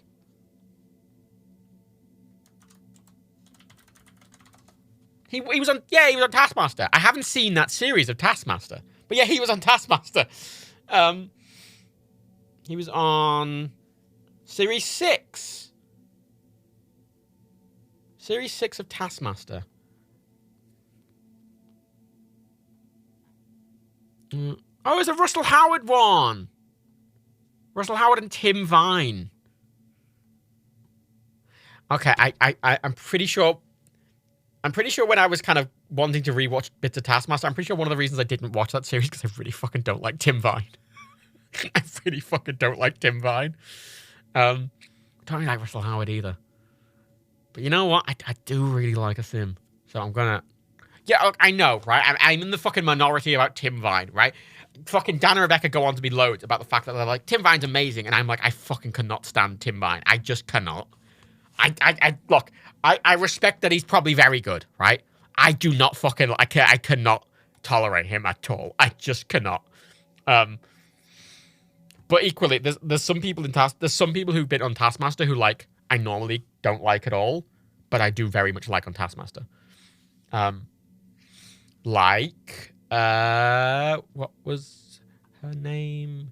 What was her name? It was Desiree Birch, who's like, what's it about? Shut up. What season of the Alan Davies season? Was it Desiree?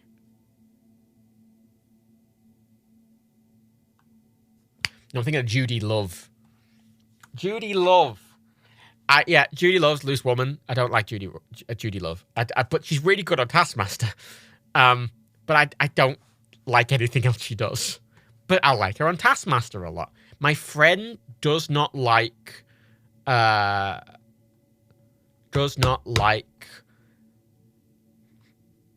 Millican. Doesn't like Sarah Millican. I'm kind of indifferent to Sarah Millican, but she's excellent in Taskmaster. And as we all agree, I think, that I didn't know about Fern Brady until Taskmaster, but I adore Fern Brady. Fern Brady's book that just came out, absolutely excellent. Fucking love Fern. I like that Taskmaster is a mix of usually one or two people I know, and I don't know the rest. And that's usually how they like to structure it. Because the new season is, I only know Frankie Boyle on the new season. Like, you know, season 14, which I adored season 14, which is Dara O'Brien, Sarah Millican, Fern Brady, John Kearns, and Munya Chihuahua, who I didn't really like Munya, but I fucking love Dara. I adore Dara. Dara's my boy. And Fern Brady, oh, didn't know who she was, but love her, excellent. Fucking, look, I really like John Kearns. No one liked John Kearns. I love John Kearns because John Kearns played Taskmaster exactly like I would play Taskmaster. Everything was a bit sad and pathetic, and everyone made fun of him, and that's exactly the role I would fall into, and he was shit at everything, and I love him. I love him. I love John Kearns. If you want to know what I'd be like in Taskmaster, it's John Kearns.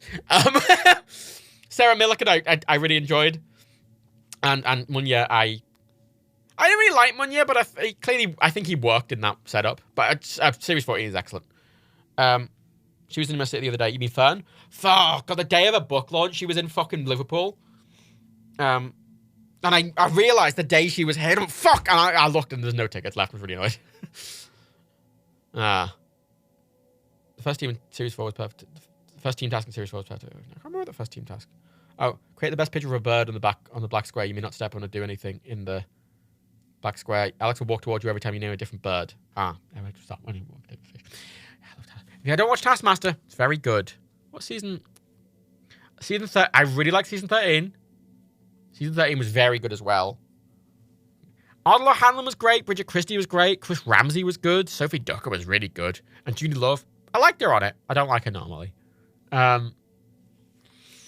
Series 12 with Alan Davies, I liked. Because I like Alan Davies a lot.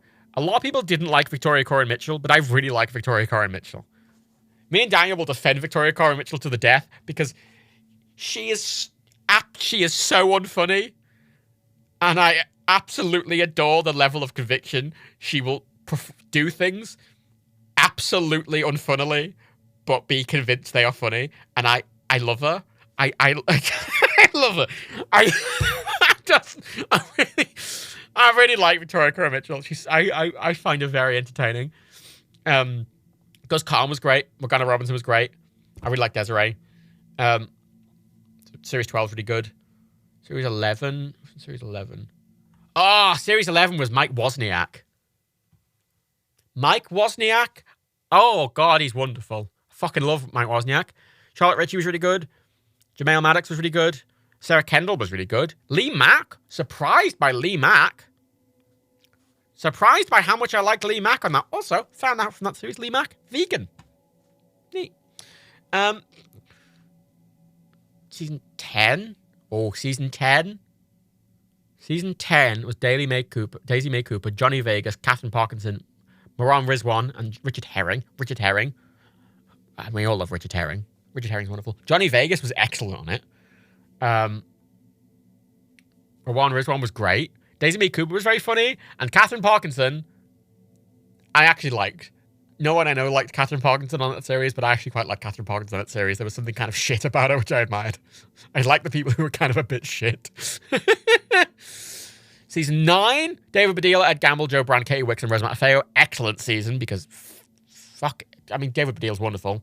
And fucking Joe Brand did absolutely not give a fuck and didn't play along the whole time and was grumpy and excellent and I love her. Whereas Matafeo, wonderful. Katie Wicks, great.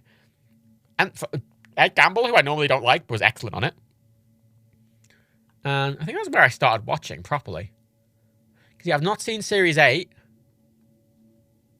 I've not seen Series 7. I've not seen Series 6, as we established. I've not seen Series 5. I've not seen Series... Have I seen Series 4? I've seen series 4 because it had Hugh Dennis on it. It was Hugh Dennis, Noel Fielding, and fucking Joe Lycett, and I like all of them. I like Hugh Dennis. I like season 4, but I don't remember it very much. Season 3. Ooh. Have I seen season 3?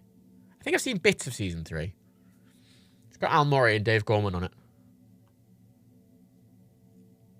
I've definitely seen some of it.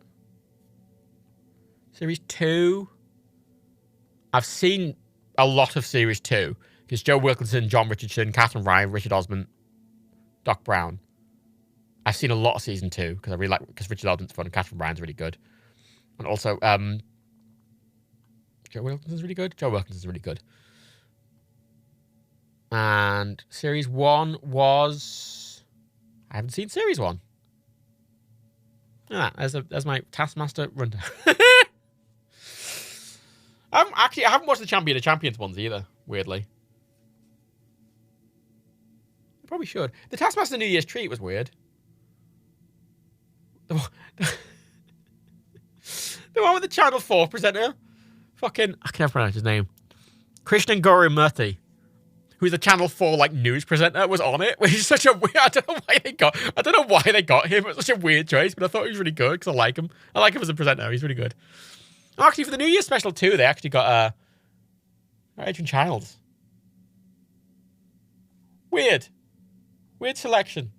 I didn't watch Champion of Champions 2 either. New Year's Treat 3. I did not watch New Year's Treat 3. I like Taskmaster a lot. Taskmaster New Zealand's also really good. But there's a lot of Taskmaster. I'm going to watch season 6, actually. I'm going to put that on my watch list. Because clearly, I know Tim Vine, I find Tim Vine a bit, but I think I might like him on Taskmaster. A lot of people I don't like normally who I like on Taskmaster. Let's watch Series 4 on Taskmaster. No, not Series 4. I've seen Series 4. It's Series... oh God, what series did I say it was? Was that first New Year's Eve on Channel 4? I think it was. Maybe? Wait, this tells me. It was on Channel 4. New Year's Treat 2 was also on Channel 4. Which was the first season on Channel 4? Season 10. Yeah, season 10 was Channel 4. Season 9. Prior was Channel Dave. And yeah, they've got, I think they're uploading the seasons to YouTube. I don't know if it's just other countries. I don't know if it's also the UK, but at least in other countries, they're uploading them to YouTube so you can just watch them. They're all on here. And they're on the Channel 4 app, which I pay for because it's like £4 a month and it's ad-free. I'm going to watch season 6 of Taskmaster. That's going to be my next show. Oh, wow, this is a massive distraction from me trying to find a person to do a film podcast with. Most of the people I follow on fucking Letterboxd are not people I don't know most of them. Actually, I don't know really any of them. Definitely not enough to do a podcast with.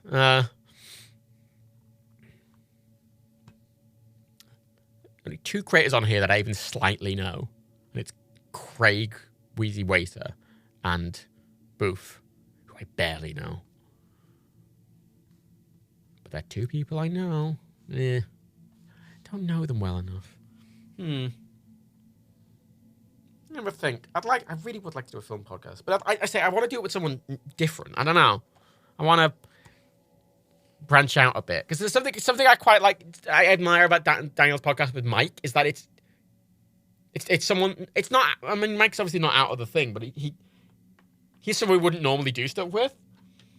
It's nice working because Mike is absolutely wonderful. If you've never met Mike, Mike is wonderful. Weirdly, Daniel's never met Mike, and I've met Mike a ton. Which is slightly odd. But Mike is absolutely wonderful. He's so lovely. Genuinely, Mike is so lovely. Even if you don't like his games, he's a wonderful person. But I'd like to, I'd like to branch out and work with people I don't normally. Do something regular because it'd be fun.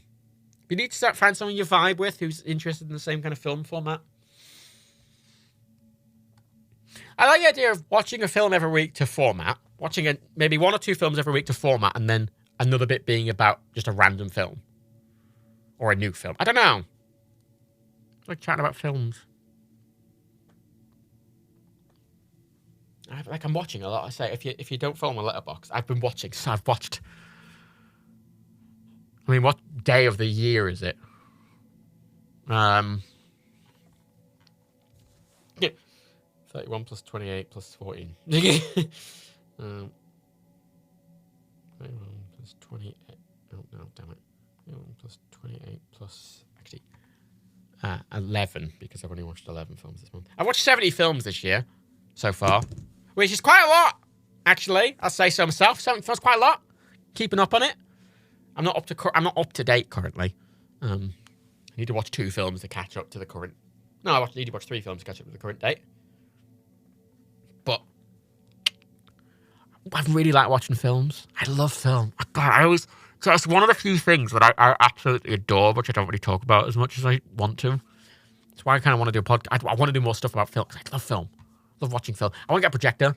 I really want to get a projector. Because every time I go to Dan, I'm so jealous of the projector. I'm so annoyed that he got it as cheap as he did. He got this really nice projector. He got this really good projector, which is good for gaming. It's a 1080p projector. It's really loud, granted, and a kind of screen. But he got it for like a few £100. It was like cheaper than a TV. And I'm like, fuck it, I want that. I love watching films on that. I want something quieter, but I really want a projector. I want to watch, because like I watched Everything Everywhere All at Once yesterday, and I'm watching it and I'm going, I want to watch this on a big screen.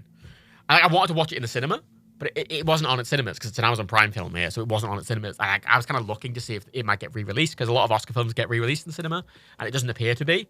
And I'm like, God, I want to watch it in the cinema. And when I watched it, I was watching it, and I'm watching it on my ultra-wide. Granted, it's not a film that's in 21:9. It's a 16:9 film that sometimes compresses to 21:9. But I'm watching it on my nice big curved, ultra-wide I've got here. And I want to watch it on a fucking big... I want to watch it on a big chunky boy. In Better Wars, I got a £300 projector for 150, then due to Amazon being shit, I ended up getting it for free.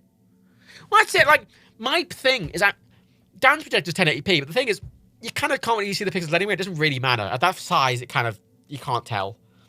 So I don't care about it being 1080p, but my thing is I want it to be not really loud is my thing. It's obviously hard to tell if it's loud or not. But you can get some really good deals on them. Really good deals. I'd probably like a 4K one if I could get a 4K one, but like I'm fine with 1080 for it. 4K is nice, but it's not necessary, Just be nice to have. If I could get, you can get really nice laser projectors that are like 4K HDR and all fancy and stuff like that, and it doesn't need to be that. It'd be nice if it was that, but most of that, well, not all. All of them make a noise, but some of them make a lot less noise than others. I mean, the noise comes from the cooling required. But I don't know if laser or LED projector. I don't know. I don't know enough about projectors. I was gonna go into like Richer Sounds and have a look around or something. Can't afford a projector at the moment anyway, but I'd love one. I'd love a projector. Honestly, the amount of films I've been watching, because some are just that I find to watch on a smaller screen, but there's just some which are just I want to see on a big screen. I've got really into going to see musicals the past few years. I've seen Avenue Q, Adam's Family, Rocky Horror Picture Show. In recent years, going to see Groundhog Day, The Old Vic, and that sounds fun. I was never into musical. I've never been a big musical guy. I like the odd musical I see, but I'm not. I don't know. Every time I see a musical, I'm not like. I'm like, yeah, I'm having a nice time, but I'm not into musicals. I wish I was. It seems fun, but I saw Avenue Q a few years ago. I saw the Lion King musical. I saw Matilda the musical with Dan. I saw. What I saw recently? I saw Book of Mormon recently, finally. I don't really see many. Ideally, the projector needs to be ceiling mounted on Facebook. I'm going to mount it to the ceiling. That's how Daniel's done it. I'm going to mount it to the ceiling. And I want to angle it down very slightly, but it's fine. I like Book of Mormon a lot. I felt a bit uncomfortable with it while watching it. Because Matt and Trey are a whole thing, right? I constantly have mixed feelings about Matt and Trey because I like what Matt and Trey do a lot of the time, but I got the distinct impression when I was watching Book of Mormon, right, that there's a lot of jokes in Book of Mormon which are very much at the Mormons' expense, right? Because the whole structure of it is it's how the Mormons are seeing the world, right? It's the Mormons are seeing the world through this, like, racial stereotype, you know, quite racist and, but, like, ignorant. Like, it's how the Mormons are seeing it. That's what the joke is, right? But that's how it's structured, right? It's making fun of the Mormons. But when you're watching it, while that seems to be the core of what the joke is, it isn't what the joke is. A lot of the joke is like, haha, African person stupid. And everyone in the audience is like, ha ha, African are stupid. And I'm like, oh. You know, I'm kind of sat there being like, oh, I don't like how much laughter was at that line. You know.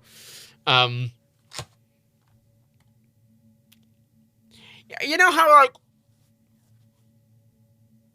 it's the you know that bit in fucking Fawlty Towers that it's the bit that fucking everyone always ignores. It's the bit in the Germans where everyone says, "Oh, people are banning the Germans because so what?" People aren't banning the Germans because of the silly walk. It's because of the bit before the silly walk where he's talking about women's heads being made of cheese and talking about the M word and the W word.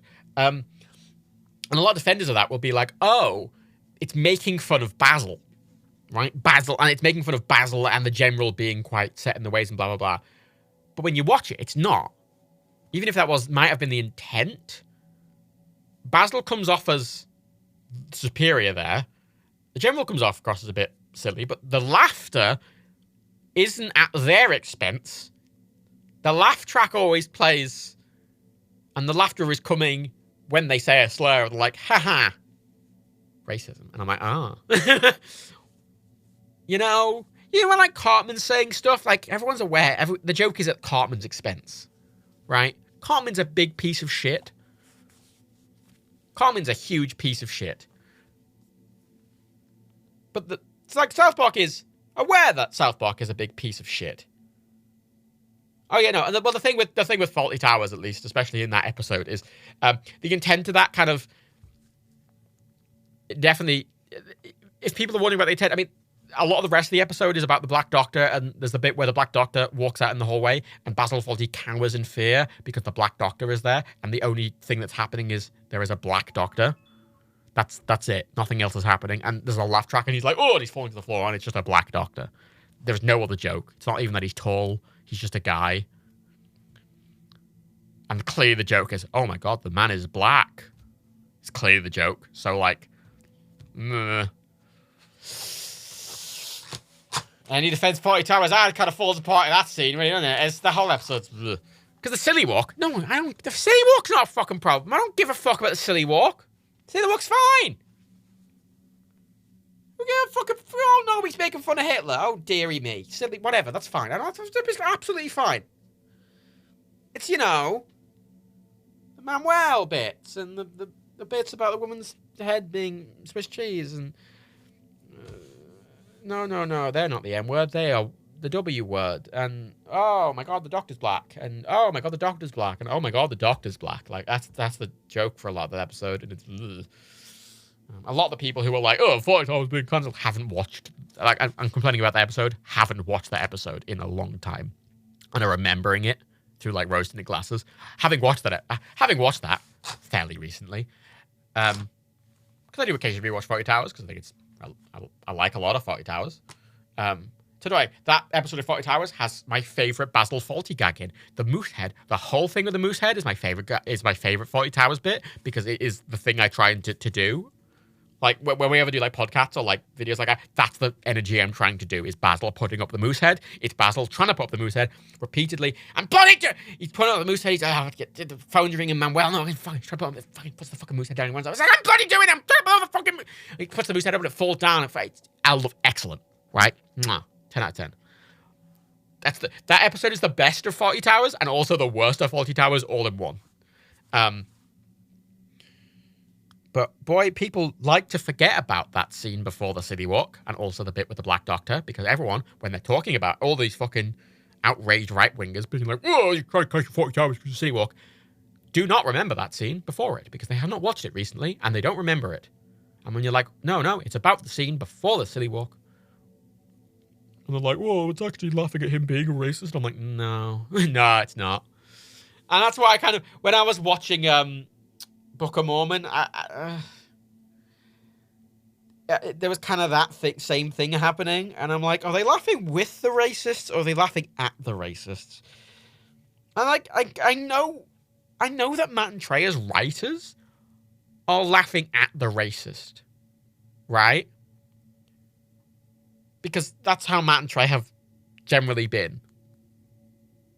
They're laughing at the Mormons. They're laughing at them. At least that might be their intent. But like when you're watching it and the way the whole play is structured and the way the audience are laughing, they're definitely laughing with them. And I'm like, Like I'm watching it and I felt a little uncomfortable at the laughs that some of the jokes were getting. Because some of the jokes are just like, African people, stupid. They have AIDS. And everyone's like, they do have AIDS. And I'm like, oh my God. I'm like, that's not the joke here, really. I mean, I thought the joke here was that the Mormons think that. And that makes them bad and ignorant. But no, okie dokie. That's not what everyone, okie dokie. It made me uncomfortable. Made me uncomfortable. Yeah, it moves great little thinking. I mean, I'm not fucking trying to do that. Oh, you actually have to be a very intellectual to understand Rick and Morty. Because it's bullshit. It's just, I'm absolutely, because edgy humor, in inverted commas, is fine. I think humor should be, humor being hard is good. And I think leading into that hard is good, but it's how it's framed, and Book of Mormon's definitely on that line. And as I say, when I was, I think it would have been a lot different if it was a musical film, and me watching it in that context versus me watching it with an audience. I think it would have been a lot different. Because if I was watching it as a film, the film wouldn't really be telling me when to laugh. Whereas obviously when people are laughing in the audience, there's a different vibe. And Matt and Trey definitely do skirt that line all the fucking time. But it's annoying because I generally quite like Matt and Trey stuff. I like Orgasmo. I like Team America. Because Team America, the whole joke of Team America is just America, basically, isn't it? But a lot of people watch that and are like, America is great. That's not really what I think. You know what I mean? Cartman being a piece of shit. The show seems to be very aware of Cartman being a piece of shit, and everyone around Cartman is like, oh my God, Cartman's such a piece of shit. And everyone in the universe is like, yes, Cartman is a piece of shit. When Cartman's like having a temper tantrum being a piece of shit, you're kind of laughing at Cartman being... You're laughing at Cartman being a piece of shit. You're not laughing with Cartman because he's being a piece of shit. Like when Cartman does Jew jokes to fucking Kyle, you're not laughing at Cartman's Jew joke. You're laughing at Cartman being a big piece of shit. A little stinky piece of shit. That's not how people were laughing at Basil. I don't really feel like that's how people were laughing in the book. I mean, we were laughing at the Mormons, but there was a lot of people laughing at, like... I don't know, the whole framing in the book, if you've not seen the Book of Mormon, the whole plot is, it's obviously a musical. The whole plot is like, Mormon missionary is like, I want to go to Florida. I want to go to Disney World. He wants to go to Orlando. He wants to be stationed in Orlando, and they sent him to like generic, generic film kind of third world African country, right? Like that's kind of what they have. It's that generic sort of. And I use third world in this sense because I don't like that phrase, because it's the phrase I would prefer using is less economically developed country, because third world is kind of racist. But I use that specifically because that is the specific imagery they're entailing, shacks and poverty and, and it's warlords and rape parades and, this kind of like, and And they go there, and it's them trying to like convert them to Mormonism, and there's a lot of jokes in there, which I think is quite funny. But the whole thing, because Matt and Trey, it's mainly Trey. Trey has this whole thing against Mormons, right? And every fucking thing Trey has ever done, he takes a long time to take the piss out of fucking Mormons, which great, good for you, Trey. And the whole thing is clearly framed from the Mormons' point of view, right? The whole thing is that the Mormons are. That's how the Mormons see Africa, and it's how the Mormons see African people, and that's, you know, look at this Mormon coming over here and trying to fucking teach people who, you know, like, which, that's the framing of it, from what I can tell. Like, from what I know about Matt and Trey, I very much think that's what the framing's supposed to be. Like, it's framed from the perspective of the Mormons. Which it might be, and I do think it is, but it's still, the jokes in it are still framed not at the Mormons' expense. It's not, the jokes aren't framed at the Mormons' expense for the most part. A lot of them are, but a lot of them aren't. Yeah, a lot of them are just like, silly black people. Look at them in Africa with their AIDS, and everyone's like, that's true. And I'm like, oh my God, you know, because there's that whole, like, I'm sat there and loads of people are laughing and clapping, and I'm like, they're laughing and clapping and being like, black people do have AIDS. And I'm like, oh my fucking God. Oh my God. Oh my God. I just kind of felt uncomfortable the whole time when I was watching it. And as I say, I think it would have been a lot different if I was watching it like as a film. Because then it would have had a very different vibe. And the intent would have felt very different. You know?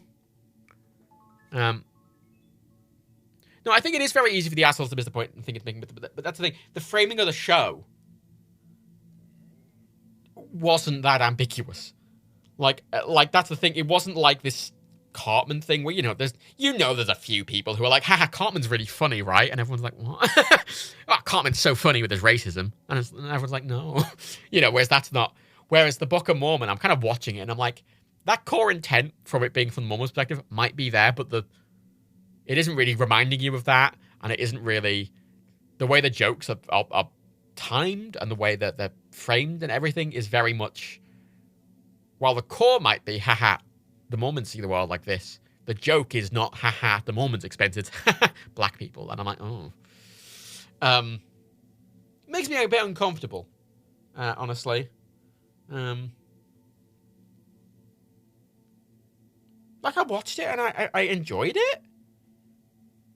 But I don't know. I had many thoughts about it. And a lot of those thoughts were just related to how everyone else was reacting to it, which was interesting.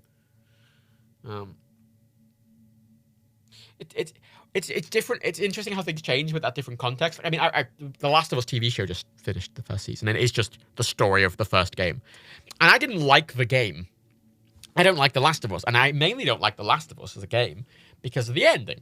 If you don't know the ending of The Last of Us, spoiler for fucking 10-year-old game, and the TV show, because it's just exactly the same, but whatever, is that you get Ellie to the place she's going, because she's like, oh, she's got the cure, and the Fireflies are like, oh my God, we have to operate on her and take the things out of her brain, and it will kill her, but it will make a cure for the zombie infection. And Joel's like, no, I don't want to lose her. And they're like, but it's you're saving the planet, basically. And then Joel massacres everyone in the hospital. He massacres all the guards, he massacres all the Fireflies, he massacres all the Resistance, and he massacres all the doctors. And then he takes Ellie and then lies to Ellie when she wakes up from the anesthesia. And he's like, oh, no, no, there's no cure. They couldn't find a cure. There's lots of other people like you. Never mind, right? And I hated that when I did it in the game, because the game makes you do it. Like, the whole game, you're, like, protecting Ellie. And then there's this cutscene, and Joel makes this decision, and then it puts you in the game. It's like, okay, kill all the Fireflies and the doctors. And I'm like, but I don't want to do that. And I remember when the game went, shoot the thing, I put the controller down and went, no. And I waited just to see if anything happened, and nothing happened. And I went, oh, it's not... Oh, I have to shoot. Okay. And I'm like, okay. And I just started shooting. And I'm like, I don't want to do this. And I was just kind of making me. And I'm like, this is... I don't like that as a game, because I'm not making a choice. The game's making it for me, being like, oh, you should feel bad. I'm like, what? No. It's not. It wasn't doing a Spec Ops: The Line. It wasn't. It was just a kind of bullshit. But in the context of a TV show, where I'm not controlling the character, I like that. I think it worked way better as a television show, because I'm watching I'm watching that happen. I'm not doing it, because I wouldn't do that, and it made me. Whereas in the show, I wasn't fighting. It wasn't like I'm fighting the show. The show was just happening. I'm watching it. And I think that interactivity changes the context a lot, and it feels the same with theatre. But downloading metadata is almost done. I've noticed, by the way, that, so how GOG works is if you have a game, it kind of it bundles games together. Like if you have a game and you click a game, it's like you have this game on multiple platforms, and it says, like Dishonored Definitive Edition. I own it on GOG, Epic, and Xbox. It shows one game, and it's a little button. It's like which platform do you want to prioritize? Whereas Play Night seems to have just added a duplicate. Like it's just like, oh, you have Dishonored. Dishonored does this 3 times on 3 different platforms. It doesn't seem to merge them, which is annoying.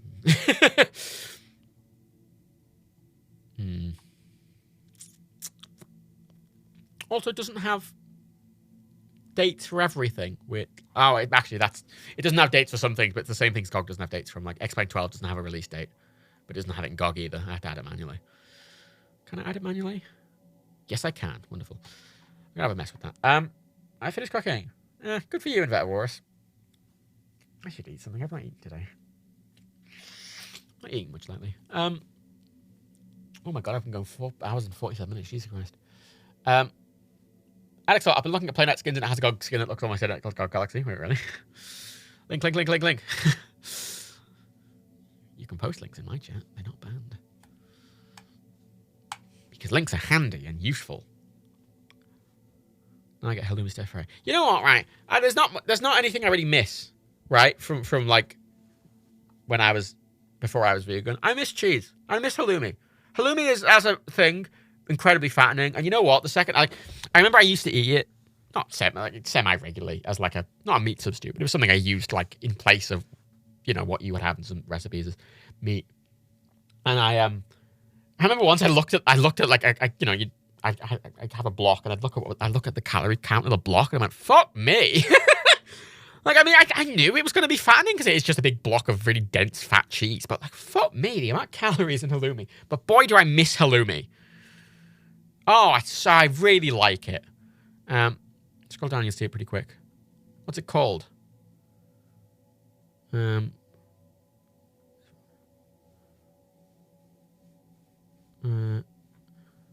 called Stardust. Stardust.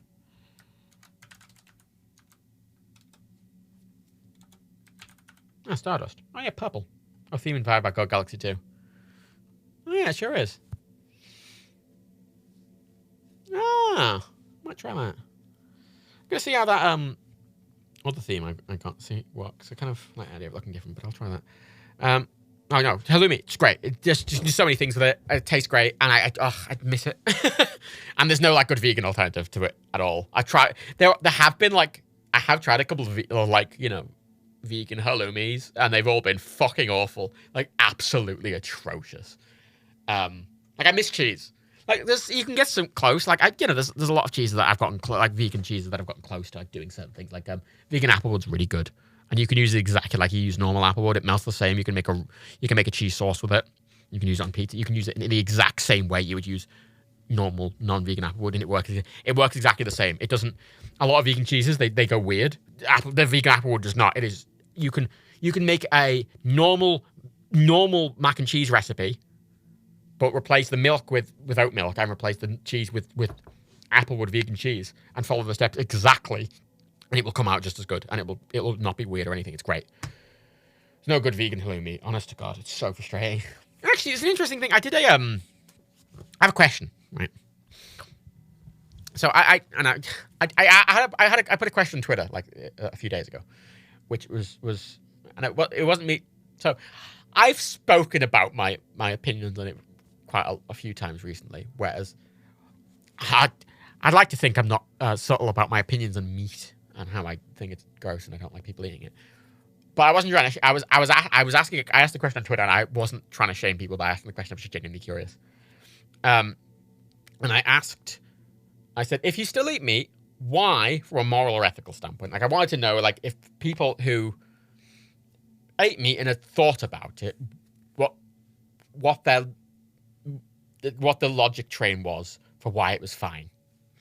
And that, people I know, some people like, I just ignore it, or some people like, actually, I think it's fine because I think it's, if they're humanly cared for and they're humanly killed, blah, blah, blah. I just wanted to see what people would say. I was curious. I was just curious what the answers were going to be. And a lot of them were, one of the ones I saw that was most common, I found really interesting, and I actually want to ask about it. Most questions, or most answers, were based around a certain assumption, which I don't personally have, and I'm curious about. So I asked what was about, and a lot of people's responses was, "Oh, I don't like the meat alternatives, or the meat alternatives are too expensive, or the meat alternatives don't agree with my stomach, or the meat alternatives aren't available where I am, or the meat alternatives aren't nice, or whatever." And all of them were predicated on the idea of you needing a meat alternative. Wait. So, me personally, that confuses me. And this isn't a jab. I'm curious. I'm trying to understand this. See, you mentioned meat alternatives there, Ewan. And as well, a lot of people said vegan, but obviously my context was just not eating meat, which is even pescatarian, right? Like, because going vegan is, I think, a lot harder than going vegetarian. But see, people mentioned the cost of meat alternatives, or the accessibility of meat alternatives, or how nice a meat alternative was, and I just found it interesting because I didn't. Why do you need an alternative? And when I stopped eating meat, I didn't replace it with anything. Until 3-4 years ago, I'd never even tried a meat alternative. I went vegetarian when I was like 11. And I didn't try a meat alternative till I was 25. I was really poor for several years, and I was vegetarian for several years without eating meat alternatives, with no money, and there wasn't. I mean, even if I wanted meat alternatives, they weren't really available, and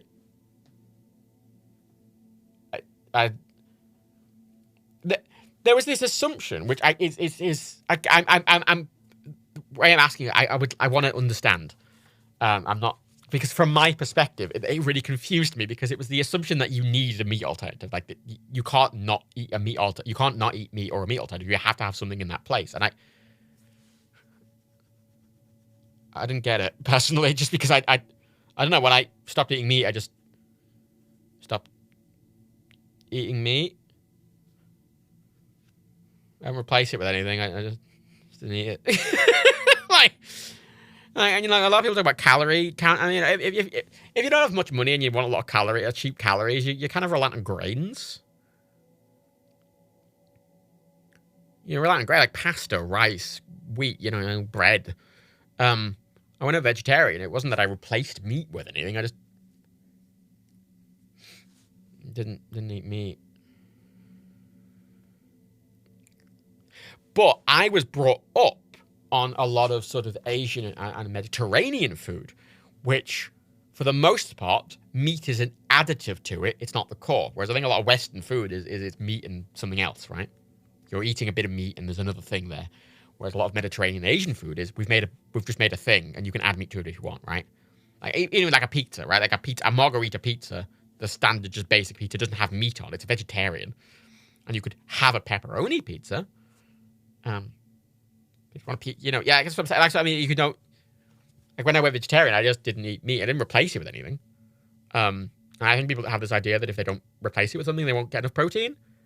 And like, I'm not saying I'm the pinnacle of health, But as someone who gets blood tests really regularly and has been getting blood tests, like, several times a year since I was, like, 12, I've never made an effort to replace the protein in my diet, and I've never made a concerted effort to specifically eat a lot of protein. I say until a couple of years ago, I'd never even eaten fake meat. And I've never had a protein deficiency. I've always actually had more than average protein. Because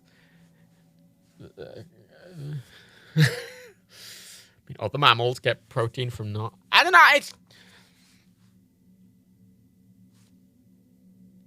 Yeah,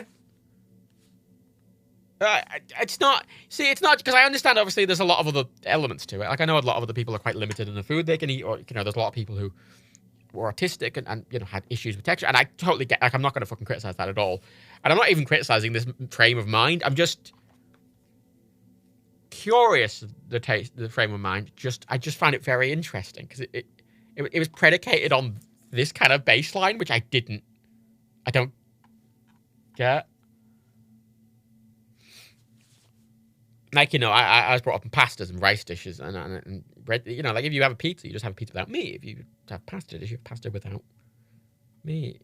Or you have a sandwich, but without meat. Or you... I don't know.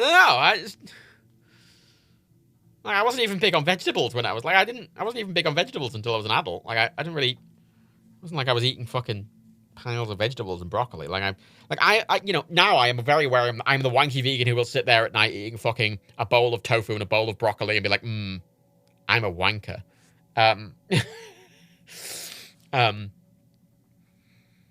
But, for most of my life, I wasn't that. I didn't have much money. I didn't have a very, very diet. I wasn't big into vegetables, and I just didn't eat meat. So I just didn't have meat. Some pastas without meat or meat substitute sound weird, like lasagna needs some mince. I didn't eat lasagna. Well, that's it. Any food that required like a meat or a meat substitute, I just didn't eat. The thing is, and I think the mental disconnect for me is I found that really easy, but I appreciate, obviously, for most people, that's not really easy. Mentally, for me, I just found that incredibly easy. Like, the idea of I just won't eat meat. I just stop eating things with meat in. Because the fact, a lot of what everyone eats happens to be vegetarian, even if you're not trying, Like, a lot of food just aren't. I just stopped eating meat. And I don't, and I think part of the thing was I wasn't sure, because where was it? Farmer Beige, ultimately, I think it comes down to people wanting to be meat. Yes, I think that was it.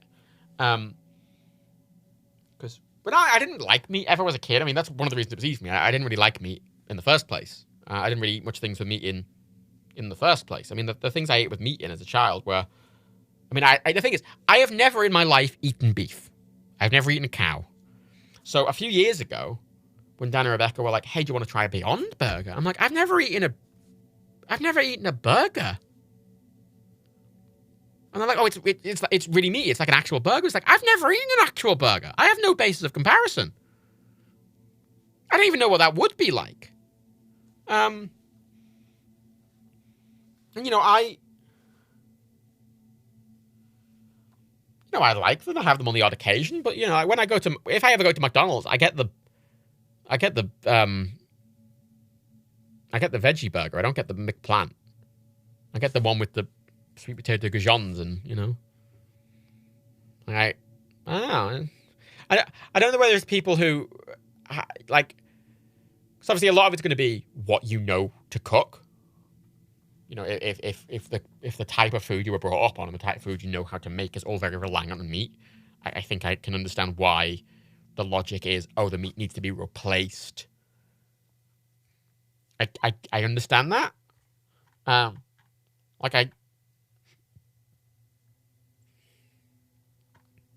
I am not in that position, but I think I understand that logic. When I was growing up, I bet like a lot of Asian dishes are just vegetarian by default because vegetarian a lot of Asian and Indian and Mediterranean food, meat was almost a luxury that was added on top. Like you'd add meat if you could get it, but if you couldn't get meat, the base dish was the base dish. And so the idea of just not adding meat to a dish because it was intended to be additive by default was kind of easy for me. But I just found it really interesting where no one. It was predicated on the idea. Most of the responses were predicated on the idea that you have to replace meat with something. There was very little consideration of, I just need to find good. I just haven't found any good vegetarian recipes yet, or I don't really know how to cook many foods that don't rely on meat. Or it was interesting. It was interesting. Because I had to when I went vegan a couple of years ago, I had to definitely change. I had to replace stuff because going vegan's I think a lot harder because just by nature of the fact that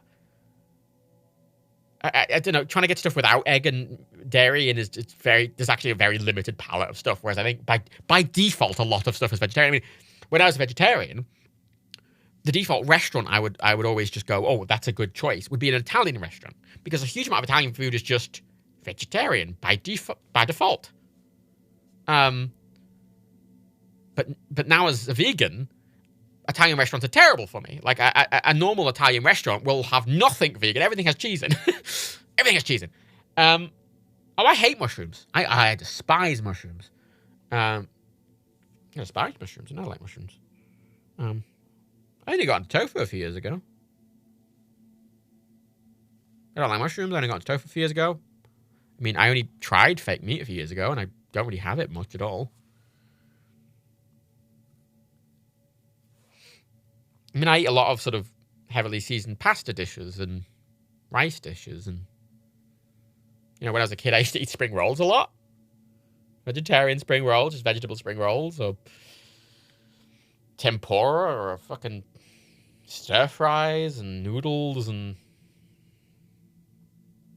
I ate a lot of grain. I ate a lot of bread, cheeses. I remember when I was properly poor and I was basically living off rice, cheap pita bread. And Hamburg and sold these rice cake, rice cracker packs, these flavored rice crackers in. I really like those, and they were really cheap, calorie dense. My recipe go-to is I usually do pasta dishes for the most part. Pasta. I mean, my range of options has gotten a lot more limited since I went vegan. Because I used to rely on cheese or dairy in dishes a lot. And it's gone a bit better now, but I make a lot of pasta dishes. I eat a lot of pasta. I have a lot of pasta with vegetables, or I have a lot of very heavily seasoned pasta. I have pasta, proper garlic really thin, and have garlic aioli pasta. Really nice spaghetti, and it's simple. I like simple dishes made very well. So I don't know. I just never meat.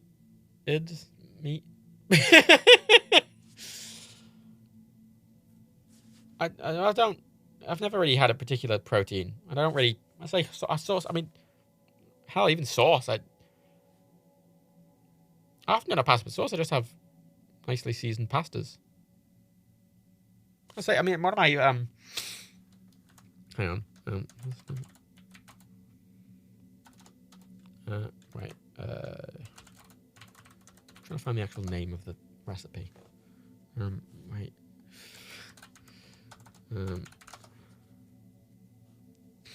For me, I just go, okay, pasta, that's the core of the dish. Now I need something to put in the pasta. I mean, pasta's nice in itself, I think. I mean, hell, one of my comfort foods that I have on the odd occasion is just pasta with a bit of oil and a bit of salt.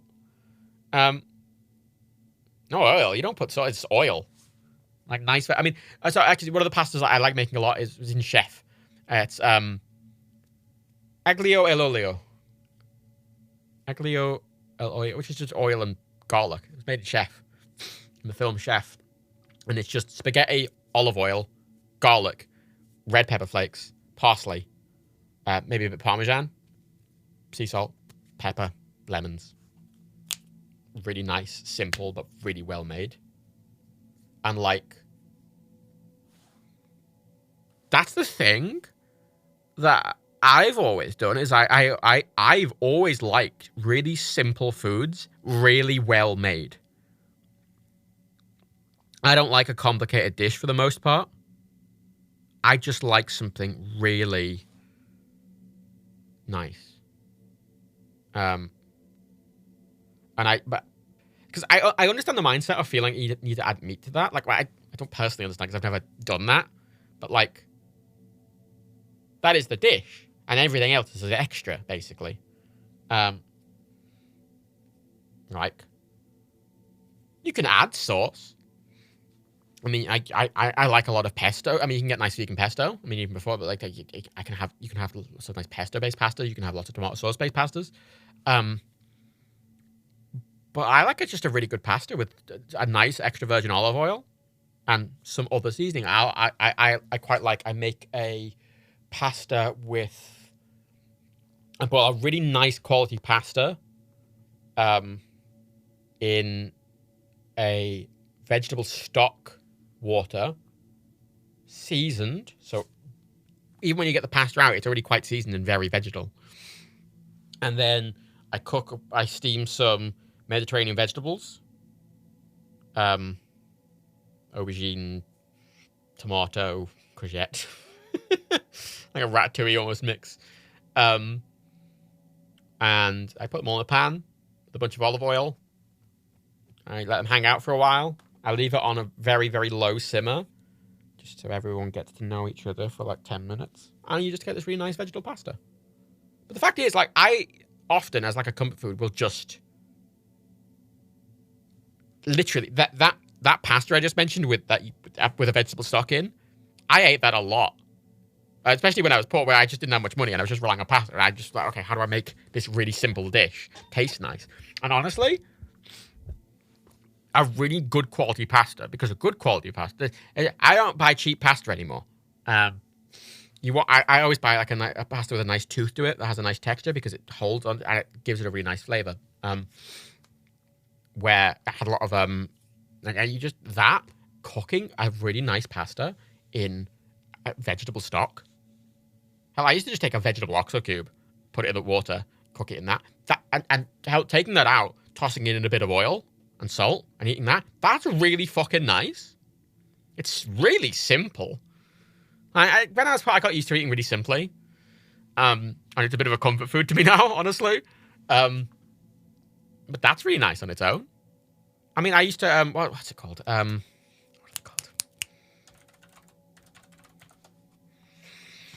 I used to eat, what are they called? Why can't I think of the fucking name?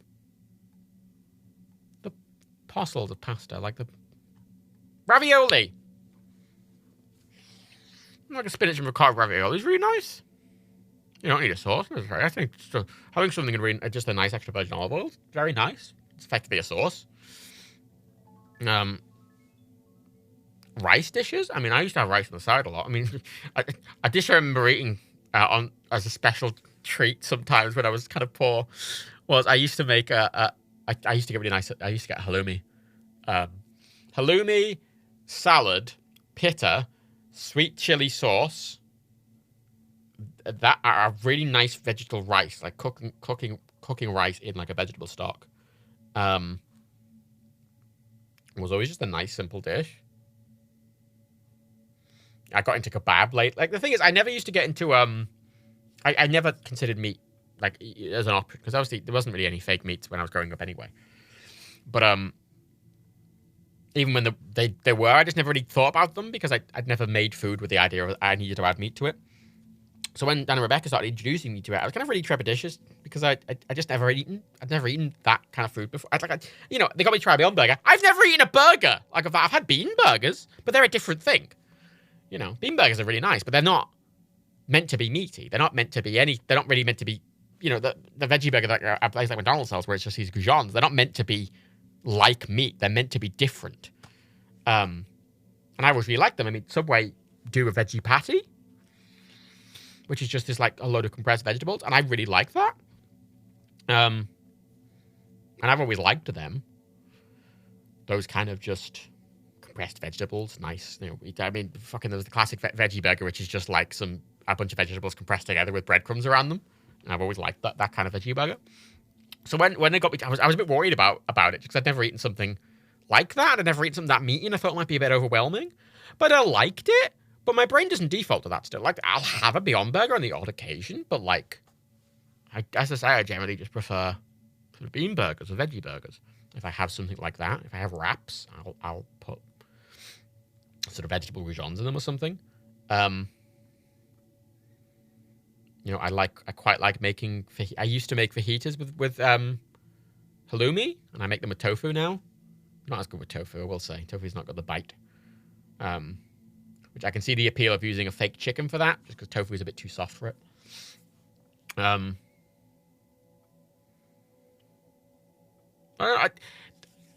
I've started using fake meat more in the past couple of years since going vegan, purely because going vegan, a lot of the dishes I made were somewhat reliant on cheese or dairy in the dish. So I had those kind of options removed. And I had to I needed some more variation. Dan and Rebecca introduced me to a lot of these fake meat things. And I like some of them. I got really into these sort of the Greek Vitalife kebabs, the vegan kebabs. They're really nice. They're really nice. Just these kebabs cooked up really nicely. Some extra virgin olive oil, a nice bit of salad, maybe some red cabbage in like a nice sort of lemony, oily, good time. Garlic mayo, vegan garlic mayo, hot sauce, lovely. In that words, my point of view is if making food, there's normally a couple of focal points. For example, pasta is the core, chicken would be another, and the sauce and seasoning is less a focal point. That's interesting. Why did you go from vegetarian to vegan? So when I went vegetarian originally, I did it because I always had in my head that I didn't like meat much in the first place. Was one of the things originally that made it very easy for me. But it was always a thing that it always felt very obvious to me that I thought it was cruel. Because I'm like, well, we're just killing an animal. I'm like, I don't need to eat an animal. I don't need an animal to be killed for my pleasure, or I don't need that. And, a lot of people, when I asked on Twitter, sort of, without prompting, I might add, was sort of like, oh, well, going vegetarian won't change anything. It doesn't. Blah, blah, blah, blah. And I strongly disagree with that assertion because the amount of vegetarian options becoming available has become a lot more. I would hope that a lot of reliance on meat would be lessened as a result. Because, originally I went vegetarian just because I thought it was cruel. Animal welfare standards have gotten a lot better since I went vegetarian. When I went vegetarian, caged farming was incredibly common here, and now it's not. But the thing is, as I've realized recently, for example, the chickens that Dan and Rebecca rescued, they rescued free-range chickens. They're free-range chickens they rescued. And I went, oh, they're probably in really good condition. No, they weren't. Free-range chickens, the definition of free-range, they can be in a covered barn with no access to grass, and they can be packed in to it. They're going to have this really nice coop, and they've got the 6 chickens, and they've got a nice amount of space in there. But if they could have 100 chickens in there, and it'd be considered free-range and fine. And then they slaughter them after a year and a half. Chickens can live like 10, 15 years. And they kill them after a year and a half because they are slightly less productive. And I kind of saw that and went, oh God. I mean, I've been vegan for a few years, but like I kind of, and I said it to me, I went, oh God, I didn't realize it was that bad. Fucking hell. Because, you know, we always have that image of, like, free-range hens just, like, happily wandering around a field and, you know, going to a nice little barn at night, and it's absolutely not what it is. Was that free-range after the avian flu bit? Yeah, no, that is. But that's... I mean, that's about covering them, but even when they're not covered, they're really compacted in. You know, and the thing is, in the UK, we have the strictest and most ethical free-range rules in the entire world. So that's the best you get. And I'm like, oh, God, that's not very good. And the fact they're slaughtered after a year and a half as well. Not even for meat. They're not even slaughtered for meat. They're just thrown into a big shredder. Just off you go. Not productive anymore. Not even going to sell them for meat. But I went vegetarian. I just felt it was cruel. I thought it was cruel to... Because I was sat there and I was like, I don't need to eat animals.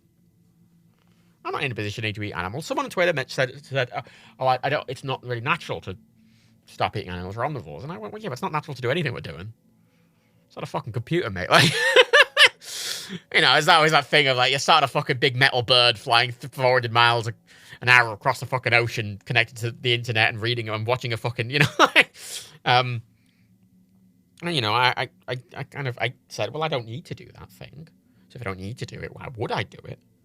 When I was a kid, when I went vegetarian, I went, well, I don't like supporting animals dying. So why would I? I like animals, so I just didn't. And I just went, oh, I just won't eat meat anymore. And it limited my diet, yeah. But I just thought, well, why do I need to eat meat? Just felt a bit unnecessary. It felt unnecessary to me. Because I just went, well, I don't have to eat meat. It's not like we're fucking hunters surviving month to fucking month. You know, it's not. You know, we're in the modern world. You don't have to. You know, and I didn't really have any dietary issues. That's something I am fortunate to have. I don't have any allergies, and I don't have any. You know, so I was able to do that. And as well, you know, as I said, I was brought up on sort of the idea of Mediterranean food and Asian food where meat is additive. So mentally, the idea of just removing it was really simple to me. I got really into it. I became that full wonky vegetarian, the full like meat is murder wonky vegetarian, you know. I just felt it was cruel. Because I think when I got really into vegetarianism, I realized that for a lot of people, including myself at the time, everyone kind of ignores the I could say the horrors of that industry and what it actually represents, right? And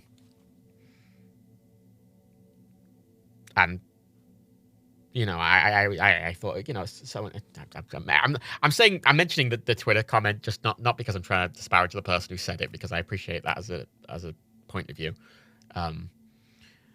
But someone mentioned, someone said, I think it's okay because we breed them for it. And when I was growing up, I always thought that made it more cruel. I always thought it made it more cruel. You were breeding something just to kill it. You know, I don't know. I don't know. It just felt a bit unnecessary. So I just was vegetarian. And the reason I ended up going vegan was, I think for the longest time, it wasn't hard for me to be vegetarian. But whenever I thought about the idea of being vegan, I just went, what the fuck would I eat? Because I was trying to think what I could eat. When I was growing up, I was kind of reliant on stuff that had eggs or cheese in for just a lot of stuff. Everything had eggs and cheese in. And even now, being vegan, a lot of stuff, everything just has fucking egg in. And it's hard to be vegan, and it's expensive to be vegan. Because the thing is, as much as you can be fine just cutting meat out of your diet, it's hard. You can't, cutting meat, dairy, and egg out of your diet really limits you. Unless you're making everything yourself, it's really limiting. Like, because it used to be when I was growing up, like, there would always be a vegetarian option available for the most part. There usually wouldn't be many, but there would be vegetarian options. But, like, vegan options, I mean, Christ, it's... You know, there's a lot of places I just can't eat anything. You know, and I don't know,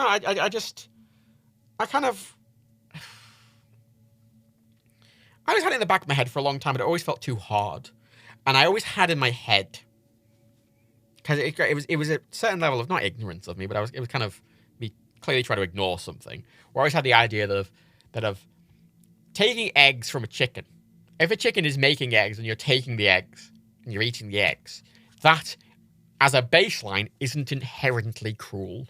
Whereas killing an animal felt inherently cruel.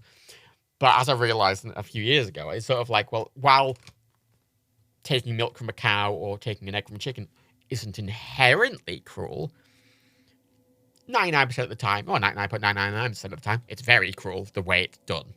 My problem with dairy and eggs isn't necessarily the dairy of the eggs, it's the industry that produces the dairy of the eggs, because, you have to artificially inseminate all these cows, and they're bred to the point where they're making so much milk that it's painful, and they have to be forcefully artificially inseminated, and they're just attached to these industrial milking machines all day, and they're in pain. And chickens, they're crammed, even free range, they're crammed in, and then they're slaughtered at a year and a half, even though they're fine and healthy, and they might live, a decade longer just because they're slightly less productive. And that's the cruel bit to me. Dan and Rebecca mentioned that the chickens they got, they're eating the eggs. And the chickens are making. And the people got really mad at them for eating the eggs because they said it was exploiting the chickens. And it's like, well, the chickens are making the egg. They were bred to make eggs, and they're still making eggs. And you can get contraceptive for them, which stops them making eggs. However, you need to get it every couple of months, and it can be quite dangerous, and it's very expensive, and it can be to take them to get the contraceptive is very stressful for the chicken. And so it's very expensive, and it's very stressful for the chicken. It needs to be done every 3 months. And as it stands for the chickens currently, them just making eggs doesn't appear to be a big deal for them in any way, whereas stressing them out every few months to go and get them injected and blah, blah, blah would be very stressful for them, and it seems like it might be more harmful to do that, and it's going to also be dangerous for the chickens, potentially. I mean, making eggs can also be dangerous for the chickens, but it's kind of, you try and weigh them up, and Rebecca's attitude was very much, well, if they're making the eggs, we don't just want to throw the eggs away, we might as well use them, right? Which I totally agree with. I don't think eggs and milk are inherently cruel. I just think the way we usually get them is. However, I think meat is inherently cruel, which is why I don't.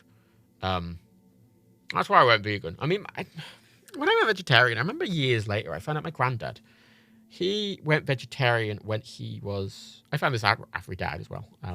He died in 2002, and I didn't go vegetarian until it was like 2000, what would have been? 2007, 2008, 2007, 2006. And it was 2006. It must have been 2006.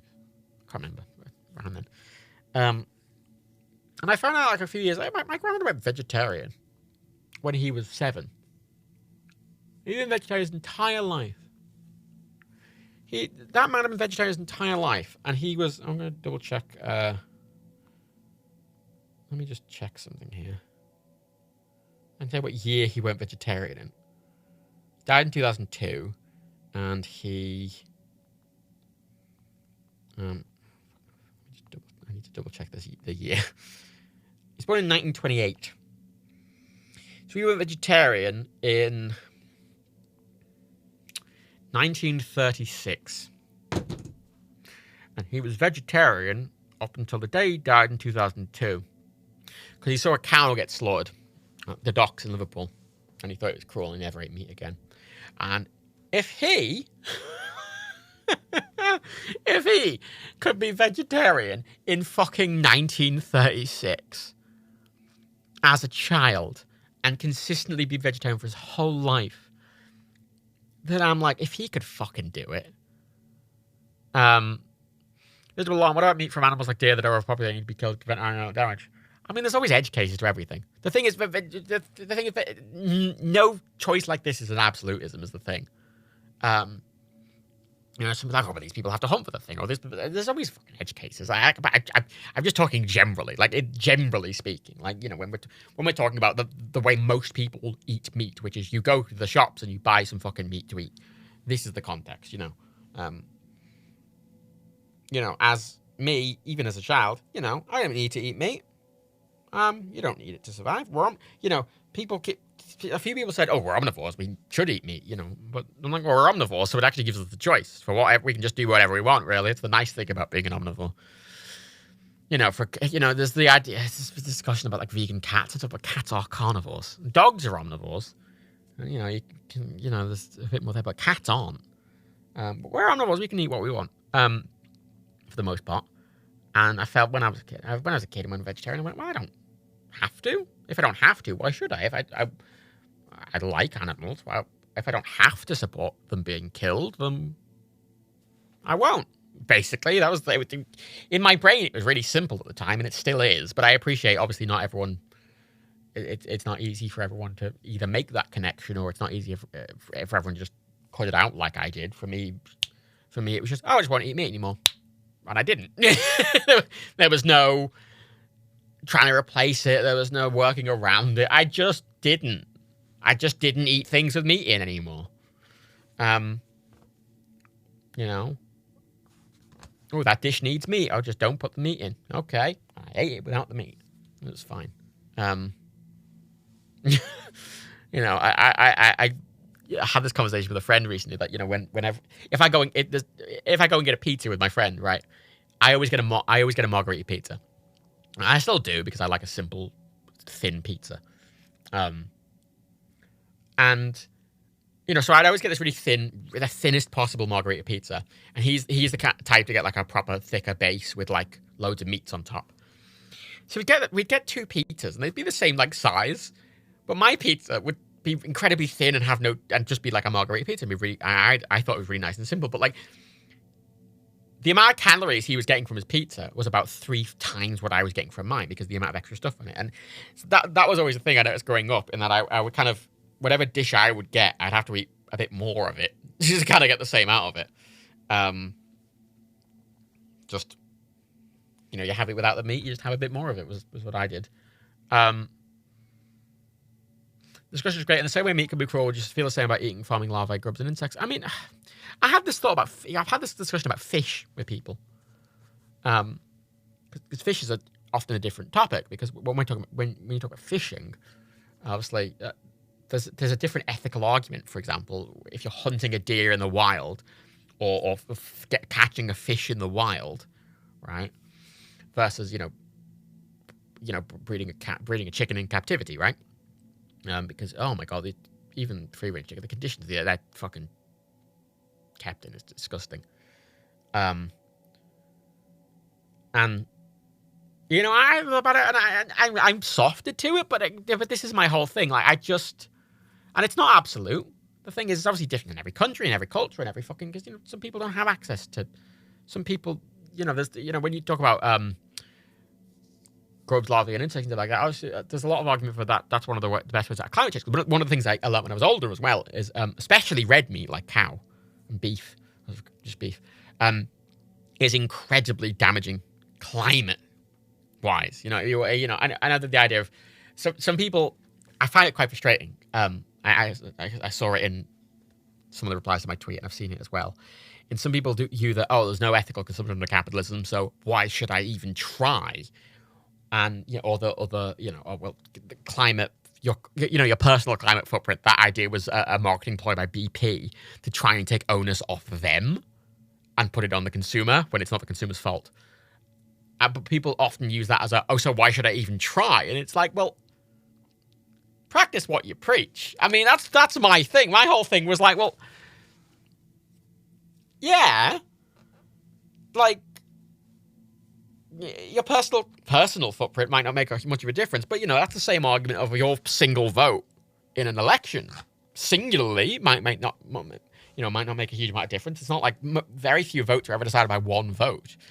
But the point is, obviously, if a mass group of people do it, that's when it makes a difference. And you know, and trying to slowly, because the thing is, since I became vegetarian, access to vegetarian options become way more common, and people are eating a lot less meat than they were. Generally speaking, I mean, friends of mine will often get vegetarian options just sometimes anyway. A lot of people do the flexitarian thing and just try and eat less meat or whatever. Because especially, say, red meat is especially very damaging to the climate. It's just, I think that one of the biggest emission. What was it?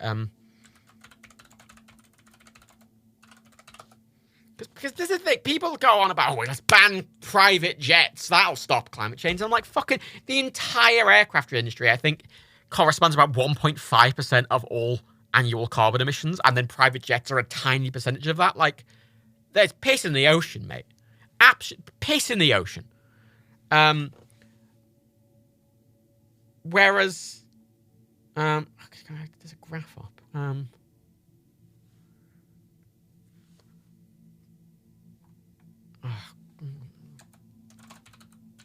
Whereas, where is it? I'm trying to find by sector. I'm trying to find a graph by sector. Because, like, one of the largest producers of carbon emissions is agriculture.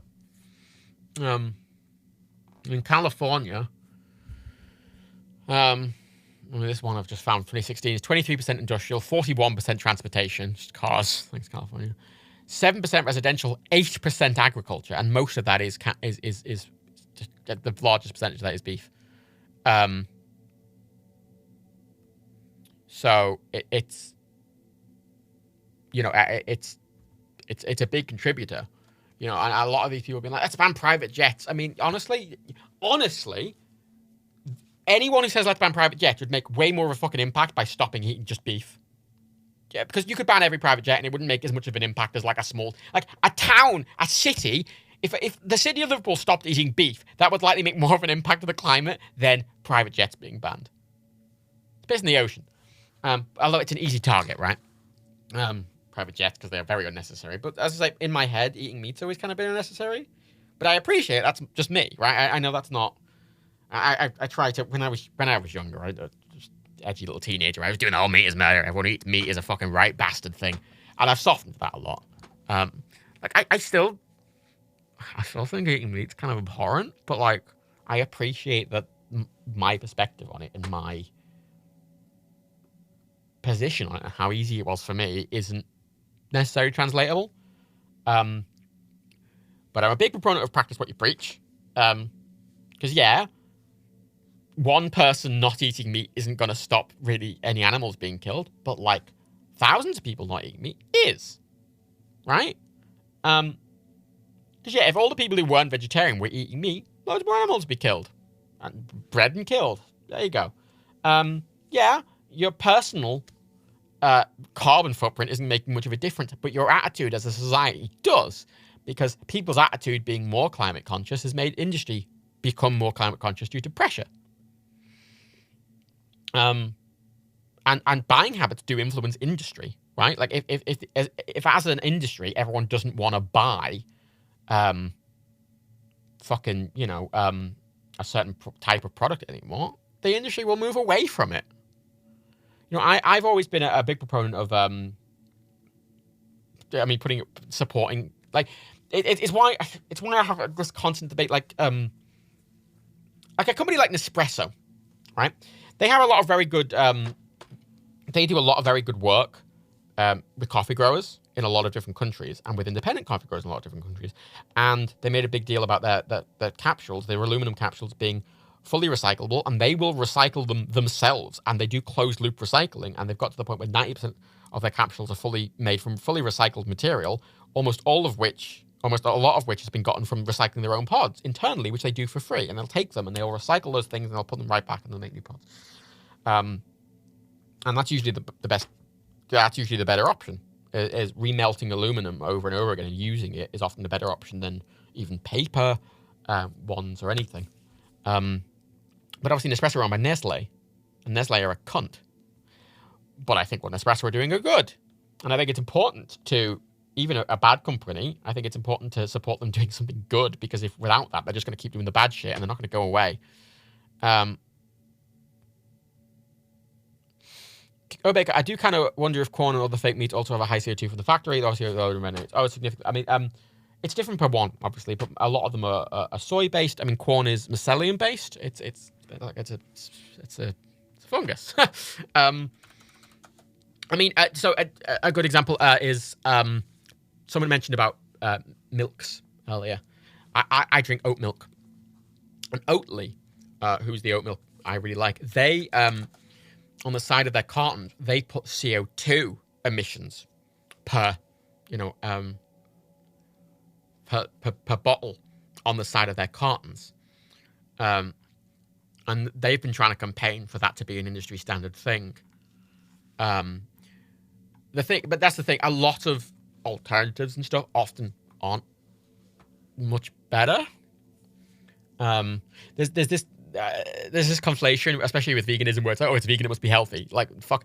There's been this classic fucking thing done. The marketing agency has realized that faux leather, which has always been seen as like a cheap, crappy, fake leather, that it sounds way better if you brand it as vegan leather. It's not changed. They're all just branding it as vegan leather now, which makes it sound higher end. It's not. Like, vegan leather is often more harmful than normal leather, right? Because vegan leather, it doesn't last, and it's made of oil. And it does not last at all. And it's often more harmful overall to buy faux leather stuff than it is to buy actual leather stuff, weirdly.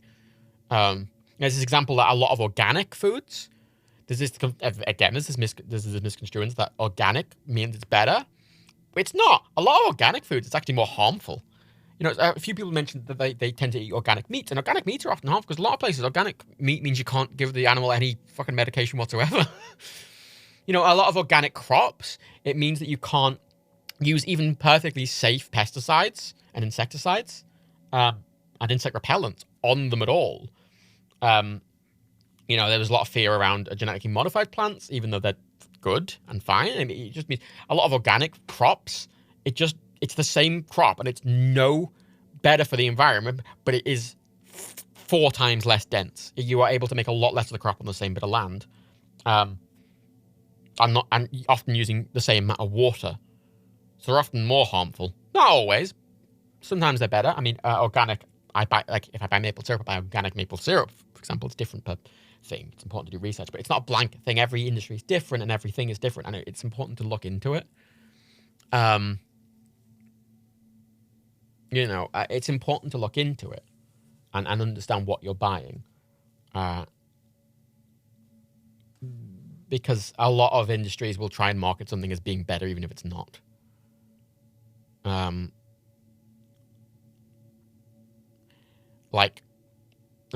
just seeing some other things. So I'm just sat looking at the thing.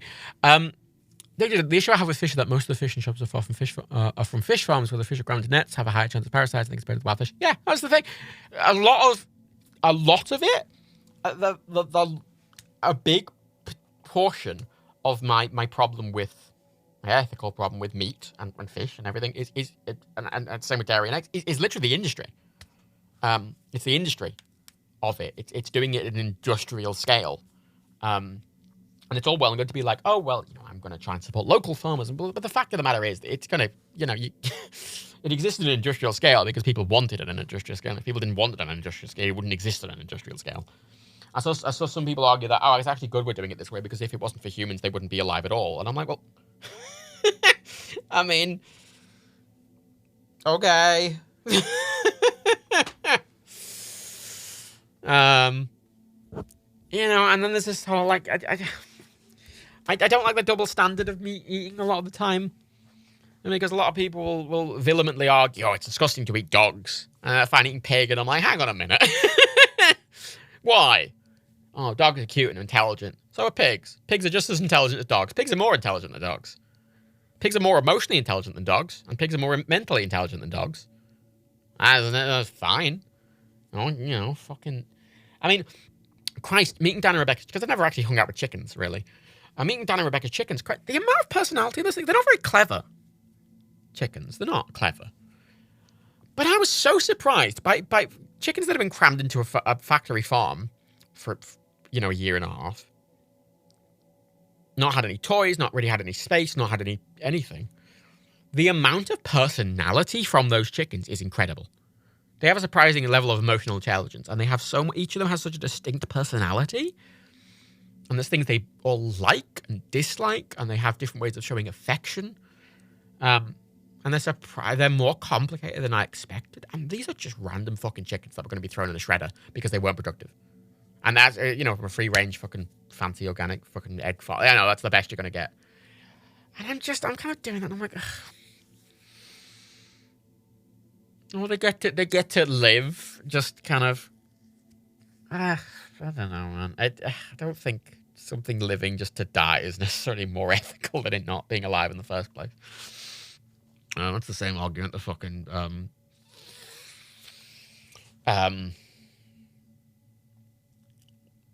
anti-abortion people use,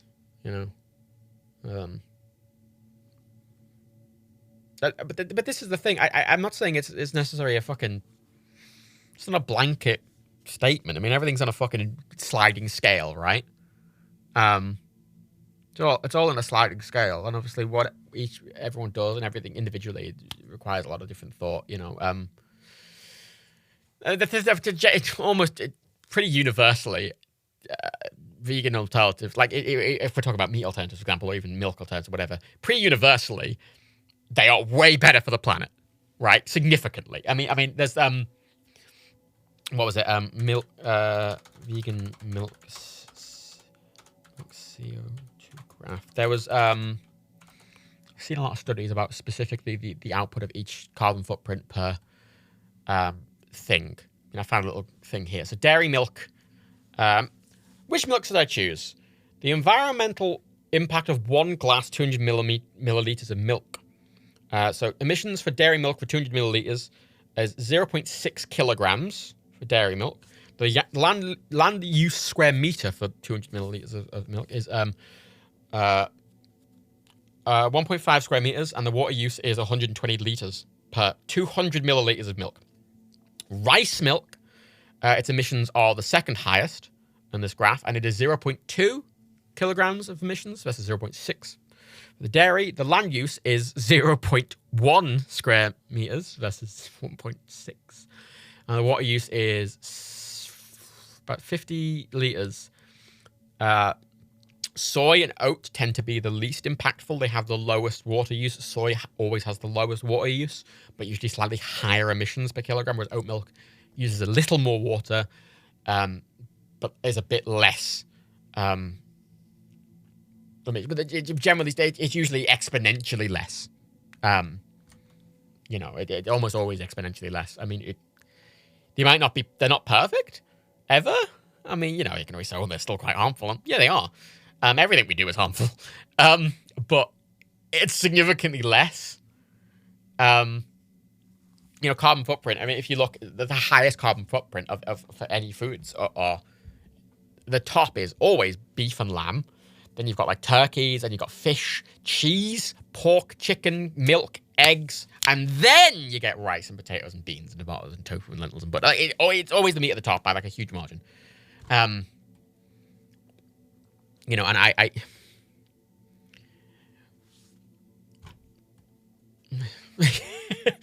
I'm just looking at on this thing that I just found another graph here that's based on distribution of food energy, average distribution of food energy for different diets. Meat lovers average no beef, vegetarian, and vegans.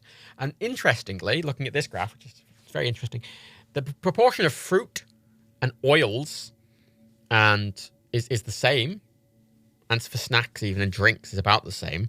Whereas vegetarians and vegans tend to be a bit more vegetables, about double the amount of vegetables, a bit more fruit. But almost all of the replacement in energy is from grains, cereals, breads. Interestingly. That's interesting. That's probably equivalent to me, because I just replaced it with more grain. more pastas and more. But I just had slightly bigger portions of stuff, really. I didn't find it any more boring. I know some people do. But that's. I know the ethics are not perfect on it. Someone was like, oh, well, if I don't like how ethically bad it is, but even if I just ate vegetables, you know that 7 billion animals have been killed just to make that one vegetable, so it doesn't fucking matter anyway. And I'm like, no, that's wrong. No, sorry. You can't say, oh, it's there's going to be harm either way. It's like, yeah, but there's going to be a lot less harm the other way, isn't there? Like, this is the thing. If you eat meat, fine, right? The reason I asked the question on Twitter is I want to see people's reasoning behind it, because some people, right, and it's not a position I agree with, but it's a position I respect. I mean, there's a lot of people who have dietary restrictions, which I'm just going to ignore because I think that's a separate thing. But some people were just like, I like meat. I don't think it's ethically bad to eat meat, especially if the animals are treated fairly and kindly. You know, where I live, I buy from local farmers. I buy from local farmers who I know treat the animals really well, and I know they're killed very ethically, and I don't feel bad eating them. And I'm like, you know what? I disagree with you, but that's a valid position to take. That is a thoughtful position. I wasn't expecting nuance on Twitter. It's a good source to get some of these things. Whereas I found it quite frustrating because a lot of people were. A lot of people did the whole, where it was always thrown around, I need a meat substitute, and there was no consideration for just not eating meat, which I appreciate. I appreciate meat as a cultural staple I think there's that whole idea as well. A lot of people as kids, and I remember being told, is that you need to get all your food groups, and that's a lie. That's a lie. You know, it's a fucking, you know, that fucking milk being an important thing that people need to drink, because it was a fucking thing concocted by the milk industry, for Christ's sake. Most of it's a lie. As long as you get the fucking nutrients you need, you're grand, really. You know, I worried about nutrients when I was like a teenager growing up. So I just started having multivitamins. And some multivitamins are really expensive, sure, but you can get pretty decent multivitamins for like nothing. Like, there's some companies will be like, oh, I gotta sell you these expensive fucking vegan gummies that are custom made. You don't fucking need that. Most people don't fucking need that. It's just a swizz, really. I take multivitamins. I have been for years now. You know, for most of my vegetarian life, I didn't, but I just do because I do. What's this one? Okay, the multivitamins I get Omvits on Amazon. They're vegan. They're in a plastic-free paper packet. It's 6 month supply. So it's 180 tablets, and it's £18. So. Like 10p a tablet, and so that's £35 a year. And when I was poor and I was living off, you know, a food budget of £50 a month, I could afford that. I don't know, that's not true of everyone, but it's like if you are in that position where you're like, I don't want to cook meat, I might not get enough nutrients. Take some fucking money. One of the other reasons I kind of went vegan as well is I kind of like to try and challenge myself. I always like to try and be better ethically and environmentally. I mean, I've been slowly cutting, and as it gets easier to do things, I mean, a lot of it's ease. I'm not going to sit here and be like, I'm a perfect moral example. Like, I do unethical things because it's easy. But I try and at least do better every time. I try and be as considerate as I can be, and I try and do as well as I can in that instance. You know, I mean, I've got to a point where I've replaced all the plastic, all the single-use plastic. I don't get any single-use plastic anymore. All of my cleaning sprays, I get them in tablet form, little paper tablets that I use. My water filters come in. I have a single water filter that I empty, and I fill it with sort of minerals and a little carbon filter, and I get them in little paper sachets as well. And my dishwasher tablets and my washing machine tablets and my washing up liquid and everything like that, I get them from a plastic-free source that comes in the mail. I switch to a foil razor because you don't need to replace the foil on it, so you don't need to replace it with a shaving head, or you don't use foam. It's minimal waste. I mean, it's recommended to replace it every like few years maybe, but like you don't minimal waste. I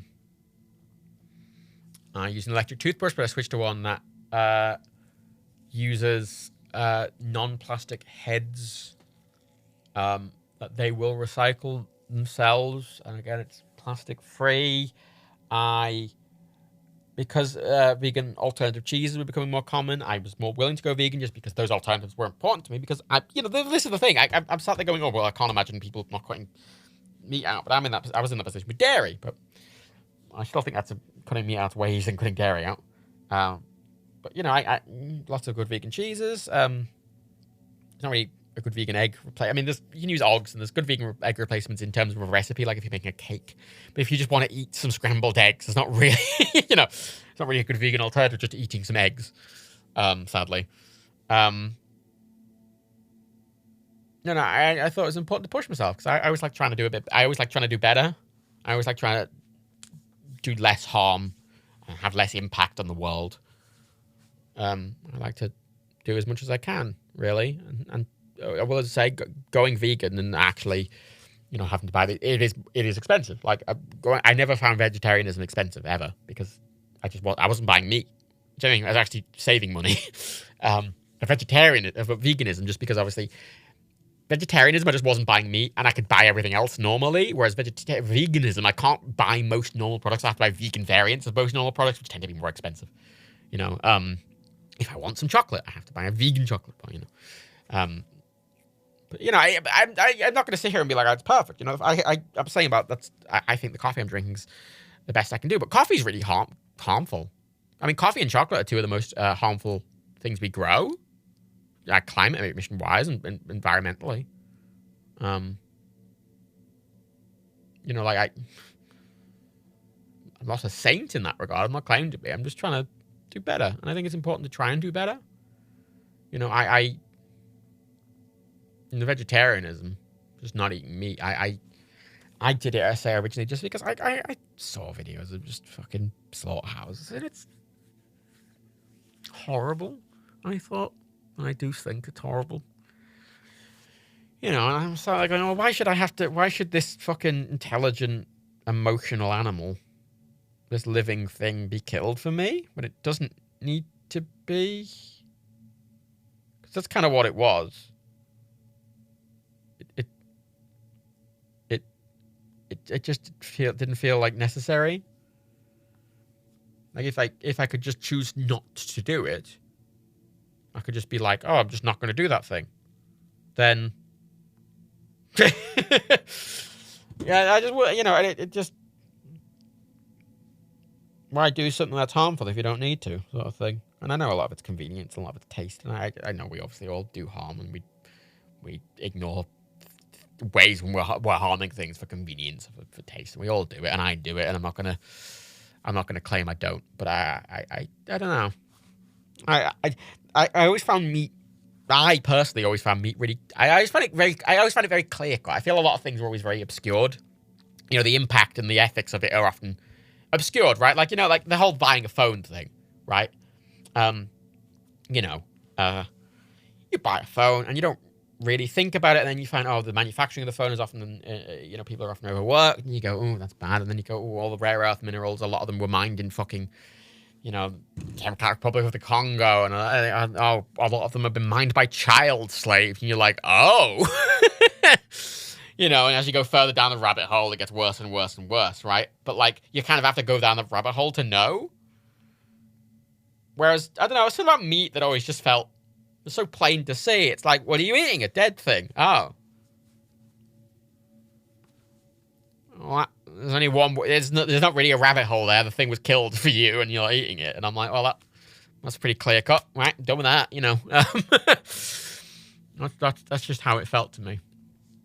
But I understand a lot of what people were saying. I mean, a lot of people were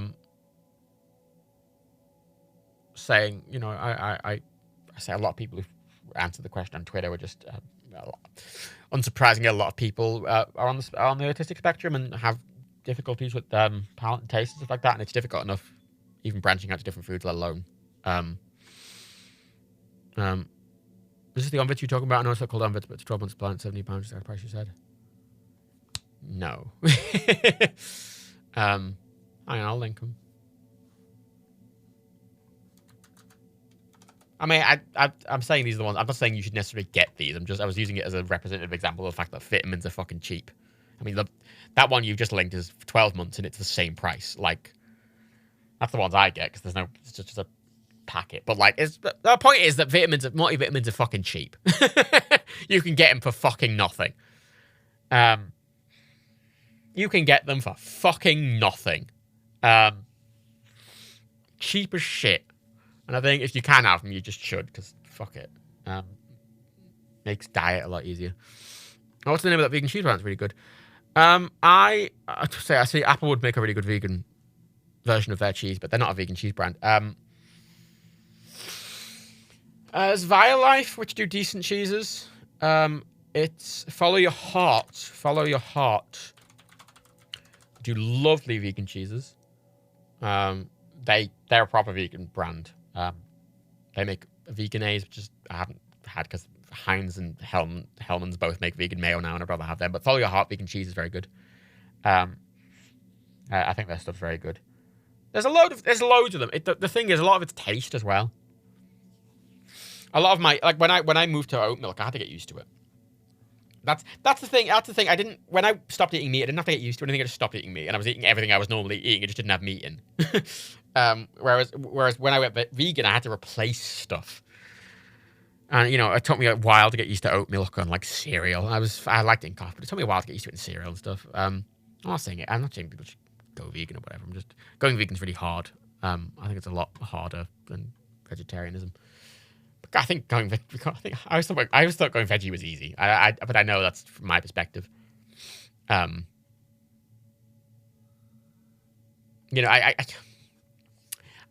find a lot of people's responses were a lot of misconceptions. As I say, a lot of people were like, "Oh, I don't have much money," and I'm like, "Well, that's not."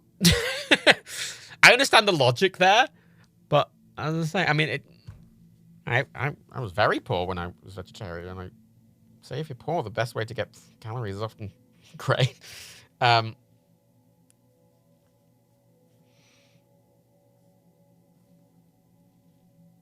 Now, someone said I'd like the taste too much. My dad will often cook beyond meat, but it's not really the same, and life is too short not to enjoy the good things. And I understand where that person's coming from, and but I think that's an easy conflation because you could use that argument for any cruel thing. Like, I don't.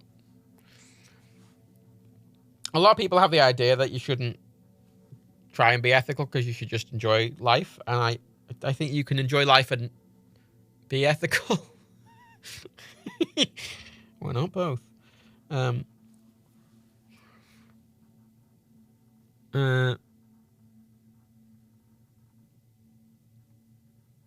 Yeah, I said for a lot of people it was basically, I don't have good, veggie alternatives, and I think that was quite interesting. I think it's quite interesting that I think a lot of it's a cultural thing. That obviously a lot of people are brought up on food that is primarily eaten meat with something else. I mean, the British, and I know a very American British food is often meat with other stuff. I mean, the classic American or British meal is like, a steak or meat. There's just some meat and some vegetables, right? That's a very traditional meal, you'd imagine. And I say I was never brought up on that kind of food. I mean, Irish food's very stewy. That's very meaty Irish food as well. But Irish food is, again, baseline's potatoes, and you add stuff to it. Same with Italian food. But meat was never a necessity. Meat was always just an addition. I liked margarita pizzas. They were my favorite kind of pizza. Really good margarita, really high quality margarita pizza. It's delicious. I think simple and wonderful is great. Pasta. I mean, a good pasta with a lovely olive oil. I'm not saying have that like that because it's a bit boring. There's so many ways to flavor pasta that isn't a sauce or isn't meat or anything. Even that really simple, just really well made with garlic and some pepper and some chili and and just a bit of thyme, a bit of parsley, or even just putting it in a vegetable stock and I'm putting some oil on it. It tastes lovely.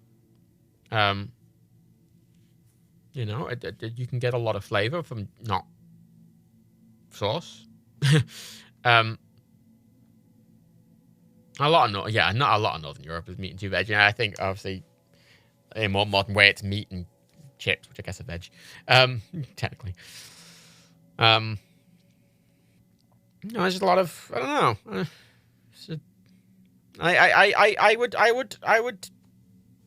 I'd encourage people to try more just non-meat foods. That's not to say try more vegetarian alternatives. I just mean try foods without meat in more. That's not. I'm not even trying to get desperate people to go vegetarian. It's just I feel like people are missing out on a bit of culinary variance. Really, I don't know. It's different. It tastes nice. Not everything has to taste umami. Yeah, I feel like people are missing out a bit, really. There's a whole world that isn't just meat. I don't know. People always ask me, like, a lot of times people will ask me, like, what do you like to cook? And honestly, my brain fucking blanks. I'm like, I fucking eat food all the time, and I don't know what I make. I'm like, what do I eat? What did I eat? I can't even remember what I ate yesterday. The thing is, I'm not a cook in the same way like Dan and Rebecca are. Especially I live alone, so like I eat, and I don't eat very much, so complicated cooking isn't really something I do very often. But I eat a lot of stir fries. I eat a lot of stir fries. I eat a lot of rice dishes. I eat a lot of pasta dishes. You know, I don't eat much fake meat. Like a nice sandwich. The fake meat I got into, and I still am a bit into, is I like fake bacon, but a proper fake bacon, one that actually tastes very fake. Because there's some bacons like I've had, and people who like eat bacon have had it, and like, oh, it doesn't really taste like bacon. It kind of tastes like fake bacon. I'm like, cool, yeah. When I have fake meats, I kind of want to know they're fake. I don't personally want to. I know most people want to be fooled, but I don't want to be fooled. I want to know that. I had Burger King do a in the UK they do a kind of vegan chicken royale, and I tried it and I almost threw up because the fake chicken they used is what the cluck, and they have this specific tech that makes it fibrous like actual chicken. So I'm eating it. It feels like actual chicken, and that is a meat I have eaten in my life. And it was just indistinguishable. Like, I took a bite, and I almost went up and asked to make sure it was vegan. And I looked at it, and I looked at the thing, and I went, oh, no, it's definitely the vegan one. But I really worried it wasn't vegan. I went, no, and it made me feel really sick. Because, again, I never liked meat really in the first place, and I kind of... If I ever have fake meat and stuff like that, I kind of have it as an umami thing, not to replicate meat. I just kind of have it as that flavor profile.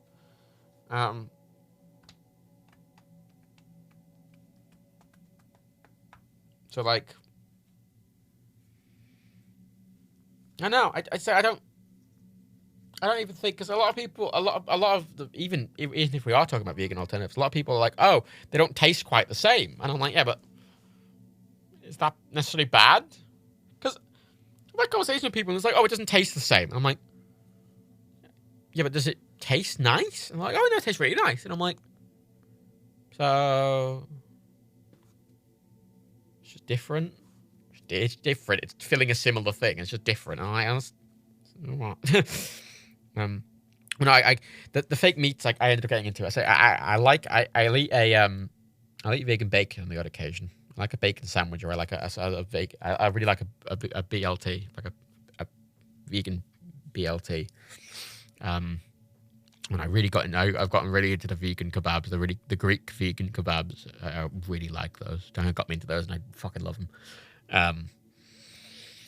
But I find it interesting with both bacon and kebab and like beef.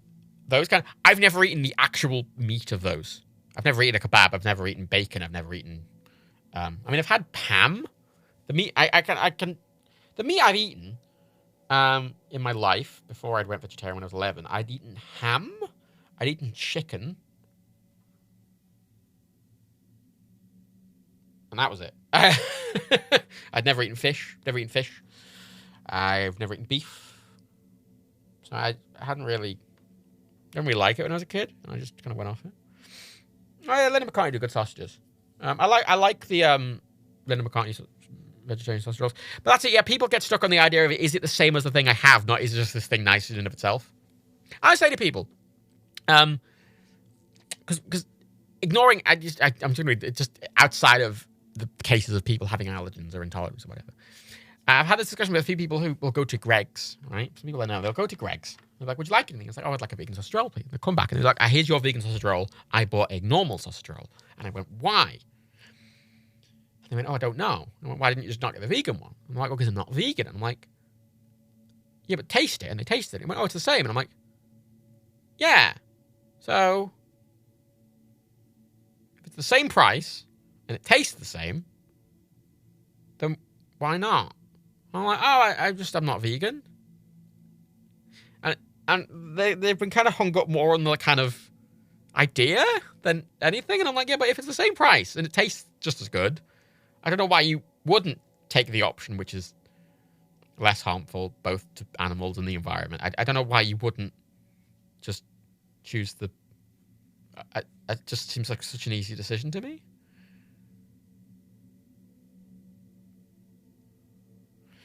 I always find it weird that fake meats are named after the actual meat. Okay, because it's trying to be like, it's a chicken alternative, right? It's trying to fill the void that people are missing from said meat, which I get. I understand, because it's the point of them. I always found it off-putting, personally. But, I really like Linda McCartney, very good vegan sausage rolls. But say, I'm a fake meats. Say, I don't really... The thing is, when we talk about, again, fake meats, is I don't really have a basis of comparison. I just like them for themselves. Like, I've never eaten a Greg's sausage roll. A normal one. So I don't have a basis of comparison. But that Greg's vegan sausage roll, I think, is just a really nice bit of food. It's like the same. And the thing is, a lot of people give the argument of, oh, I can't afford the vegan. But then, in a situation like Greg's, where they're the same price and the same calorie count and they're the same size and they're just as available to each other, and they taste the same, a lot of people will still choose it. And I'm like, well, why? This is the easiest you could put. This has gotten rid of every other barrier, right? Outside of allergens, why? And most people's reason is I don't know. And I'm like, great. Actually, Rebecca mentioned this to me. So apparently Krispy Kreme, right? Because we've had this discussion, right? This Krispy Kreme as an entity generally won't... at their smaller stores, they don't stock the vegan donuts. They offer vegan donuts, but they generally won't stock them at the smaller stores. Or at least they did, and they're starting to now. But they'd usually only stock them at because Krispy Kreme have like a big location which will cook all the donuts, and it'll distribute them to the smaller locations in like an area around them. And usually only the big location would have the vegan donuts, whereas everyone else would not. And if you ordered them online, you'd have to go to the big location to get them. And I don't know how true this is, because they do list allergens on their website, but Rebecca was chatting with the person who makes the donuts. We said that the Krispy Kreme offer vegan ring donuts, and they offer normal ring donuts. And the woman said that they're the same donut. And she went, no, they're the same. The base is exactly the same. They're identical. They just said they don't market them as vegan by default because it puts people off. And I went, oh. And I heard that and I went, that doesn't actually sound bullshit. I feel the same way to do different names because apparently people who aren't vegan are less likely to buy something with vegan because they're like, oh, I'm not vegan. Genuinely. Apparently that is what, I wouldn't take my word for that necessarily. Apparently that is what the woman had said who makes the donuts.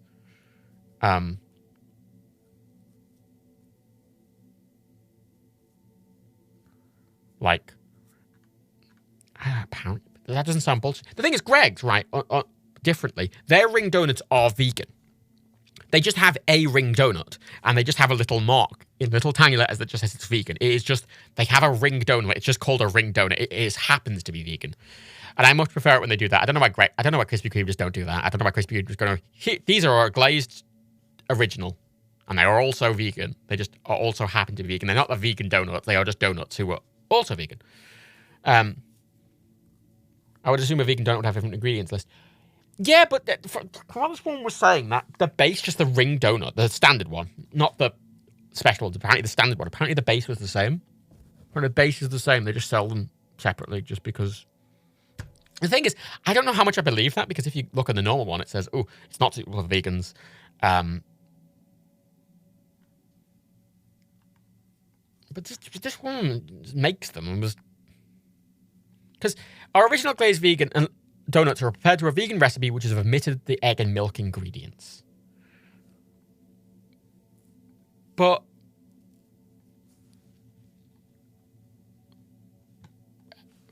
it's a donut, so why would there be milk in it? Oh, here we go. Yeah, I found it. So on their allergens list. No, the glaze is apparently the same. On their allergens list, I mean, this kind of proves it, really. Their allergens list, it's got the original glazed and then the vegan original glazed. The vegan original glazed is vegan certified. The original glazed is not. However, the allergens present are the same. There is no soy, egg, or milk allergens in either of them. Which is... And they're exactly the same calorie count. They're exactly the same amount of fat. They have exactly the same amount of saturates, the exactly same amount of calories, carbohydrates, sugar, fiber, protein, salt, average protein weight, energy, fat, everything. Looking at the nutrition guide and the allergen guide, they are identical. The allergen guide says there is no egg in the original glazed, nor that there is any milk. It's just the vegan one is vegan certified, whereas the original one is not, even though they are identical. And that's what the person at Krispy Kreme was also saying. And from reading this allergen list, that seems to be correct.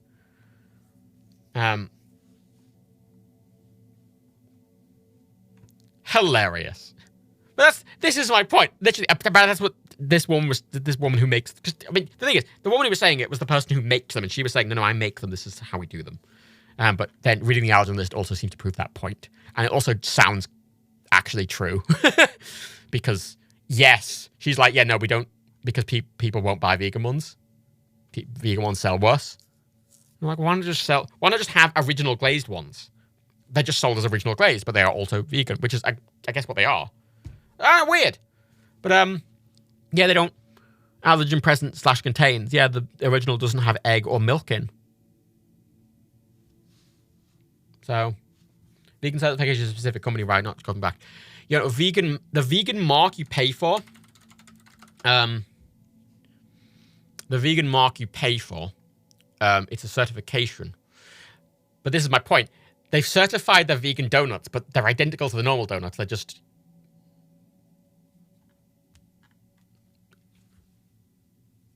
could it not be a possibility that the original non-vegan is prepared in the kitchen and made cross-contaminated? No, the woman at the store was saying that they make all the batter is made to that base. All the base batter is made to that recipe, and that's what all the donuts are made from those same ones.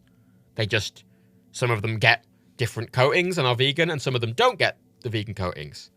But the original ones don't have milk or egg in, so they're all vegan. She says they're just do they paper item for the mark or just a recipe? I don't know, actually. I looked into it. I did look into it a while back. I think it's a charge that it's a charge per product, I think.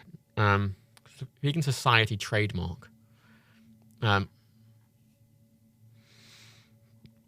thing is, interestingly, you can tell if a company's being serious about offering vegan options if they've paid for it. Burger King, notably, and McDonald's did it as well. They notably bothered to vegan trademark get the vegan trademark on their fries, which they didn't need to do because, I mean, most fries are vegan anyway. I mean, some are cooked in animal fat, but like it's very rare they're cooked in animal fat in a fast food environment. They didn't need to, but they bothered to pay for it, which meant they were serious about offering them. But that's my point. They're not. You don't go into McDonald's and be like, "I'd like some vegan fries, please." You buy fries, and they are also vegan. So it's weird that Krispy Kreme separated that way, because Greg's don't. That was their logic, but also on the website on the vegan section, it does say due to manufacturing methods and the potential risk of cross-contamination, we cannot guarantee our vegan donuts are suitable for those with egg. No, yeah, because every kitchen says that. Any mass manufacturing says that, and that they're made in an environment that also has dairy in, and it's standard wording for basically anything ever made. But the actual recipe and ingredients don't contain egg or milk. Yeah, I can't remember how much. I did look. How much does it cost? FAQ. Oh.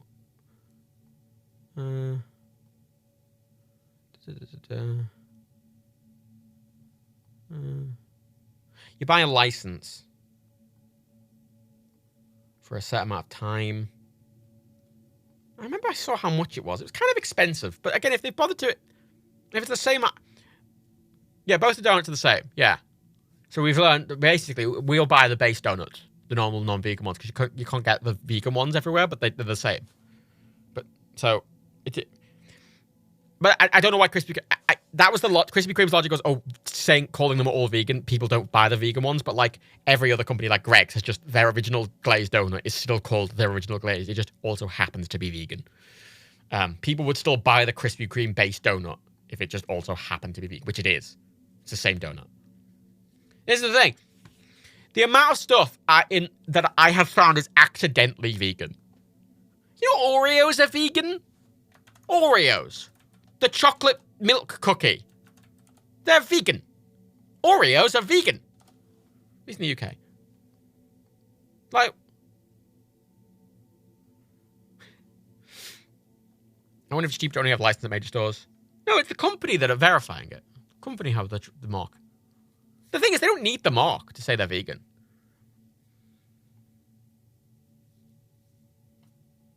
Oh yeah, palm. Yeah, you know, but just the amount of stuff that's vegan that people don't realize is vegan. People, I can't be vegan. Oh, I'd be missing all these things. Oh my god, the amount of stuff everyone eats that's just vegan. Doesn't realize. Oh, you know what? One thing there's no vegan version of it. And I'm really sad. It's malted. I want a malted fucking milk. I want a malted milk. I want a malted milk biscuit. You know the one with the cow on? I want a malted milk biscuit. And they're not vegan, obviously. And no one's made a vegan malted milk. Walkers are vegan. Yeah, well, this is the weird thing. I remember a few years ago I got really angry because Walkers make a big deal of all the crisps being vegan by default. Like the meat flavored crisps are even vegan. Actually, no, they're not. They're not all vegan. They're all vegetarian. They're not all vegan. Cheese and onion crisps have cheese in. I think a lot of them are vegan. But I remember I bought years ago, like Walkers were doing these like Pringles competitors, and they were called Stacks. And they made these paprika flavored Pringles competitors. And I bought some and I ate them. And I'm like, these are nice. And I was buying them kind of semi-regularly. And then I looked at the ingredients one day and they had fucking pork in. And I'm like, what the fuck? Why do they have pork in? These paprika-flavored crisps had pork in. I'm like looking at the ingredients going, what? Even their pork-flavored crisps don't have fucking pork in. Why would paprika-flavored crisps have pork in? So angry. So fucked off. So fucked off. But Oreos are made of dark chocolate, so they're going to be vegan. Well, no, the dark chocolate, so, but the inner bit is meant to be like a milky thing. They do like a milk. Like a milky... It's meant to be milky. You know what I mean? You know, a lot of stuff's vegan that you wouldn't expect to be. But yeah, it's honestly... It's weird. The amount of stuff... yeah, that's what I'm saying. It's... Like... It's not that surprising that they're vegan, but at the same time, it's like I wouldn't have default assumed they were vegan. Connor Davis, I checked the UK site. Seems like the US original glazed isn't vegan, but the UK one is. Oh, yeah, well, this is, yeah. anything I'm talking about here is specifically I'm talking about the UK. The US is a different fucking kettle of fish. Everything, the fact everything in the US is covered in fucking bacon grease and sadness, is from what I can tell. Oh, yeah, Doritos. Yeah, Walker's renamed Stacks to be Doritos Stacks rather than Walker's Stacks. The Doritos was a better, because Walker's own Doritos. It's Lay's. So they figured it was a better branding. Yeah, it was honestly, like, the amount of stuff that's just vegan. Amazing. Wild. But, you know, I'd recommend, what I'd say to anyone, and I try and get anyone to do, is, oh yeah, American McDonald's cook their fries bacon. Yeah, American McDonald's fries aren't even vegetarian. They have like 26 ingredients. You know how many ingredients that British McDonald's fries have? 3. Potatoes, oil, and salt. Whereas American fries have 20. American McDonald's fries have 26 ingredients. They're not vegetarian. So funny. So funny. There's the thing. One of the things I really like about the UK is our food standards is way higher. And generally, a lot of stuff just happens to be vegan and vegetarian, and there's a way bigger choice of vegan and vegetarian. Most food tends to be a lot healthier. And our food standards are way higher, and our food standards agencies are way higher. I just said that food standards are higher twice, didn't I? Our food ethics tend to be higher. Almost all eggs are free range, generally. It's rare to get non-free range eggs in the UK. Granted, I say free range. And our free range laws tend to be the best in the world. Now, as I found out recently, that still isn't very good, but still. Chocolate hobnobs are vegan. Chocolate hob. Really? Oh. Wild. Well, I guess the milk chocolate hobnobs aren't vegan because they're milk chocolate.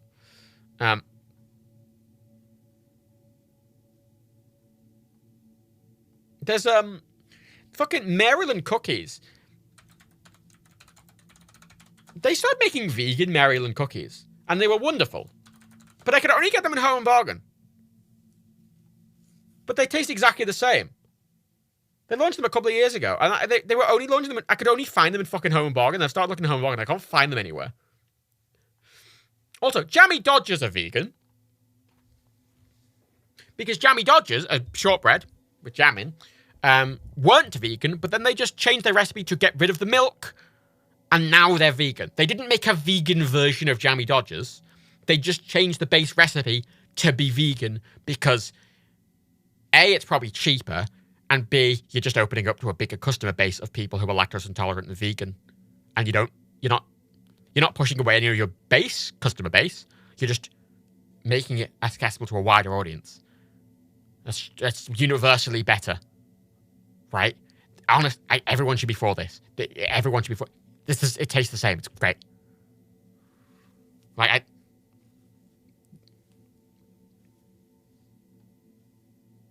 yeah, in 2016, they put milk into them, and then they went, oh, I got rid of them, fine. And they'll take the milk powder out.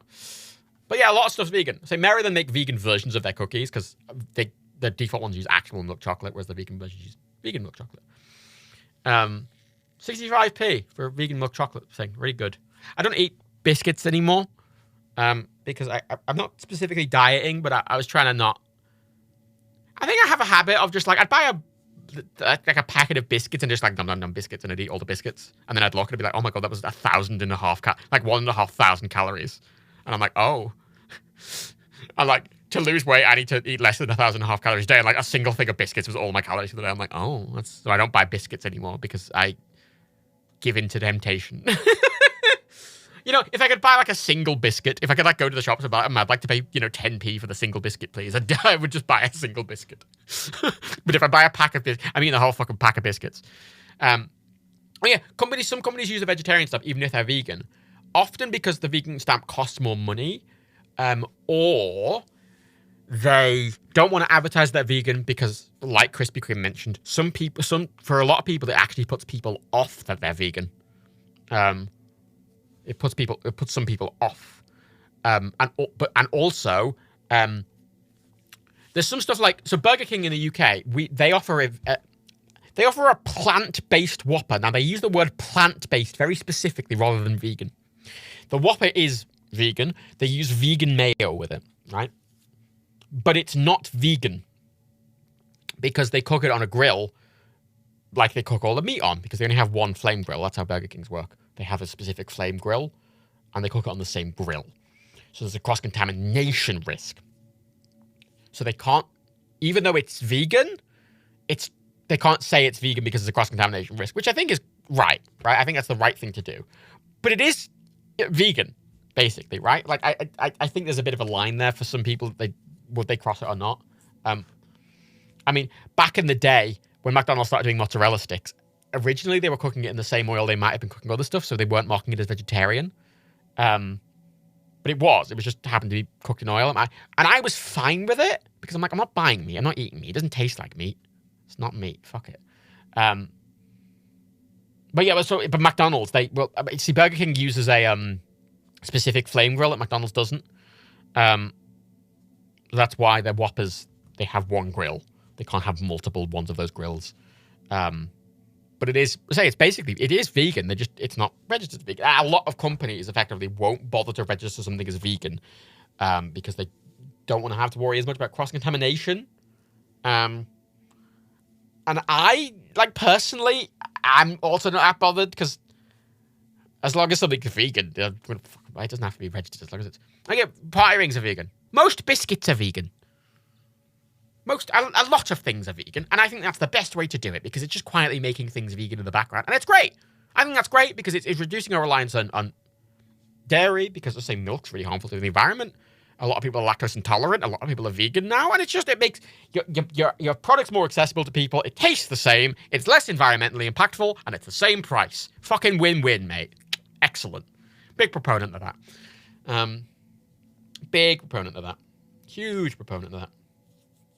Now, if only Krispy Kreme would just stop fucking segregating their vegan branding for some reason. See, Greggs don't do that.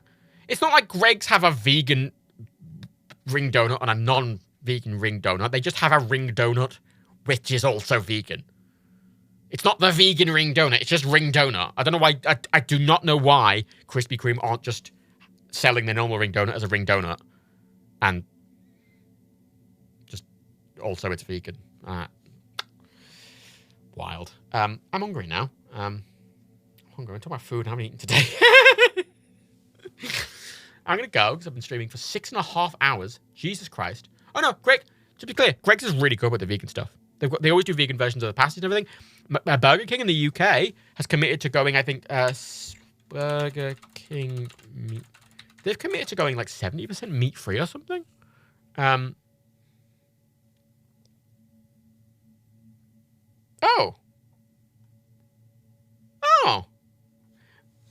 There's an article from 3 days ago. Burger King is set to open its first meat-free restaurant in the UK this month. It's located in Leicester Square. The entire menu will be vegan. So the plant-based Whopper will actually be properly vegan. There's also 15 new meat-free items on the menu. Cheese and bacon burger, plant-based bacon double cheese XL, vegan cheese, bacon royale, vegan nugget burger on the menu, plant-based double cheeseburger, plant-based cheese, bacon Whopper, vegan chili cheese bites. You think that's vegan katsu bites. But Burger King in the UK have committed to going mostly meat-free by 2030, which is wild. This is the thing. Everyone was on my fucking arse my entire fucking life with me being vegetarian. It won't do anything. Fuck you. Fuck you to hell. Absolutely fuck you. I am so fucking bitter about that. I won't fucking do anything. Fuck you. Absolutely bullshit. The amount of oh my god, society is so much more meat-free now. They are so much more accepting. There are so many more fucking options, and it has fucking done something, because the amount of people that's gone meat-free. I absolutely fuck you if you... you won't do anything. You're doing it for your moral superiority. Fuck you. Fuck you. Absolutely fuck you. One person said that, oh, you're only making the choice for moral superiority reasons. You don't actually do anything. Fuck you, cunt. Fuck off. It absolutely fucking does. Absolutely fucking does.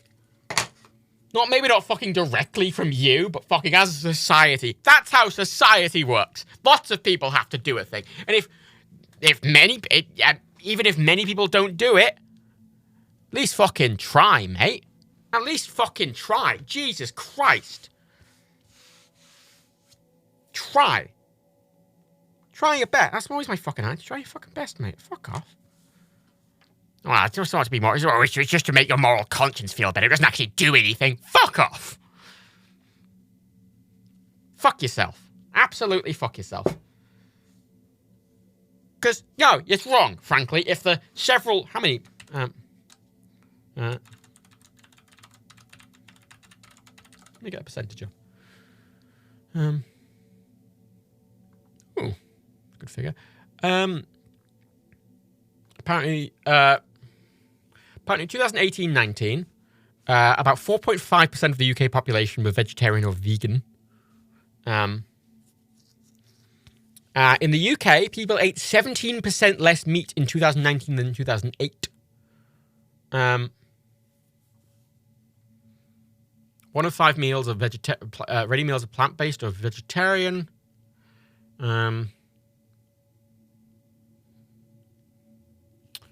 We will be eating about 30% less meat by 2030. 75% reduction in global agricultural land use will be achieved if everyone switched to a plant-based diet. I mean, that's a big thing. I mean, the Amazon rainforest has been deforested mainly for cattle grazing. That's mainly why the Amazon's being deforested is to clear land for cattle.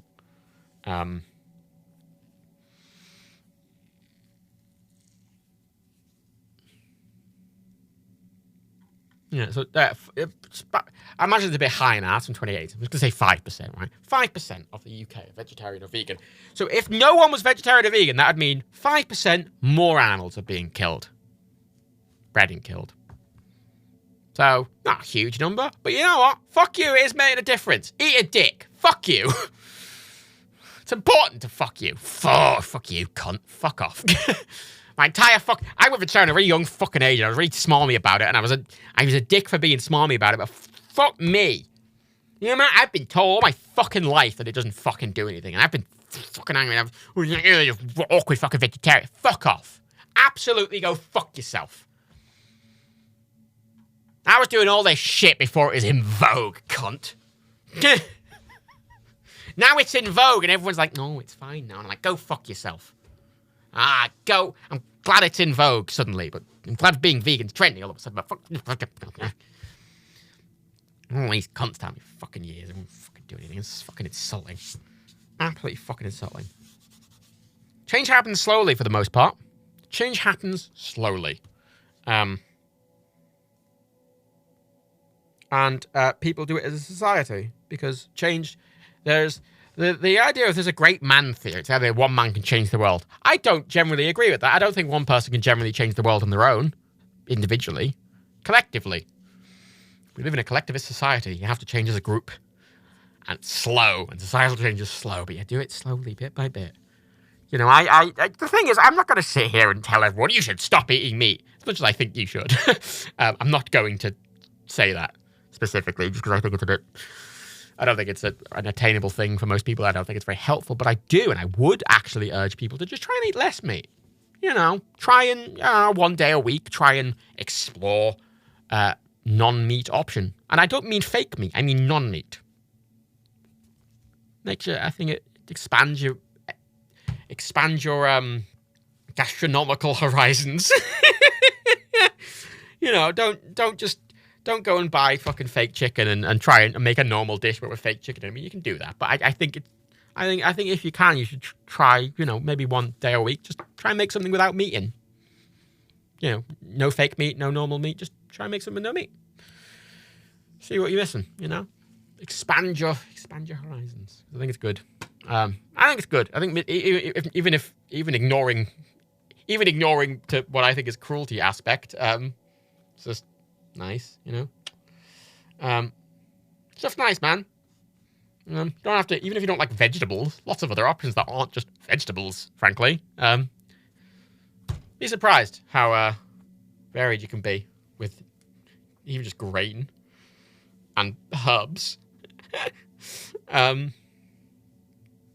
I appreciate that it is hard for if you're not responsible for your own food. I mean, as I say, I went vegetarian when I was 11, so I fully appreciate the difficulty in doing that. I mean, my granddad went vegetarian at 8.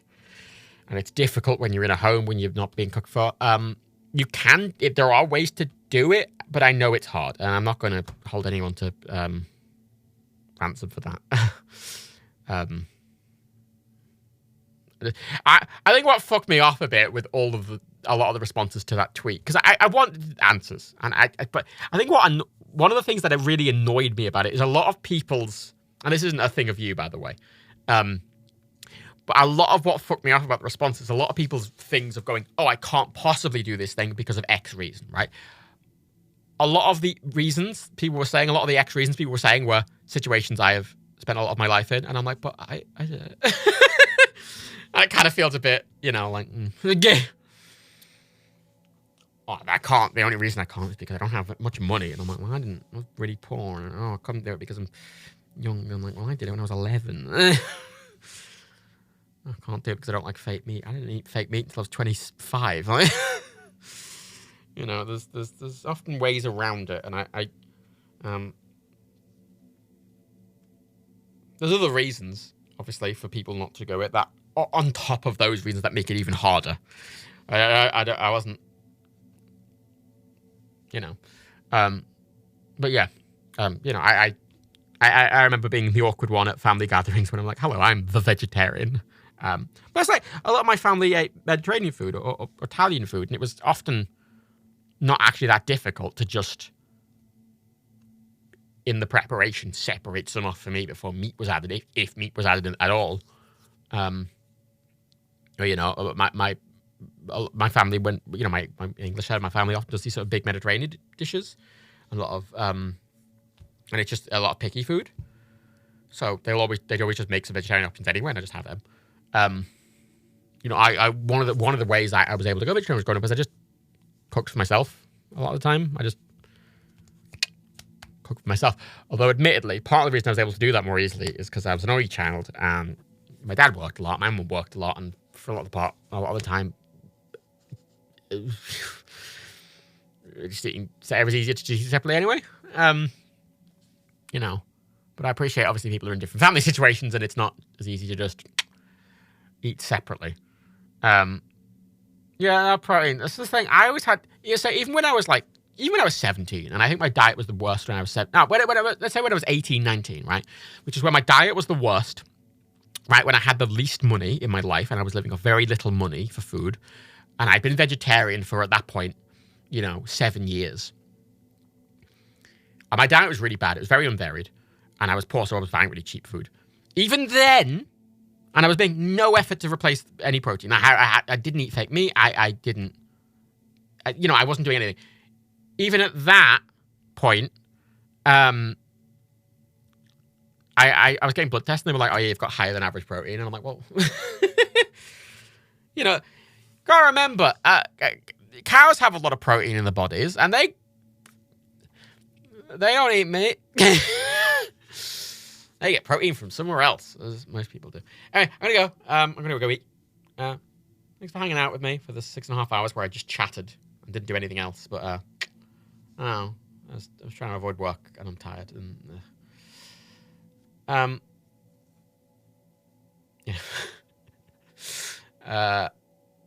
I'm going to stream more. I need to take some proper time off from work lately. From Nerdcube work.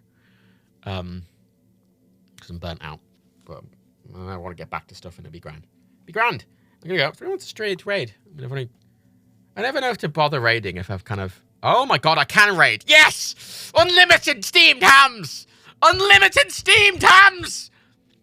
It's my favorite Twitch account. It is unlimited AI-generated steamed ham variations. Excellent. It is. I love it. I spent so many hours watching it. It is the best thing.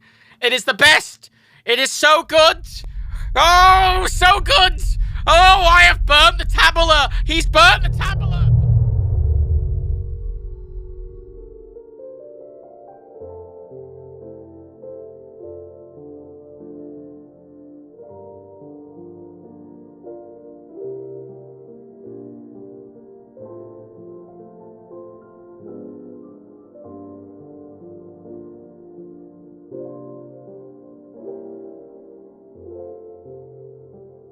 Laugh at what they do. Skinner and Chalmers in town tonight. See you tomorrow.